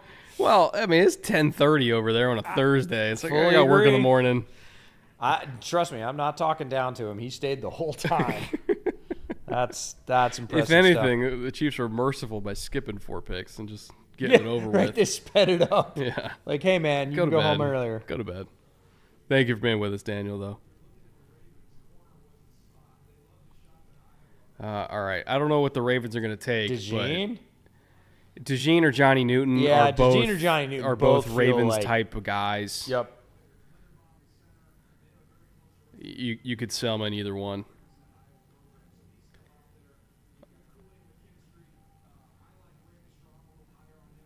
DJ just brought up Kool-Aid. Kool-Aid would also be Kool-Aid would be a Raven type corner for sure. Just beating the hell out of people outside. I don't think Wiggins is a Ravens type of corner. Not enough sand in the pants. No, to me, this is Kool-Aid or Cooper if they go corner, and Johnny's just sitting there as $1 on the ground that they'll pick up. If Johnny doesn't go here, then I'm legitimately concerned about the foot. I'm not concerned until about 35. After 35, if Johnny Newton's still on the board, I'm like, what's up? Yeah. As a KC fan, I'm concerned about their ability to win on the outside versus press man. Does Brown or Xavier Worthy change that? Worthy does not change that against press.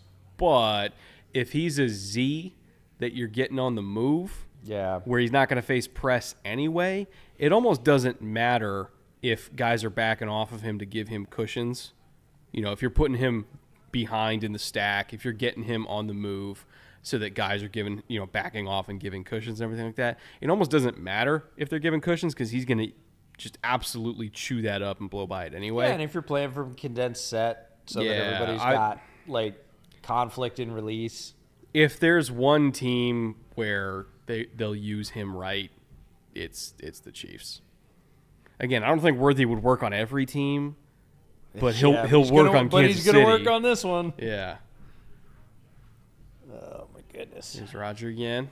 Yeah, they're picking up the pace. I think he's got guys. I got to go home. I got to go to bed. I think he's getting my back's getting killing a shot me, every man. 5 minutes at this point. Reminds me of the old joke. Bring a pitcher every 10 minutes until somebody passes out, and then bring one every 5.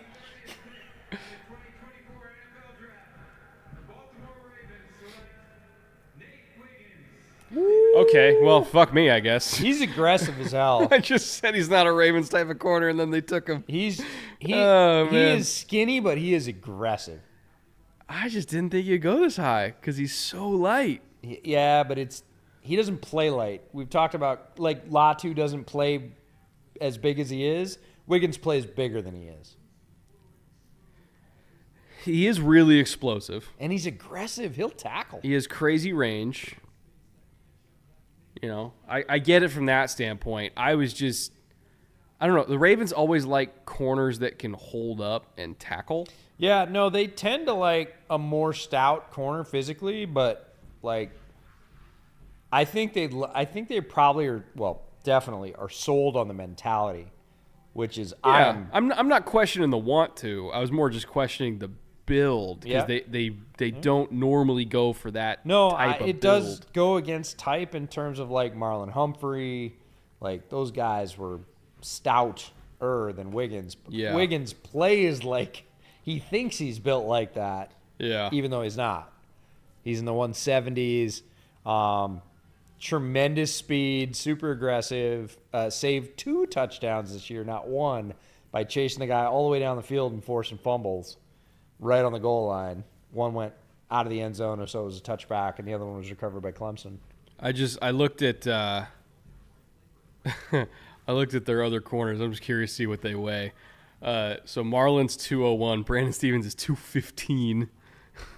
Well, that's the lightest one at 190. Yeah. So And I was Malik's the nickel. I'm just not used to seeing them take any corner that it starts with a 1.7. Yeah. Yeah, no. But he plays like he's 190. Like, I'm like those little fascinated. dogs at the dog park that go after the biggest fucking dog there and like bite him in the ass, and you're like, dude, do you know that you weigh like 20 pounds? They're like, I do not. That's Wiggins. So 31 Niners on the clock. Yeah, I had Guyton to them in my mock draft. Sure. Still think they could potentially go tackle. Still, which would be Kingsley at this point, probably off the top of my head. I can't think of any other tackles that are on the board right now. Yeah, I'm gonna fix that. Nathan Woolley for $5 managed to get out of my meeting a bit early, so stop by to say hi. Needless to say, as a Vikes fan, I'm pretty happy tonight. You should be, Nathan. You had a very, very good first round. So Alt's off, Fashanu's off, Latham's off, Latham's off, Fashanu off, Mims is off, Morgan's off, now Guyton's off. Kieran. Okay. Blake Fisher. Yeah, this is about where it starts for Kieran. Blake Fisher. And Kingsley. I'm lower on Fisher, personally. Rosengarten. Oh, Rosengarten. Yeah, I can see that. Pooney. Depends on if you think he's a tackle or a guard. Or Suamataia. There we go. Crushed it. Yeah, I'm lower on Fisher. I think Fisher is, but think about McGlinchey. Think about what? McGlinchey. Yeah, McGlinchey's not like he was great either. No, but he was the right tackle for a while. I mean, If they I don't can really accept those limitations. They might here's- look at Fisher and go, okay. I mean, shit, I might take Greenfield over Fisher. We both love Garrett. I tend to think if you're looking for a Trent replacement down the road, I would take Garrett as a 3 to learn from Trent. He's a different type. He's definitely more like Brian O'Neill to me, but now we're just picking flavors if we're talking about it. Yeah. Or they could just completely ignore tackle and do something else. Johnny. Why not? Yeah. Not that they need him, but Well, that's the thing is like what's coming up in terms of future-proofing the roster.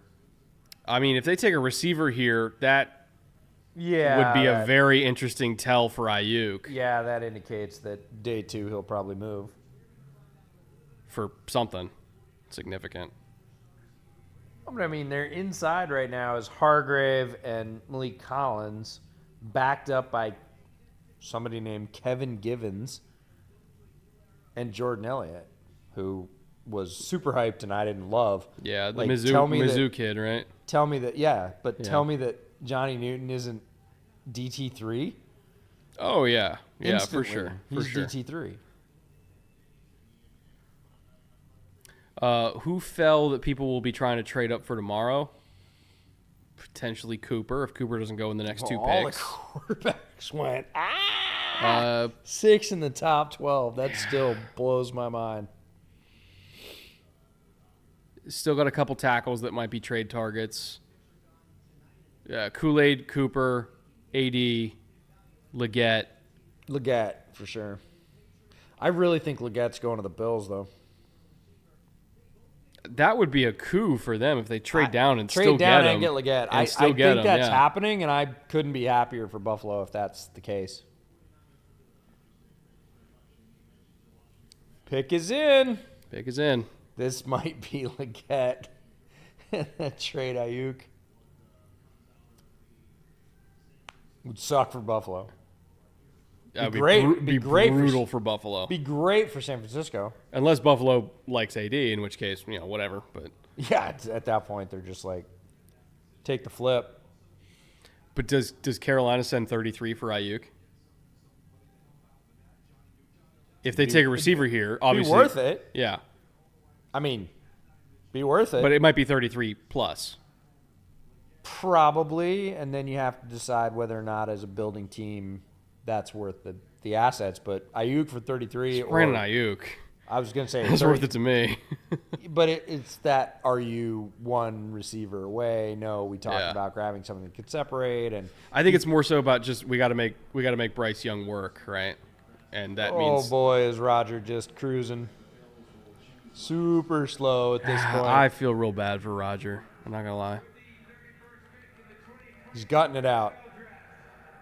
The San Francisco 49ers select Ricky Pearsall. Oh yeah! Let's go! Let's go! Dude, my board is looking good. What the fuck? Yeah, they're trading Ayuk. What the fuck? They're trading Ayuk. What? They're trading Ayuk. Well, yes, no, I get that, but Ricky? Yeah. 100%. Love it. Love it. Wow. Okay. I wouldn't have called it, but I love it.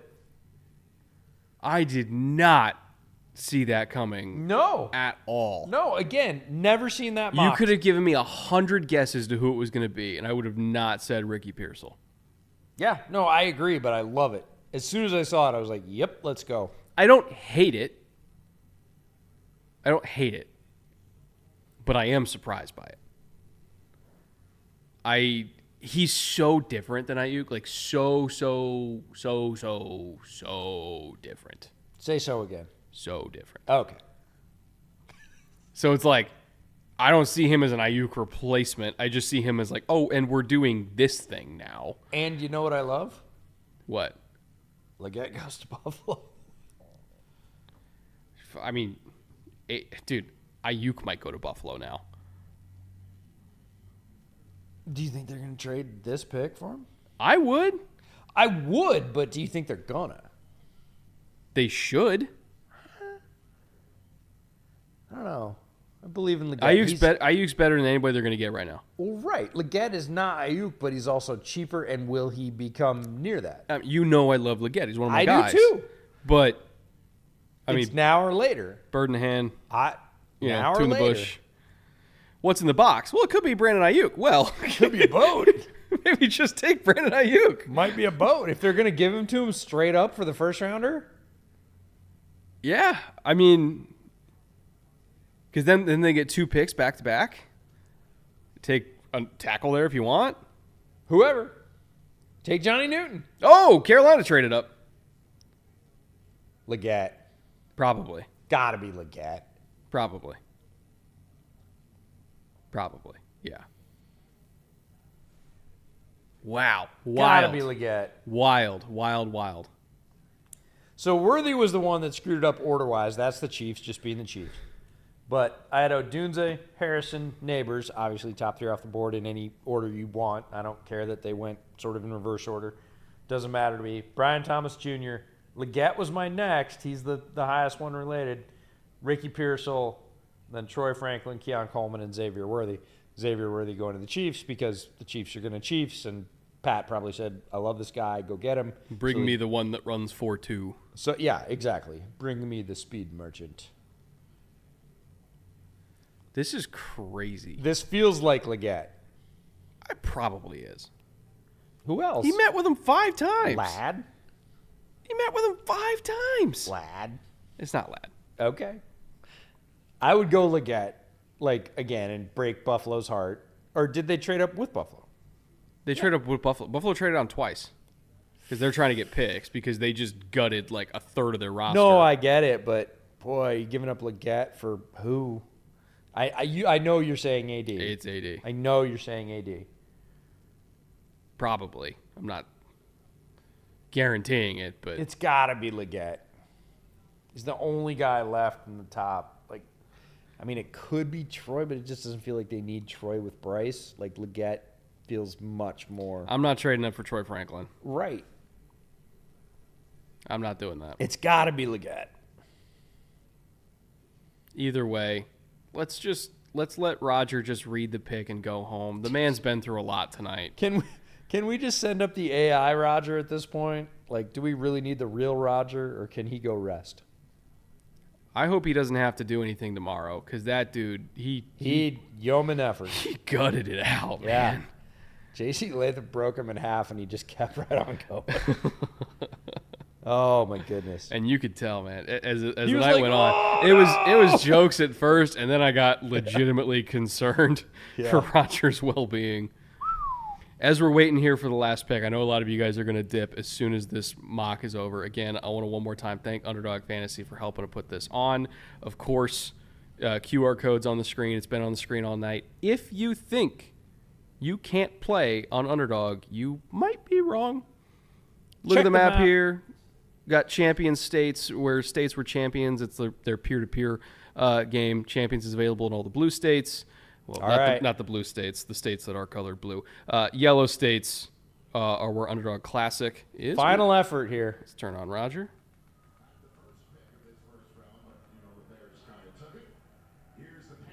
Bears kind of took it. The Buffalo Bills have traded the 32nd pick to the Carolina Panthers. With the 32nd pick in the 2024 NFL Draft, the Carolina Panthers select Xavier Legette. Legette. Oh, it is Legette. Legette, apparently. Okay. Okay. It is Legette. Okay. Anyway, before we get to Legette, back to Underdog. again, if you think you can't play on Underdog, you probably can. Check the map. Those are all the states where it's available. You do get a deposit match up to $100. So check that out either at this QR code or at the link in the description below. You got pick'ems, you got drafts, you got fantasy, you got everything. Just check them out. Xavier Legette. One of my favorite prospects in this class. For sure. I'm not concerned about the late breakout because of everything that he went through in his life. he went through a lot, starting from when he was in high school, and then, of course, got to college. There was a position switch. There was a coaching change. There was a pandemic. There was personal tragedy. There was a motorcycle accident. Like, everything that possibly could have happened to this kid happened. And he soldiered on, man. He had great practice habits. He wanted to develop. He wanted to work for his chance, which eventually he got in the bowl game, not this past season, but the year before that. He lit it up in the bowl game. He took that opportunity into his 5th year, and he never let go of that opportunity. And he became the player that ultimately he always could have been. He was a freak athlete coming out of high school. He was a 4-star athlete that was making a position switch. And it just, because of a bunch of circumstances, it took him a while to get there, but he got there. And this is what Xavier Legette is. He is not a one-year wonder. He just happens to be a guy who broke out late. This is a legitimate first-round prospect. He has size. He has physicality. He runs good routes, in my opinion. Obviously, unreal burst. He's got ball skills, tough as shit. Like, just a great, great person as well. Xavier Legette is a fantastic pick for Carolina. Love it. Strong hands, heaviest receiver in this class, 221 pounds, even with the Johnny Wilsons and the Keon Colemans of the world. Like, Legette he's a beast. He'll go up, high point the ball, super strong through his routes, doesn't get run off by contact, great speed, very, very physical at the stem, at the break, at the catch point. Like, he just never stops doing that. He's going to give Bryce a tremendous target that they don't have right now. Separates in a different way. Everybody's been really focused on Ladd McConkey because he separates really at the break, and that's where people think separation is the thing. Like, off the release or at the break, Legette finds that separation at the catch point, and again can stretch the defense. 4.39 at 221, over 6 foot. Just not somebody they've had in that mold. They have guys that big, but they've not performed. I'd give Xavier every chance to perform, given, again, what we saw from him the last season, which was it's kind of like a maturation coming together all at the same time. And I was like, aha, told you this big, fast guy with strong hands could go get 1,300 yards, and he did. And he did. I love that pick. Bryce Young has a chance now. Better coach, better receivers, better protection with what they did in free agency. I'm super fascinated by Buffalo, though, because that's literally the player I would have mocked to them, and they chose to trade back and not take him. So they must have either an Ayuk trade on the mind, and if they do that, full marks, right? If that happens, great. Well, it's very possible that they also just like somebody else a lot. I know, and your somebody is AD, and for me, that's a swing. Which it's such a ballsy move to trade down twice and risk not getting him and still have him on the board at 33. And still get him and pick up picks. Honestly, top thing for the Bills, top priority for the Bills right now. I know Bills fans are probably a little bit disappointed. They waited all around. They didn't get to pick. If they pick up Brandon Ayuk tomorrow in a trade, which they can do under the salary cap, it would be difficult. There would be some financial, figure it out. There would be some financial finagling. It's not just like, oh yeah, slot him in, no problem. But he's worth it, and he would almost single-handedly pry open Josh's window again right now. So that would be top marks. AD for me, quite a bit below that, but they've sort of made their bet at this point. They had 2 shots. They chose not to for whatever reason. I mean, they've met with all these prospects. They know who they're comfortable with. Maybe we have the complete switcheroo and Buffalo takes Ladd, which was the guy mocked to Carolina. Just like musical chairs of mock drafts. Right? Yeah. And you just swap them. So we'll see. It'll be fascinating. Thanks for hanging with us for the entire first round.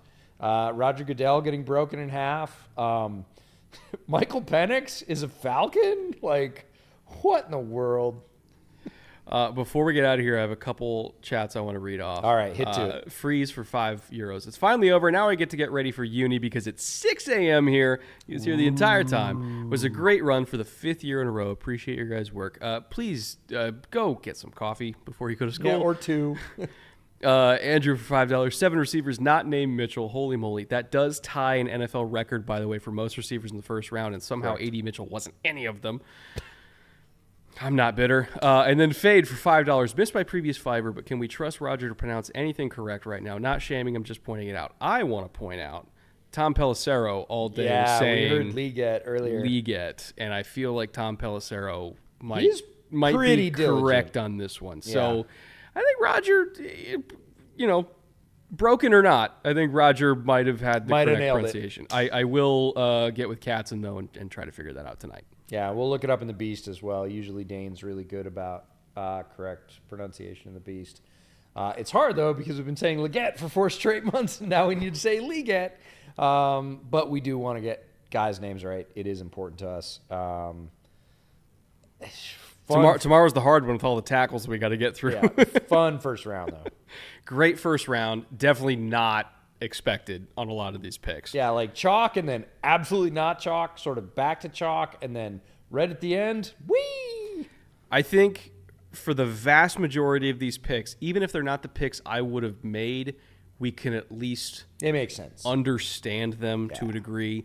Even Penix, even Xavier Worthy, even to a degree Ricky Pearsall. Like, I can understand it. Again, it's not what I would have done, but I can understand it.